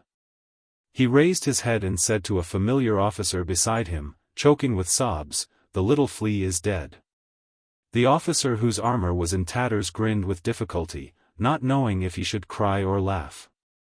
He didn't know how to console this soldier under his command. This child's ancestors were all Bailiang border herders, his equestrian skills exquisite since he was young. When he entered the army, other newbies still had to throw their warhorses 10 or 8 times a day, yet he could even play with the horse's belly. At the time, the officer was there to personally witness it, cheering loudly. Without another word, he brought him into the Longxiang army, choosing left and right, as if he was choosing a wife. With great difficulty, he finally picked a warhorse that had just been brought into the army from Xianli pasture. It was half-cooked and unremarkable, but only this child took a fancy to it. Later on, it was proven that this horse really was a good horse, its leg strength extremely good, its explosive power also sufficient. Its most valuable point was that when it charged, it was willing to charge side by side with the cavalry. It was because this horse's temperament was jumpy, and when it was familiar with the battlefield, it liked to jump around the child's side, thus gaining the nickname of Little Flea. That child hated that he couldn't even sleep in the stable. If by chance his beloved warhorse contracted a minor illness, getting half its face stabbed by a wooden spear during the drill, it would only be foolishly happy. The child would only be able to cry from heartache, truly even more so than the wife he would marry in the future. In this battle, this child was impatient. Just the number of enemies he saw kill numbered 2, and they were also the last batch of dragon-elephant cavalry soldiers who dismounted from horseback. It was unknown how many enemy warhorses had their stomachs cut open by this child's blade, their legs chopped off. The officer knew that this type of cleverness and vigor was a rare talent, many veteran soldiers might not even have this type of ability. The officer shot a glance at the child's chin. Even his beard was still young and inexperienced. The officer originally wanted to make an exception and become a matchmaker for this child in a year or 2, handing over his niece to him. This could also be considered keeping the goodies within the family. A little child who wasn't even 19 years old, who hadn't even tasted a woman before, dying here today, it truly was a pity. Patting the child's shoulder, he said softly, "When we reach the battlefield, compete with your brothers to see who can kill more. If we die early, we might still be able to catch up to them on the road to hell. If we die later, we kill a few more barbarians." The baby-faced soldier wiped his tears and nodded with a smile. The officer glanced at the youth in black clothed. A group of top-notch Jianghu experts appeared out of nowhere and fought endlessly with their lives on the line. 5 or 6 swordsmen who could actually produce sword aura and 40 or so impenetrable giant men were all cleaned up by the young general like slaughtering chickens and dogs.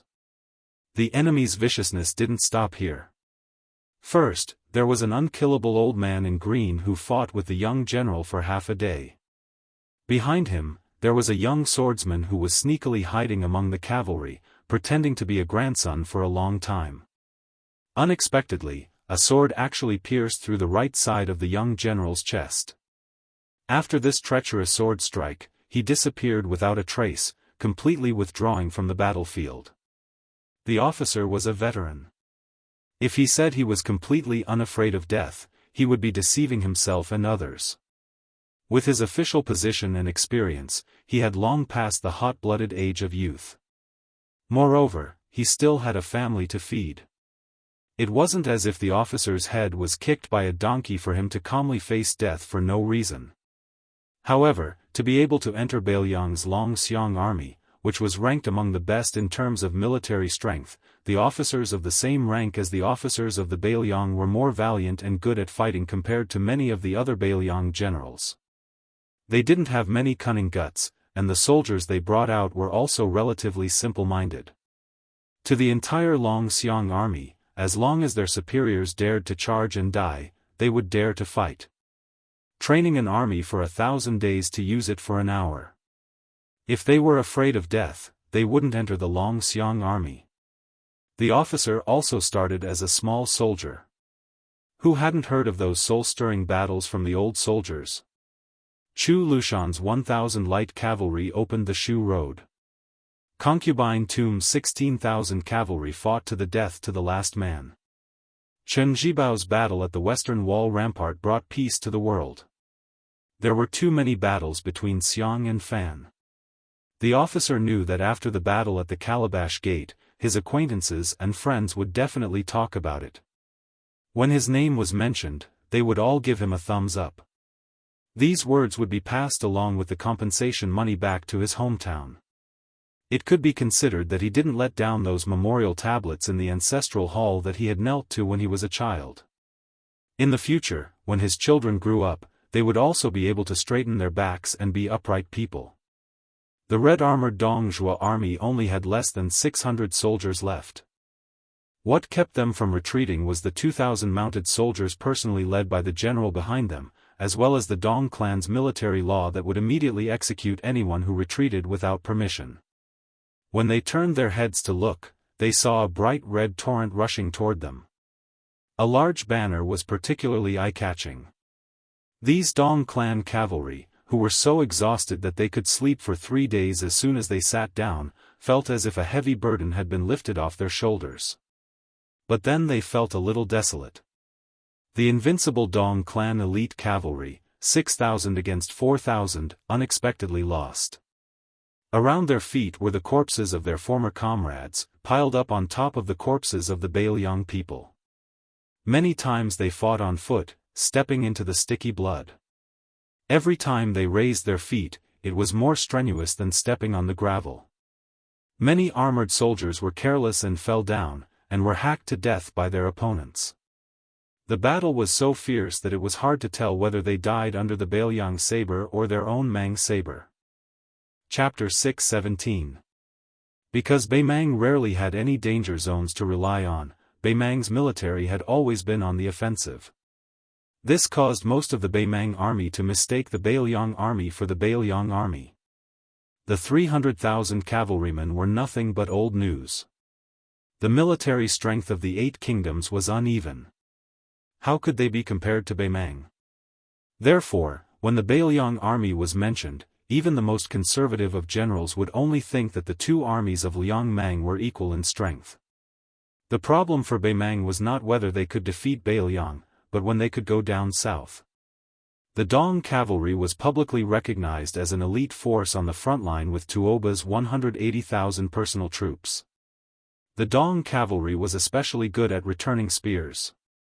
In several fierce battles on the Eastern Front, the Dong cavalry could guarantee that they could retreat for 100 miles without dispersing. This time, when they came to rescue Maolong military town, it was said that the enemy only had 4,000 cavalrymen. Who wouldn't see this as an easy military achievement? A cavalryman of the Dong family heaved a sigh of relief. He adjusted his helmet and lowered his head. He recalled a ballad that had become popular in the army at some point in time. The Dong family's young men rode on horseback with swords and spears, dying on the backs of their horses. Don't cry your heart out for your wives, and your children will be Dong family's men again. The two armies had 600 men against 900 men. There were no longer any horses to ride, so they could only fight on foot. The black-clothed youth was stabbed in the chest. The assassin retreated after the successful attack and didn't even retrieve his sword. He didn't manage to pull out that sword during the fierce battle with Gong Pu afterward. The deputy mountain master of Bingbing Mountain's tendons and veins had long been severed, turning him into a boneless corpse. The youth touched his body and turned into a completely scarlet black tiger. He looked around and pulled out a blade from the abdomen of a dead cavalryman by his feet. The cavalryman was a dragon elephant cavalryman, and the blade was actually the northern cold blade. It could be seen how chaotic this bloody battle was. Su Longxiang chopped off Gong Pu's head and bent down to pick it up. He grabbed it by the hair and raised it high. The 900 Long Xiang army immediately roared together, "Fight to the death." One of the captains saw that many of the cavalrymen were holding Beimang swords and said in a deep voice, "Change your swords." There were no horses, only 900 Bailiang sabers. The 600 Dongzhuo cavalrymen also changed their sabers at the same time. Dongzhuo wasn't a general who liked to personally charge and break through enemy lines, but now that the battle had reached this point, he had no choice but to fight. In his heart, he also wanted to personally chop down several dozen dragon elephant cavalry. No matter how much the southern dynasty despised the fatty's character, they did not dare to deny Dongzhuo's talent as a commander. General Lu Gui even raised the stubborn young man who talked back from time to time to the height of Gu Jiantang and Chen Jibao. He believed that Dongzhuo would continue to rise in the war between Beimang and the Liang dynasty, which was destined to be a great war, and become another military pillar of Beimang after Tuoba. With the green spring spear in hand, Dongzhuo took the lead and charged forward. He stared fixedly at the object in the bag that was gradually becoming an arrow at the end of its flight, Ran Tu's second son, Su Longxiang. Everyone knew that Dongzhuo was greedy for life and afraid of death, but this did not mean that Dongzhuo's battle strength was mediocre. This time, for his son-in-law, Mount Tibbing had paid a heavy price. The Penglai cauldron-carrying slaves took out more than half, the guest officials took out a third, and even the Beimang's #1 Vajra elder, Gong Pu, was moved out of the mountain. Such a group of death warriors actually couldn't exhaust the black-clothed youth to death. Moreover, there was also a Zhuyan chief assassin helping out. Dongzhuo had no choice but to accept. If it were any other Finger Xian realm expert, they would have to obediently die more than twice. Dongzhuo already knew that this was hugging his father-in-law's thigh. He made a scene and begged his father-in-law to personally take action. At this point, it was useless to think too much. Dongzhuo was also not the kind of person who could not let go of things. His bottom line was that he was willing to sacrifice another 1,000 cavalry lives to kill that Su Longxiang. Corpses strewn all over the field would impede the cavalry's attack speed. 600 Dongzhuo's infantry and cavalry only delayed the 900 Long Xiang army. They did not continue to fight. When the 2,000 cavalry approached, they quickly ran to the sides and left the battlefield, clearing a space for them to charge. The 2,000 cavalry rushed over the 900 reefs like a flood.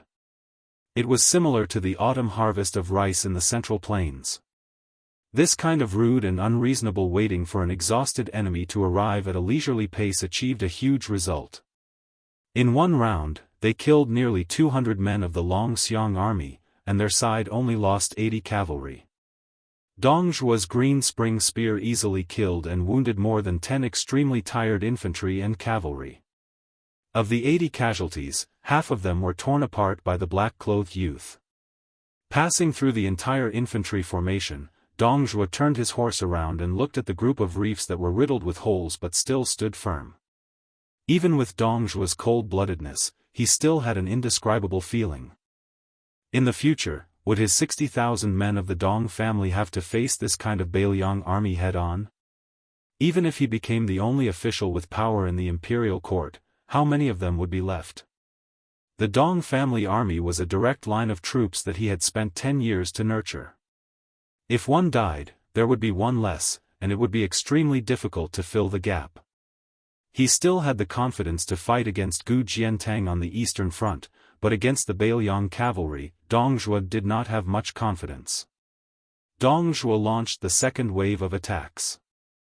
Apart from this, he also sent out several hundred cavalry to take on the responsibility of circling around and hunting, not giving the remnants of the Long Xiang army any chance to catch their breath. The baby-faced soldier glanced at the familiar lieutenant beside him who had been stabbed by a northern barbarian spear after killing 2 cavalry. He did not have a sad expression and clenched the Bailiang blade in his hand. The little flea was dead, the old sergeant who always liked to talk dirty was dead, and now the lieutenant was also dead. They were all dead. No matter what, it should be his turn. He grinned.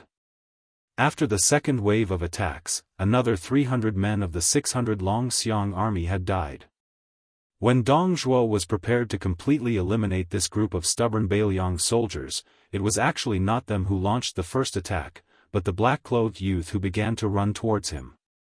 Was he trying to stall for time with his life? Dong Zhuo narrowed his eyes and clenched his teeth. If nothing unexpected happened, Li Gujuan should have already rushed over to clean up the battlefield.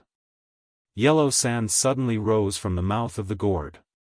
Only white horses and white armor could be seen between heaven and earth.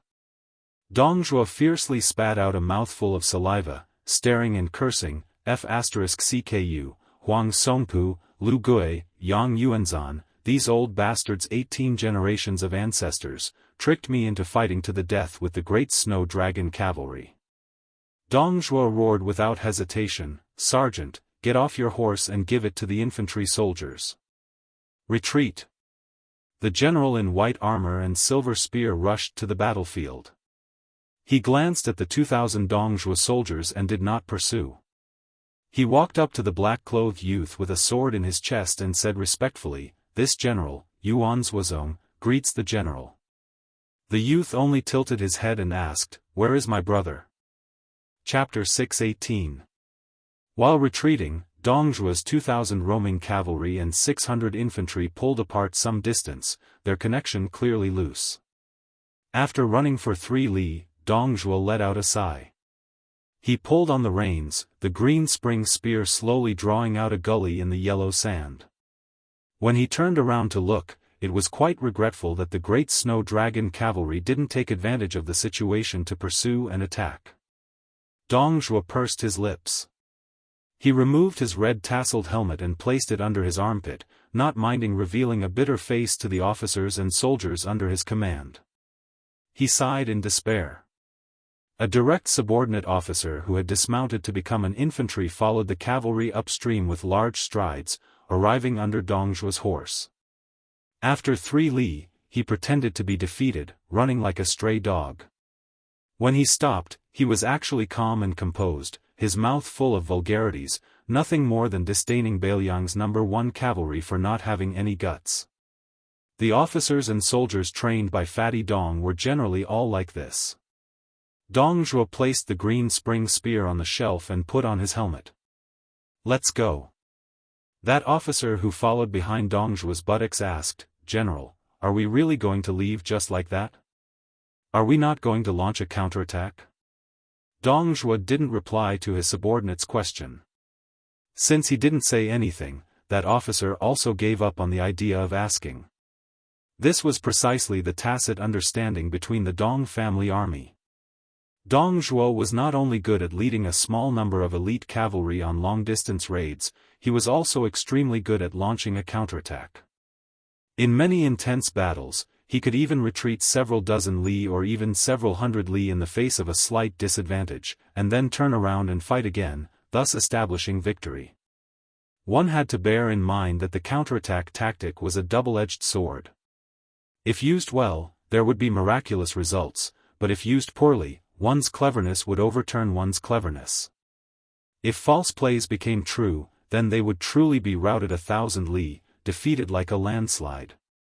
It required a thorough understanding of both the morale of one's own side and the toughness of the enemy's strength. This type of calculation that could easily cost hundreds to thousands of lives was definitely not an armchair strategist. Dong Zhuo muttered to himself, 6,000 against 4,000, fighting to a draw. We've pretty much grasped the foundation of the Longxiang army's strength. Wasu Honggu and did not lose unjustly. The lieutenant chuckled and spoke without restraint. If the elders in the imperial court heard what the general said, they would say that we are shameless again. Dong Zhuo clenched his teeth and slightly lifted his buttocks. The eldest daughter-in-law of the royal family always teased him about the calluses on his buttocks, telling him to ride less. Dong Zhuo was an extremely intelligent person. Although it seemed to be a private conversation between the ladies in the boudoir, what he actually meant was that her husband should not get involved in the battle himself. After all, he was still young and had the status of being a relative of the emperor. He should take less risks to earn military merits. As long as he could endure his temper, he would eventually be able to climb to a high position. However, this time, the reinforcement of Li Gu Maolong was in imminent danger. If he did not personally lead the troops, he would not be at ease. It would be a lie to say that he did not feel heartache after losing 6,000 of his personal soldiers to the Longxiang army. However, Dong Zhuo had always been cold-blooded and heartless in name and in reality. As long as he did not calculate the losses in his heart, he would be too lazy to deliberately pretend to be heartbroken.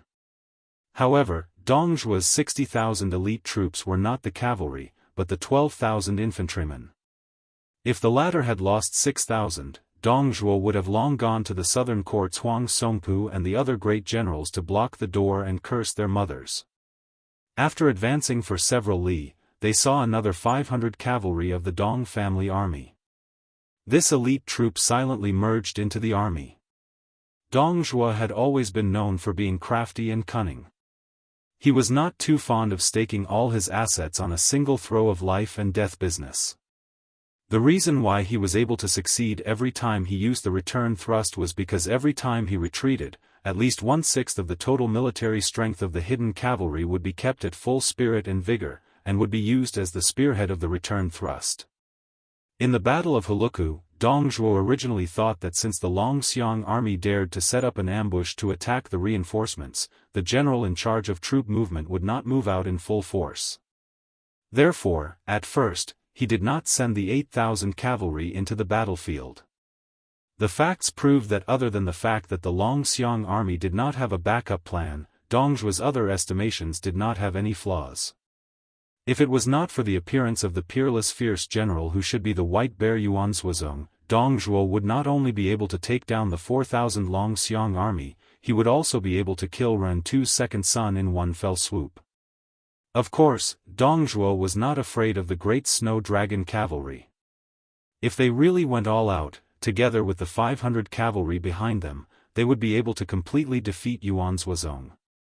However, if they wanted to kill Yuanzhuozong and Su Longxiang, it would be difficult. Dong Zhuo believed that he was a man who knew how to live his life. Managing the 60,000 Dong family army was like a petty man taking care of a small family. Since he could not kill the only target of this trip, Su Longxiang, killing a few hundred or even a few thousand Bailiang army would not affect the overall situation. Moreover, he would also have to cut off a few gene of flesh from his body. Dong Zhuo felt the pain and was unwilling to do so. The dead fatty had a long face and helplessly said, "After this trip, don't even think about using the excuse of paying a New Year's visit to my father-in-law to steal a goat. That's not all. I'm afraid that I won't be able to touch my little wife's hand for a month. Gong Pu, the guest, and the Penglai cauldron-carrying slave were all killed in the battle. Dong Zhuo did not feel guilty about watching them die for him. However, the layout of the future would be troublesome. After all, his father-in-law commanded Mount Tibing, which was no different from a military town. He was also famous for his shrewdness and ruthlessness. The captain asked cautiously, "General, we don't seem to be going to Maolong?" Dong Zhuo, who was angry, glared and said, "Are you in a hurry to reincarnate? Don't you see that the king of Bailiang's great snow dragon cavalry has appeared? Only 800 cavalry came. What about the rest? Aren't they going to Maolong? Otherwise, why would the 4,000 Long Xiang army appear at the mouth of the calabash and wait for us to enter their crotch?"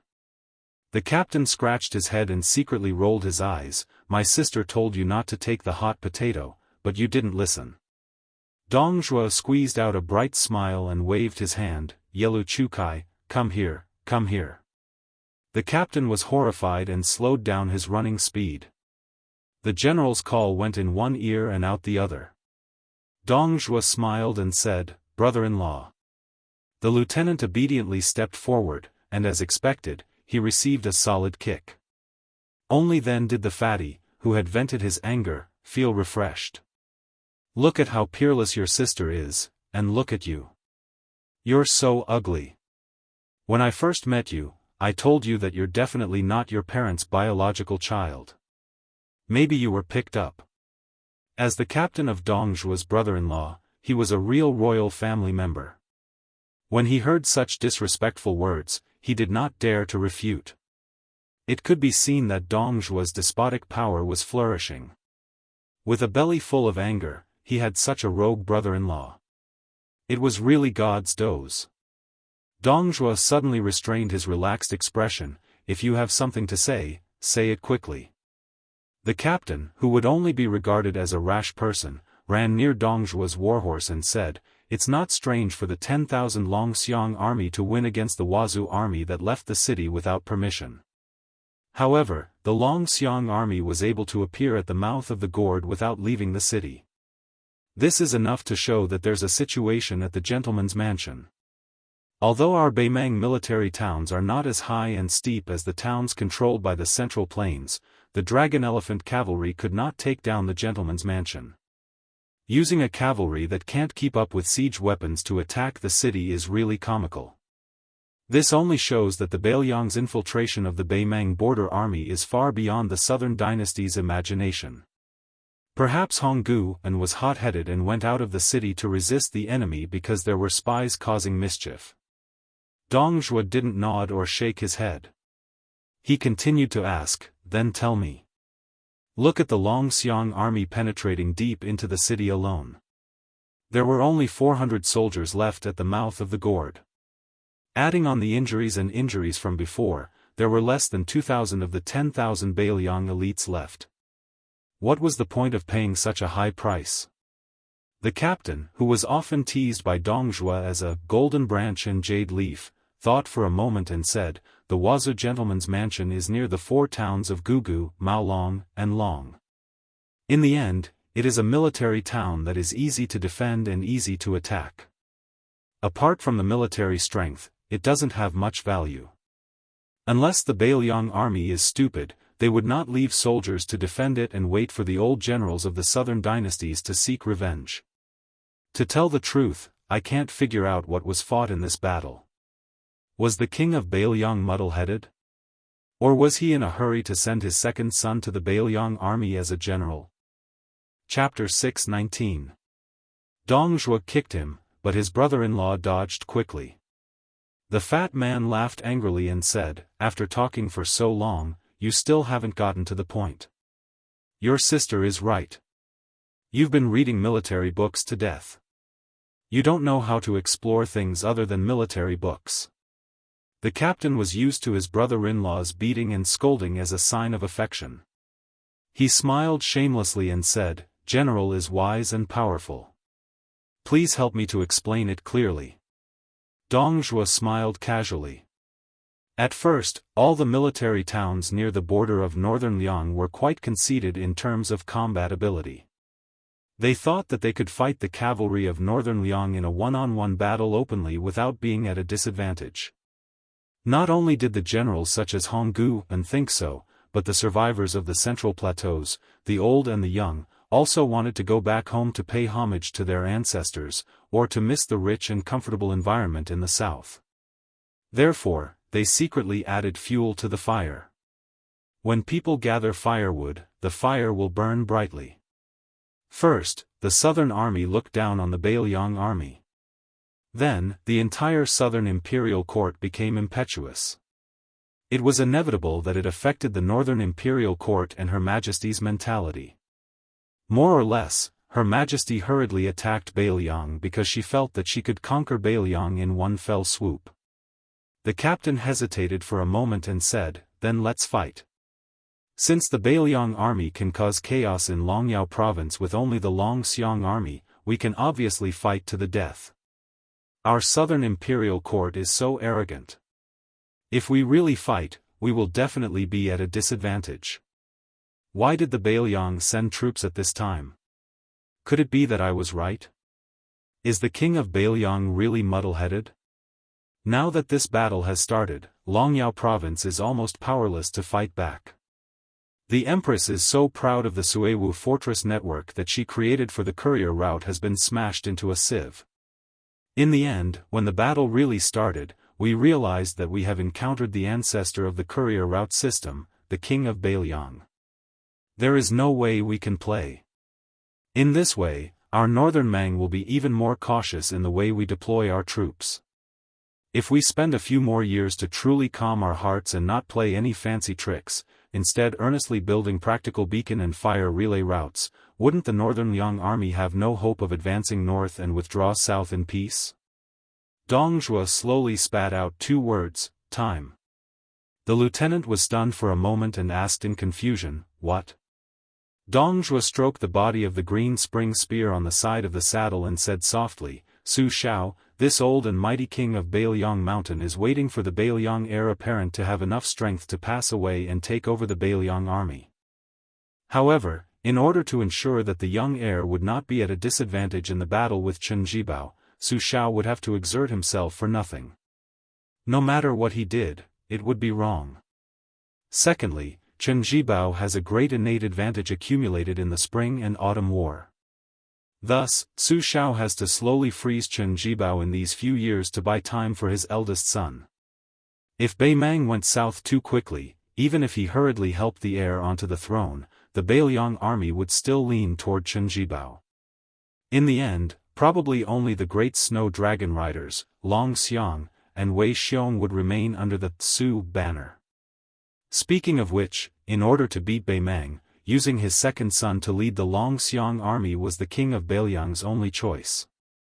Not only could he pave the way for his two sons, he could also justify himself on the mountain behind Chen Jibao. This time, he sent troops to Bei Mang and didn't use your direct subordinates to fill the hole.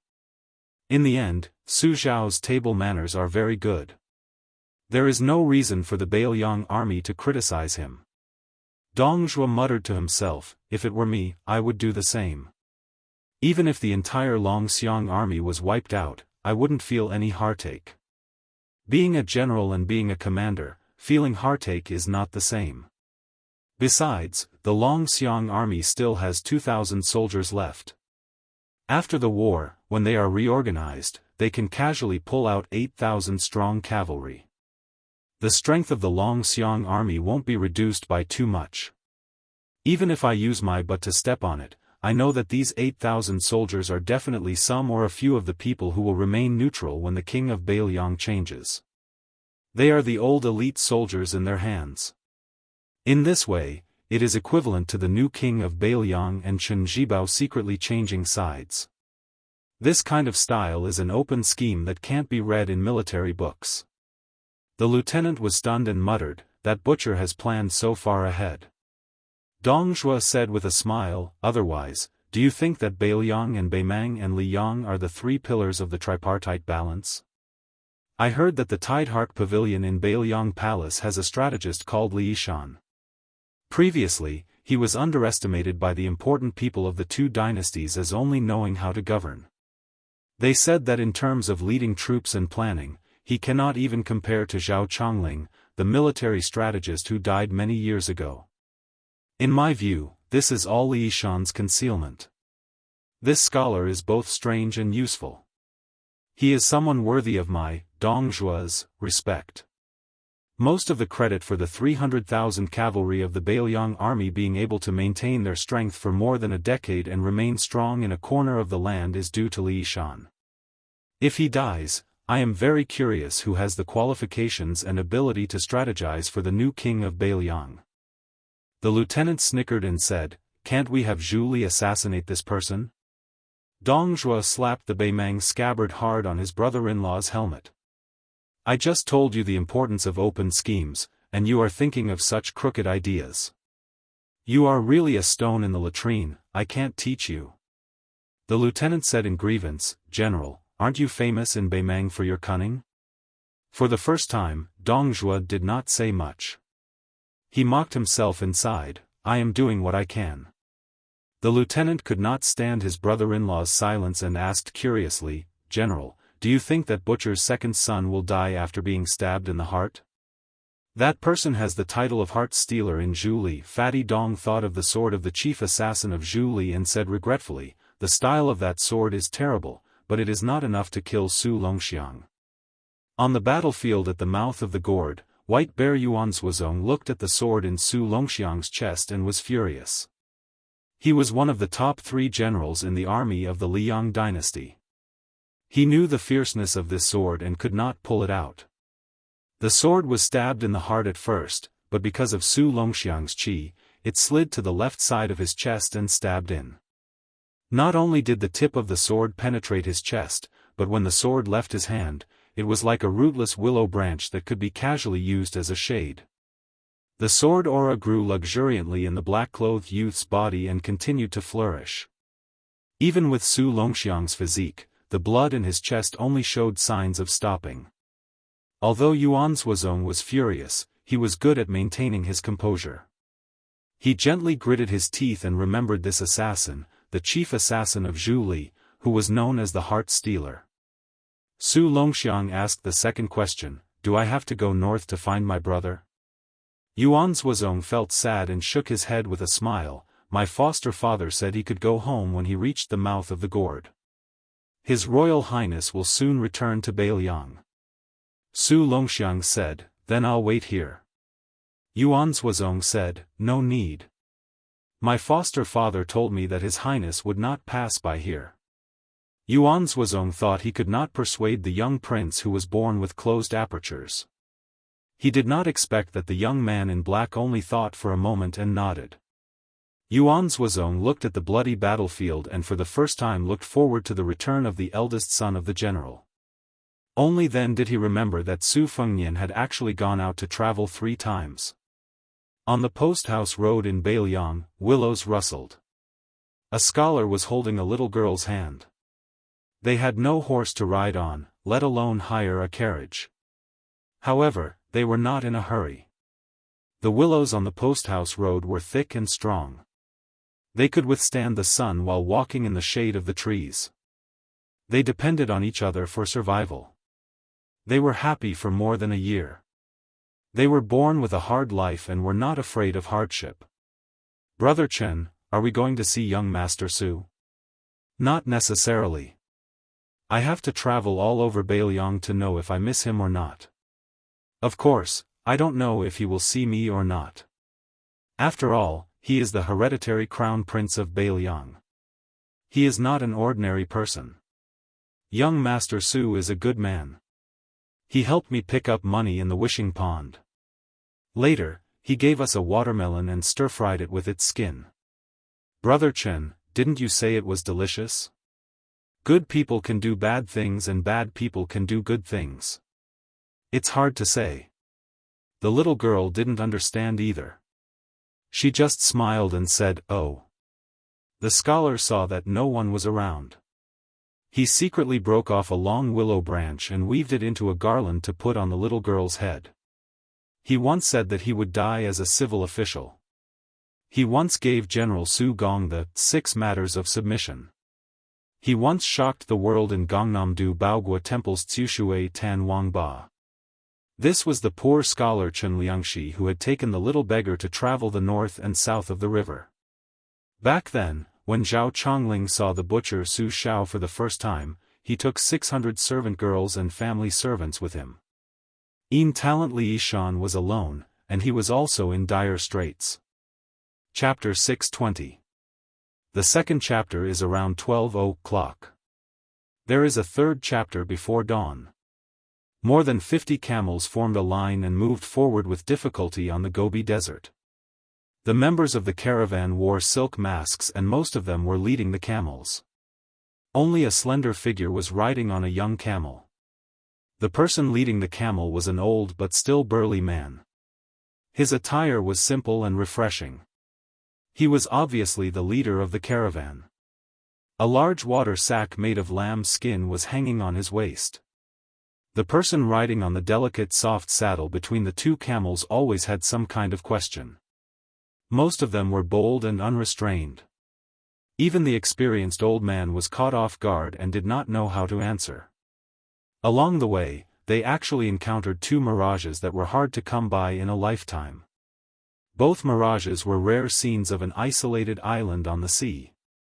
Perhaps only the legendary hovering mountain of the Daoist sect could be comparable.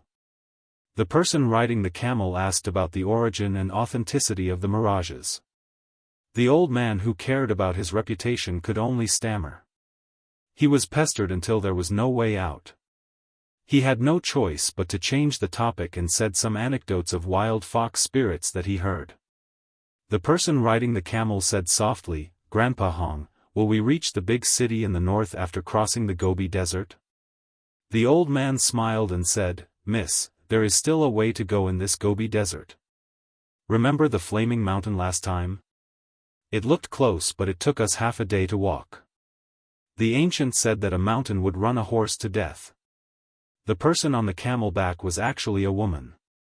She reached out and removed some of the silk scarves that blocked the yellow sand from entering her mouth. A pair of watery eyes that made people feel refreshed was revealed. She asked curiously, "Grandpa Hong, we don't have much water. Why did you give that scholar a sack of water? He said that he would give you money but you didn't accept it." The sturdy old man with the surname Hong said softly, "When you're outside, it's always a good thing to be able to form good karma, no matter how big or small. Back then, when I was in trouble in the desert, it was Mrs. Grandfather who helped me. Otherwise, Hongbai would be a skeleton under the yellow sand today. Besides, we don't have many water sacks with us. If we are really in trouble, we can still kill the camel to get water. At most, we will have 1 less camel's goods. Money is dead after all. It can't be compared to living people." The woman nodded and smiled. The old man praised sincerely, "Miss has a bodhisattva's heart since young. Good people will be rewarded. In the future, she will definitely be able to find a good match for her." This time, the woman who had snuck into the camel caravan asked again, "Grandpa Hong, I've read those novels about scholars and beauties that were printed in Jiangnan. Young ladies from noble families all fall in love with down-and-out scholars at first sight. I've never seen any woman go looking for a husband of equal social status. Why is that?"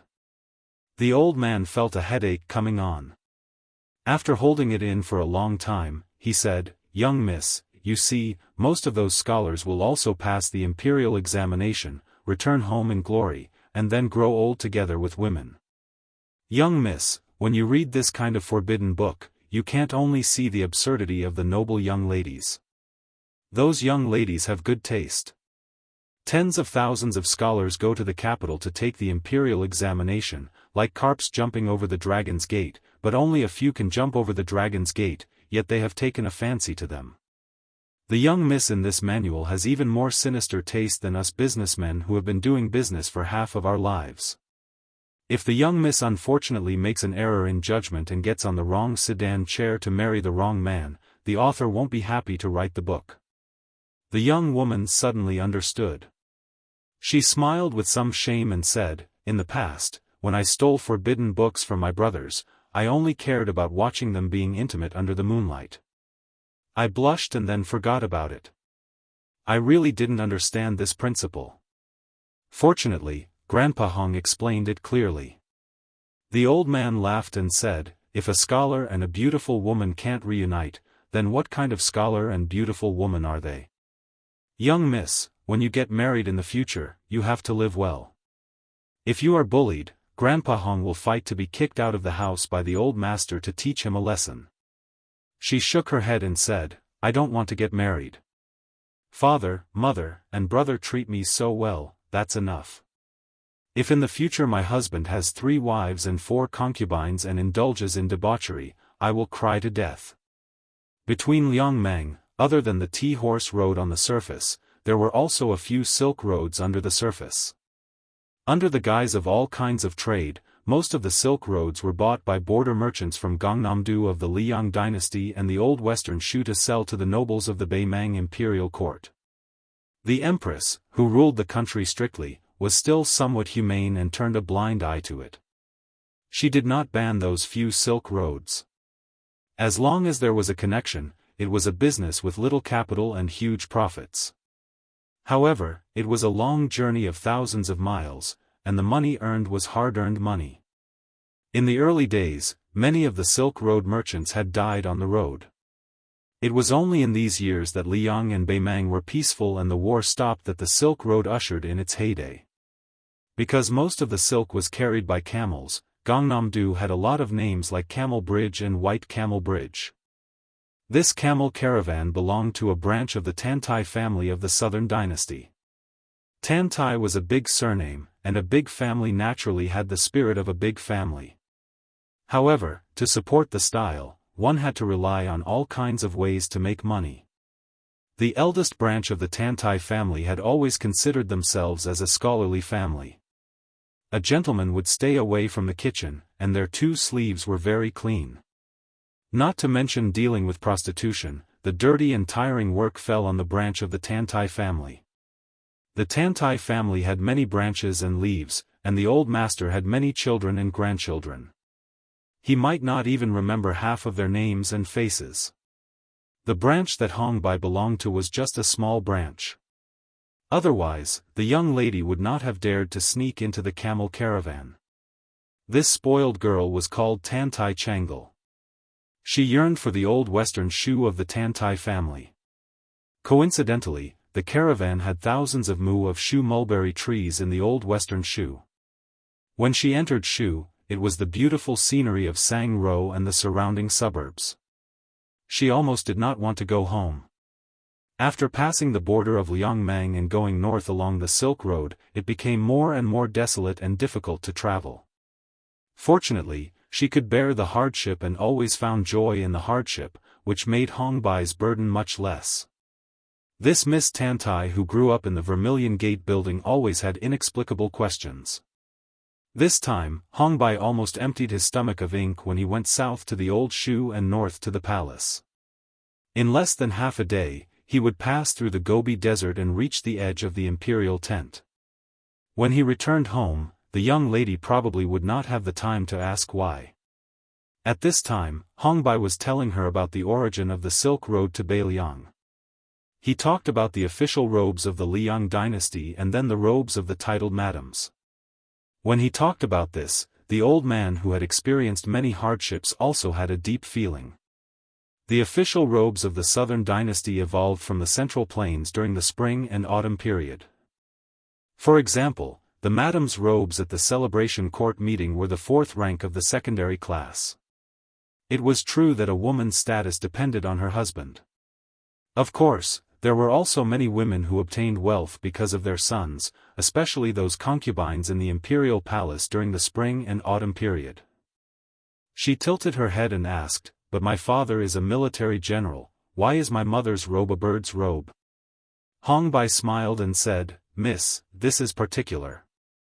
A woman's elegance is beautiful, she worships literature and does not worship martial arts. However, there really is a woman's official robe in the world. Perhaps it has never been seen before and will never be seen again. She opened her eyes wide and asked, "Whose is it?" Hong Bai led the camel and walked on the scorching saline alkali Gobi Desert. He smiled and said, "The king of Baelyang's imperial concubine's robe is a first-rank lion's robe. It is rumored that it is extremely gorgeous and can be said to be flawless. Even if it is hung together with the king of Baelyang's official robe, it does not lose the least bit of elegance." Chapter 621. Tantai Changle lived in the boudoir for a long time. In the end, she only liked women who were picturesque. She never asked about the change of dynasties. As for the concubines of the king of Baelyang, she only heard that they died early and did not enjoy a few years of happiness.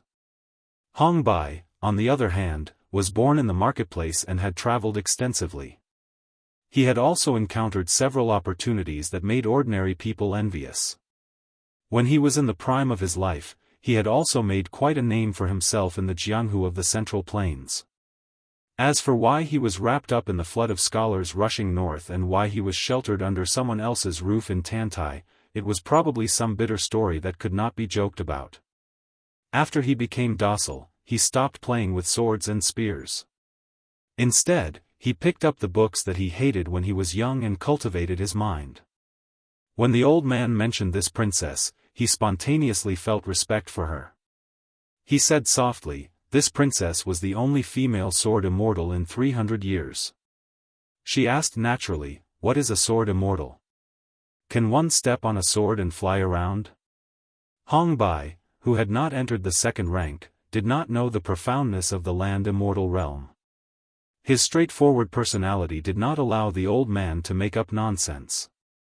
He could only say embarrassedly, "Probably." She turned her head and covered her mouth to laugh. She was being kind and did not expose him. Hong Bai was a clever person. He blushed. Tantai Changle stopped smiling and asked, "Does our southern dynasty have any sword immortals?"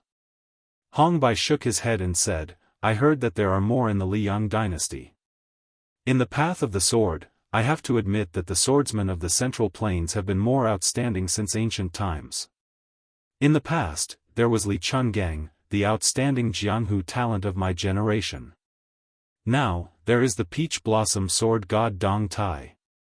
I think that in the future, there will be people from Liang. Bei Mang will not be the champion of the sword." The woman said with a fascinated expression, "Sword immortals, I really want to see them with my own eyes." Hong Bai could not refute her openly. He only laughed softly and said, "One sword can easily break a river or shake a mountain and destroy a city. It is better for us ordinary people not to see them." A strange phenomenon suddenly appeared between heaven and earth. It was as if the temperamental god had been enraged and had suddenly become irritable. Those who had to beg for food from God, such as tenant farmers, or shepherds, were most afraid of this. Tantai Changle didn't know the severity of the situation, but Hong Bai's face was already pale and dispirited. The old merchants in the caravan who walked the Silk Road all year round were the same. Tantai Changle looked up and saw that the line between heaven and earth was like black smoke, covering the sky and the sun. At noon, the sky gradually darkened like dusk. Walking in the thousands of miles of yellow sand, one was afraid of land dragons and water, and another was afraid of this kind of sandstorm. The former was relatively rare, while the latter usually occurred in spring. Now that summer had turned to autumn, how could such a terrible disaster happen for no reason? The key was that the sandstorm this time was particularly fierce. Looking at the terrifying momentum of the wind and sand in the distance, Hong Bai did not expect to encounter such a scale of sandstorm in the Gobi Desert. He made a prompt decision. The caravan had nowhere to retreat in the Gobi Desert, so he ordered the caravan to start killing the camels, skinning them and removing the internal organs. A camel skeleton was freed for the Tantai caravan to enter. More than 50 camels gathered in a pile and covered the gaps with camel skin. Perhaps they could escape this disaster. Usually, they could hide near the kneeling camels in a small sandstorm, but today, they did not dare to be careless in this huge sandstorm. Fortunately, the camel skeletons were large enough to squeeze 2 people. As for whether they could escape the sandstorm or not, it was up to fate. Hearing that they had to kill the camel to avoid the wind, the woman could not bear to part with the white camel she was riding. Her eyes were red from crying, and she was unwilling to take out her knife to kill and skin the camel. Hong Bai and the nimble members of the caravan did not care about the valuable goods. They quickly killed the camels that depended on each other and hurriedly removed the internal organs and stomach pouches. The sandstorm was close at hand. When they looked up, they could already see a black sand column as tall as a city wall coming from the northwest. It rolled up countless sand and stones, and the whistling sound was like thunder. Looking back, he saw that the mist was still looking at the white camel. The old man was so anxious that his eyes turned red. He did not care whether the mist would hold a grudge against him or not. He raised his knife and wanted to kill the camel for her. Just as the old man said, the goods carried by the caravan were valuable, but human lives were even more valuable. The caravan members were all elites of the Tantai silk trade. If anyone died, it would be a loss that the family could not make up for in a short time. Not to mention, Tantai Changle was the old master's most doted granddaughter. Even the old master liked her.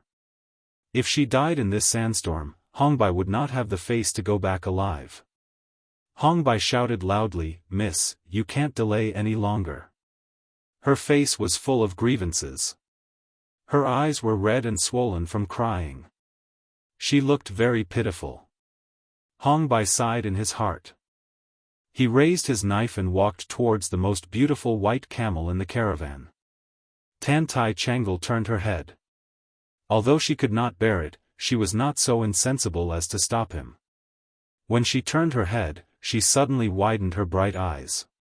She saw a scholar in a black robe with white undershirt floating towards her. She thought she was seeing things and blinked hard. In the blink of an eye, he brushed past her and came to Hongbai's side. He pressed on the old man's arm. Hongbai looked up with a blank face. The scholar who had borrowed a bag of water from the caravan shook his head, as if indicating that Hongbai did not need to use the knife.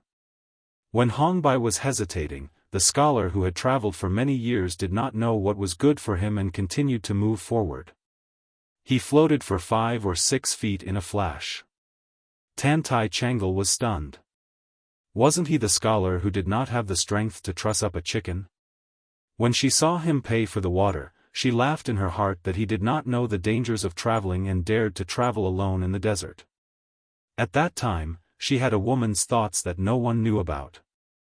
She only thought that such a handsome scholar like him should stay in a dilapidated ancient temple in the wilderness to study at night. Perhaps there would even be a fox immortal who would recommend herself to sleep with him. Fortunately, her face was covered with a silk scarf at that time, so no one saw her cheeks blushing. The scholar moved forward alone. He was only about 3 miles away from the black wall. A sword was unsheathed from the book chest. A red robe appeared out of nowhere and appeared next to the scholar. It was Su Fengnian. Other than the spring and autumn sword floating in the air half a mile away, the scholar also took out 12 flying swords, which spun rapidly around him and the red-robed otherworldly item. A large circular sword formation appeared out of thin air. The sword formation was made of black silk. The 12 flying swords were forged from time to time. Naturally, half of them were Yin swords. However, the Morning Dew golden thread and the other swords were Yang swords. If he wanted to form the formation as he wished, he had to borrow the otherworldly item's strength. The merchant only heard one word from the scholar.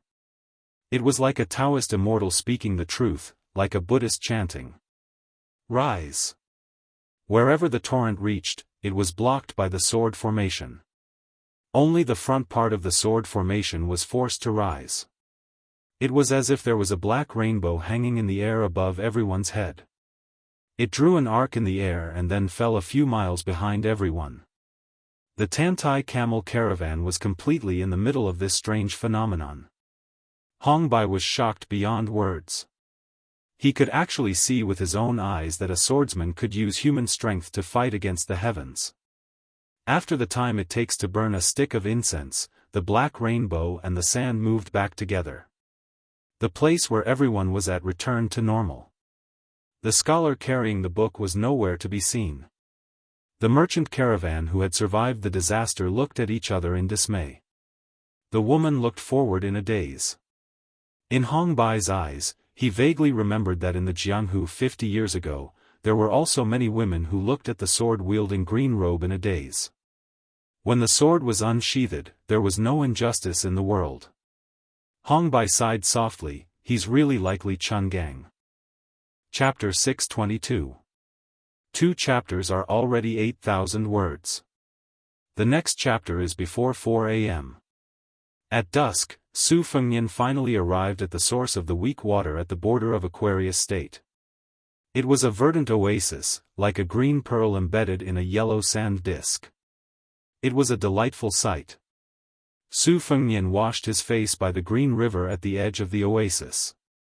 The otherworldly item in the red robe was playing in the water like a koi.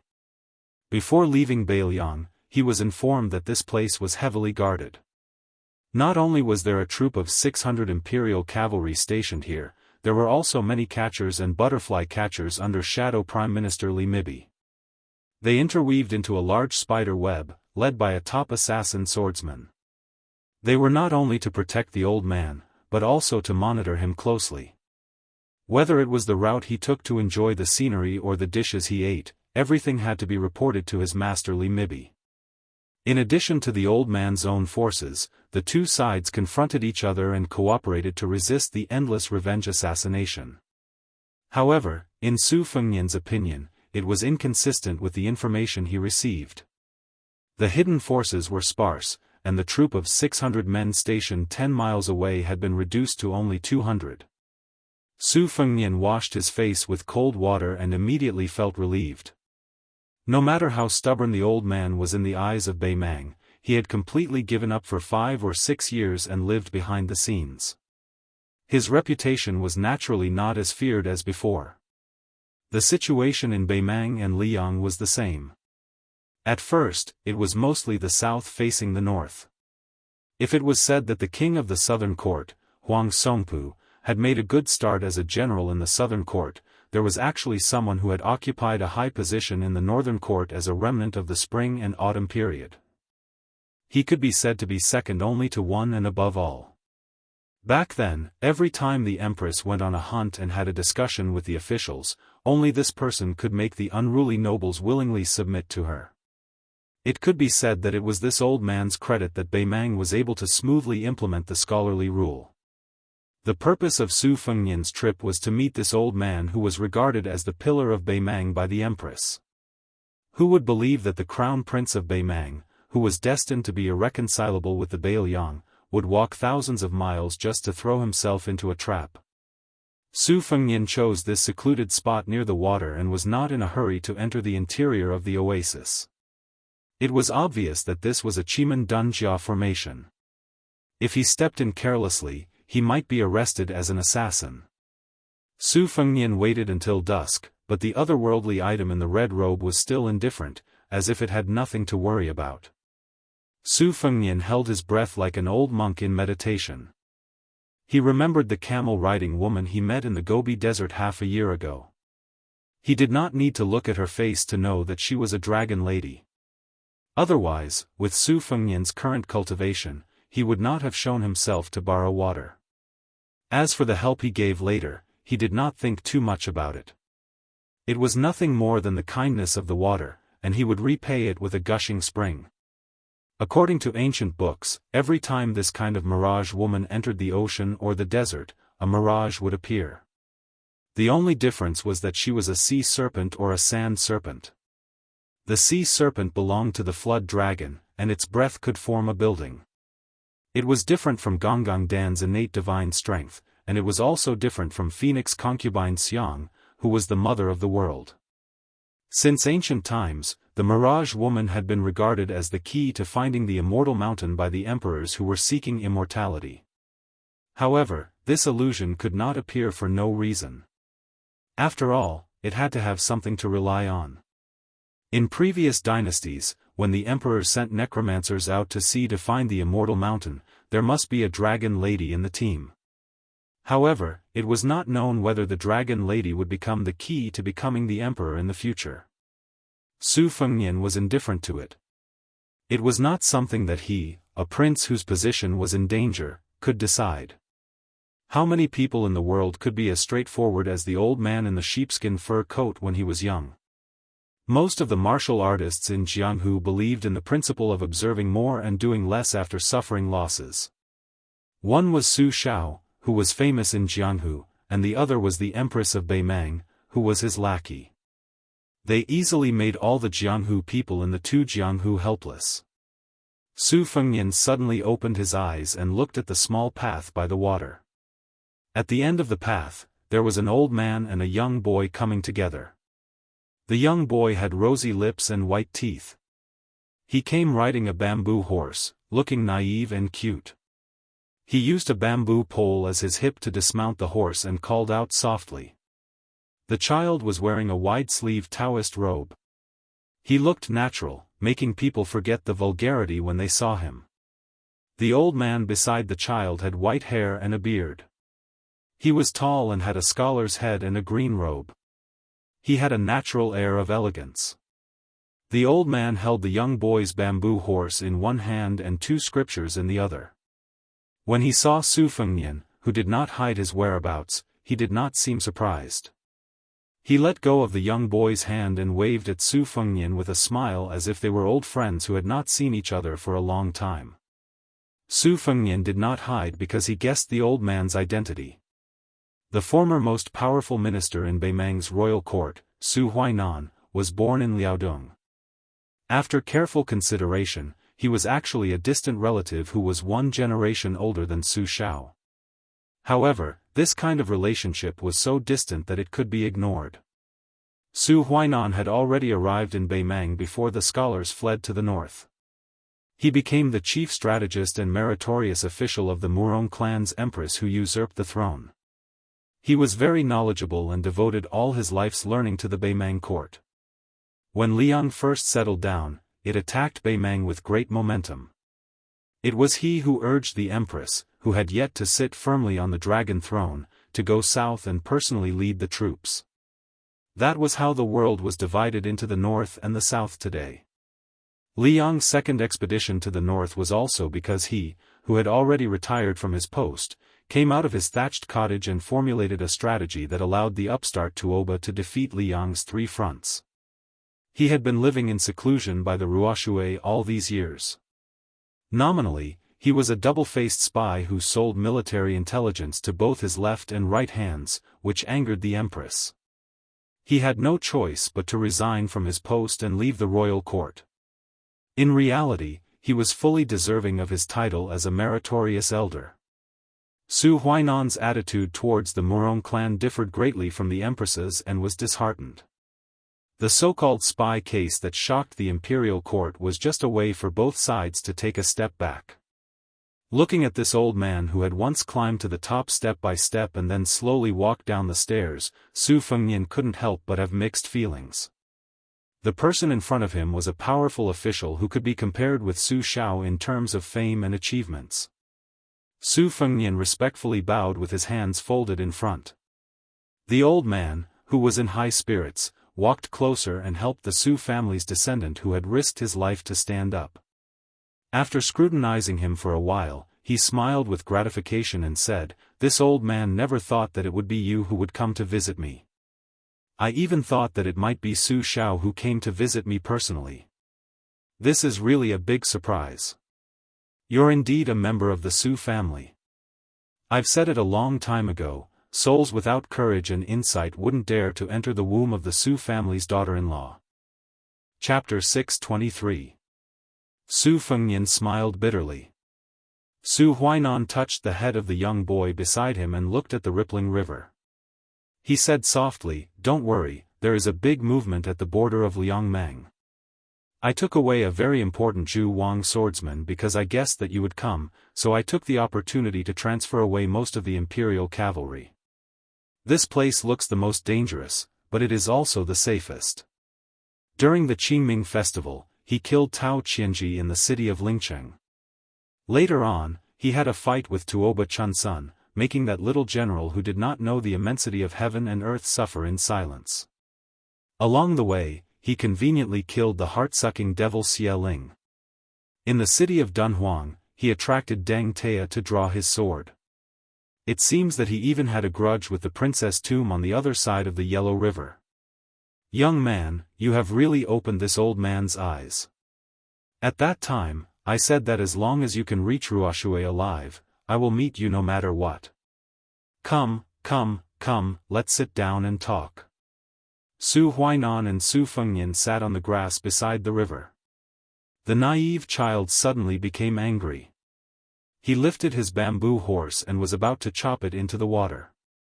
The strong qi made Su Fengnian suffocate for a moment. The red-robed otherworldly item jumped out of the water and also looked like it was about to overturn the river and the sea.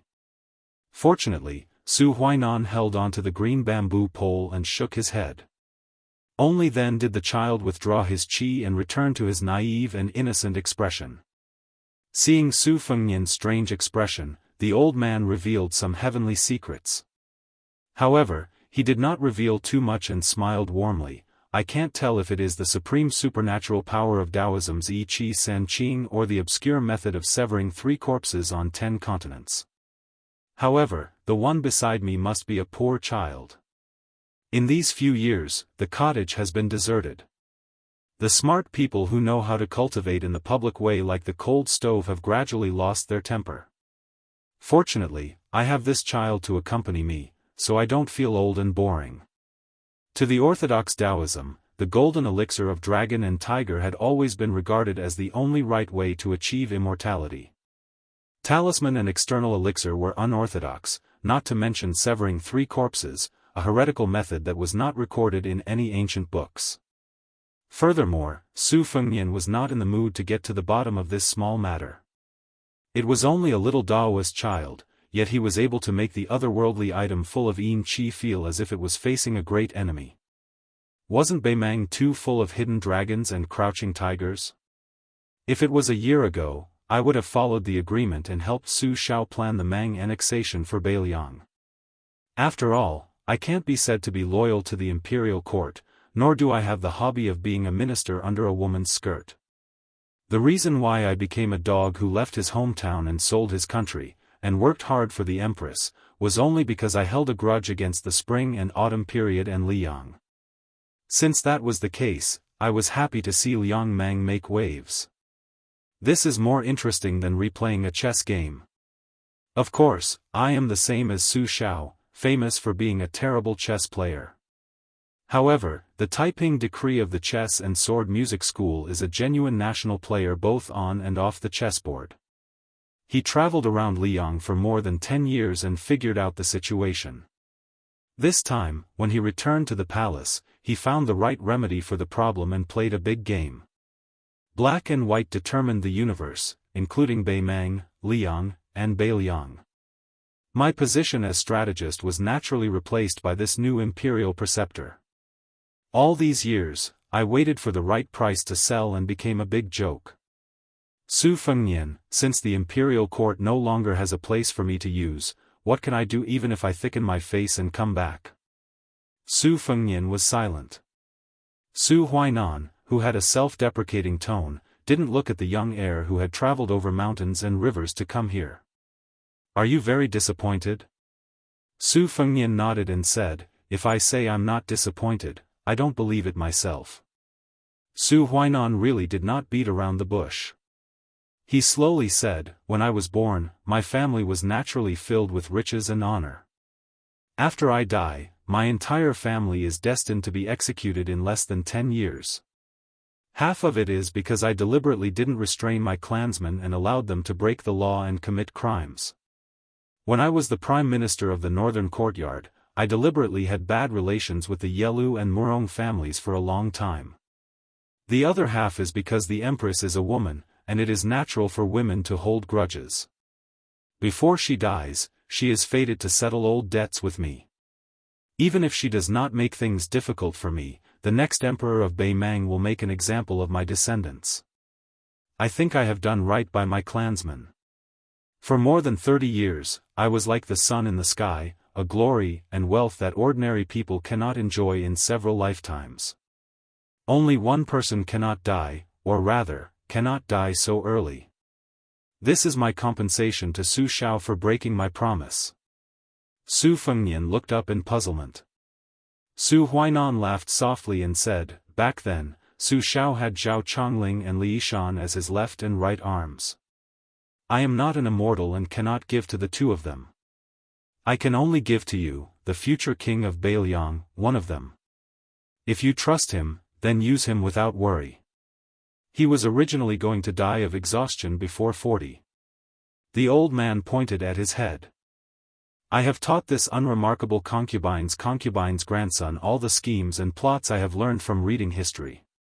Without needing Su Fengnian to ask, the old man smiled and said, he is already on his way to Bailiang. You will meet when you should. Su Fengnian was about to stand and give his thanks when the old man waved his hand and stopped him. I owe you and your father. This old man was able to rise up in Beimeng without Su Zhao's help. Su Huainan suddenly smiled and said, I remember when I left home in my youth, my original intention was to become a Confucian scholar. After traveling tens of thousands of miles, would read tens of thousands of books. It would be good if I could be a commentator. Who would have thought that I would reach this step today? Su Fengnian was speechless. Su Huainan patted Su Fengnian's shoulder and said amiably, in the future, the world will be decided by you youngsters. After sighing, the old man asked, I heard that you have a good grasp of the sword and the blade. Do you have a Bailiang blade? I would like to take a look. Su Fengnian shook his head and said, it's not good to bring a Bailiang blade to Beimeng. I only have a spring thunder dagger. The old man slapped his forehead and said with a smile, I'm old and muddle-headed. There's no harm in a dagger. Su Fengnian took out the spring thunder dagger from his case. Su Huainan placed it on his knees and stared at it for a long time. This old man has no joy to speak of in life. He has no fear of death. The reason why he is patient and not dying is because he wants to give that grandson of his a future, and also because he has one less reason to die in peace.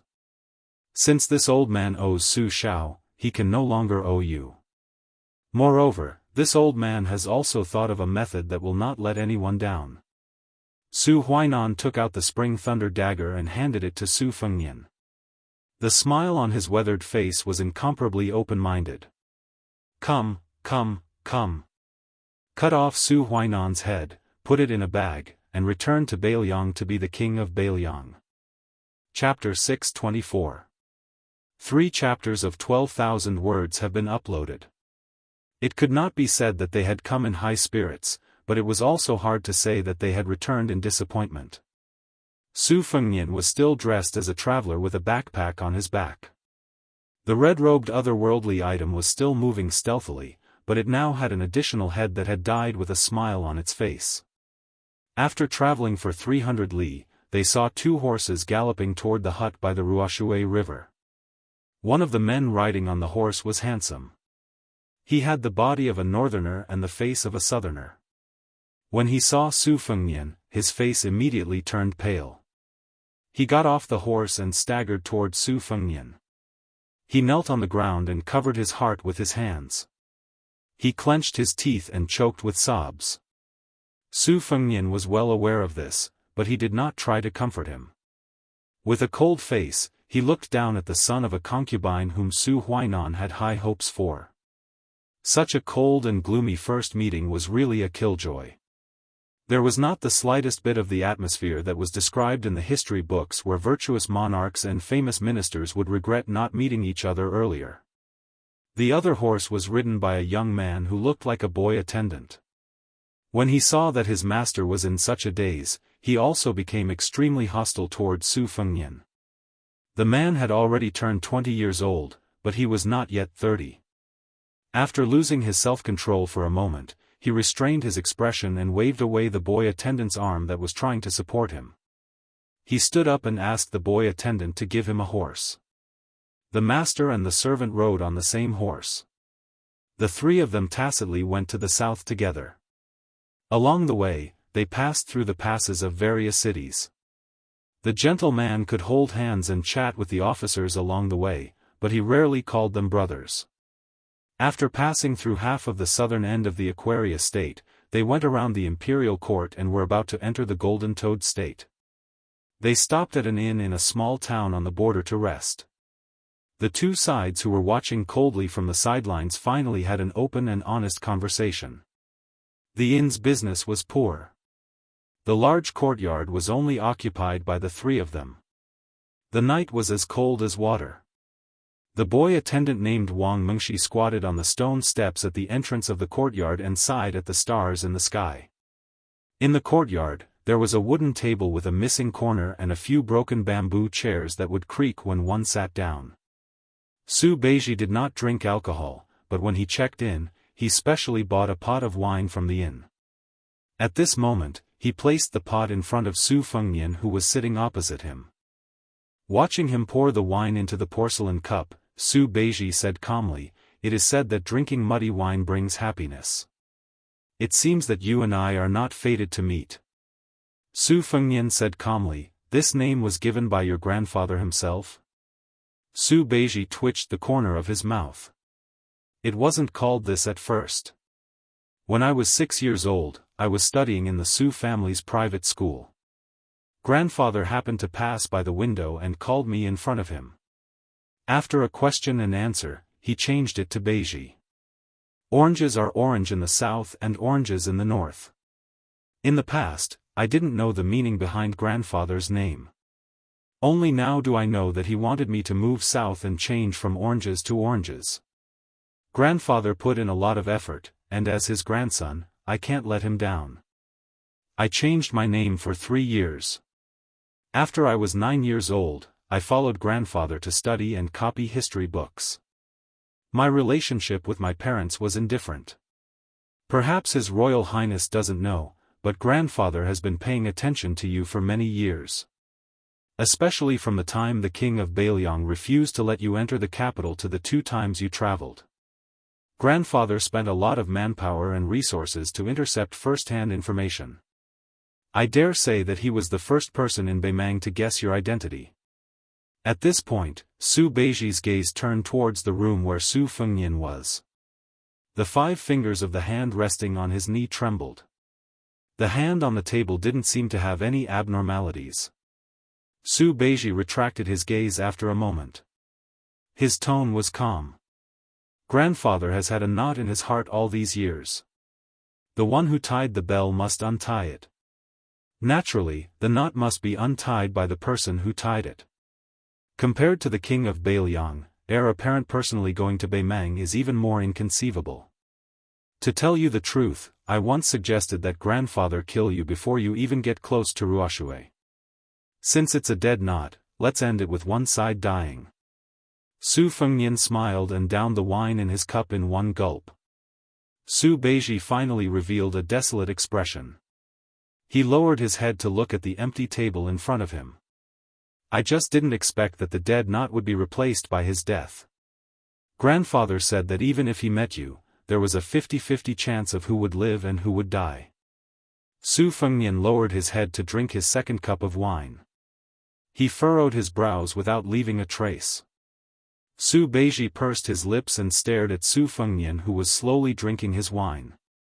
He went straight to the point, almost interrogating him. "Since you don't want to be the emperor, why did you come to Beimang? Why did you come to see my grandfather who didn't care about worldly affairs for many years? Which vassal king's legitimate eldest son is as crazy as you? So what if you handed over Bailiang's military power to Chenjibao?" Su Fengnian glanced at him. He picked up an empty cup, poured a cup of wine, and slowly pushed it to the table. Su Beiji shook his head and didn't raise his cup. His expression paused, and there was a faint sob in his voice. He muttered to himself, "Yes, I don't drink, so I don't know the taste of wine." Su Fengnian then said, "This is my second trip back to Bailiang. Before I came to Beimang, Su Xiao told me frankly the night before I left. The first time I went out with an old servant, a fat man called Chu Lushan sneaked behind me and secretly contacted no less than 50 former subordinates of Bailiang. Whether Bailiang's 300,000 iron cavalry rebelled or not was up to Su Shao. He was born in a chaotic world, but he did not become a dog in a chaotic world. Su Shao laughed and said that a dog in a hurry knew how to jump over a wall. He was a terrible chess player. If he was really dragged by the emperor to play chess, if he lost on the chessboard, at most, he would flip over the chessboard and see who would be more hostile. The second time I openly traveled Jianghu, I only saw the tip of the iceberg of Bailiang's hidden power. Afterwards, Su Shao said that Chen Jibao couldn't afford this. When the 6 kingdoms of spring and autumn were conquered, Su Shao was conferred the title of King of Bailiang. Chen Jibao could have gone to Nanjiang and established his own family. He could have led nearly 80,000 soldiers of Bailiang to the south and divided the land and territory, becoming the second king of Liang with a different surname. Since he rejected the current emperor of Zhao, he couldn't blame his stingy adoptive father for giving him a chance. In Bailiang, each family has its own rules, and the country has its own laws. Su Beiji was silent and deep in thought. After a long time, he murmured, "Qi is born from the broken." Su Fengnian changed the topic to a more leisurely one. He smiled and asked, "Can you tell me the identity of the young Daoist child? If I don't ask clearly, I'll feel uncomfortable." Su Beiji glanced at Su Fengnian, who was spinning the empty wine cup in his hand, and said frankly, "I don't know the secret behind it. I only know that 10 years ago, the young Daoist child came to the Su family. 10 years later, he still looks like a child." Su Fengnian clicked his tongue and said, "Doesn't that confirm that mysterious saying?" The two of them said the same word at the same time, immortality. After they blurted out this word, the two of them had different expressions. Su Fengnian hid his hostility, while Su Beiji was full of curiosity. Su Beiji had followed his grandfather to cultivate in the public service since he was a child.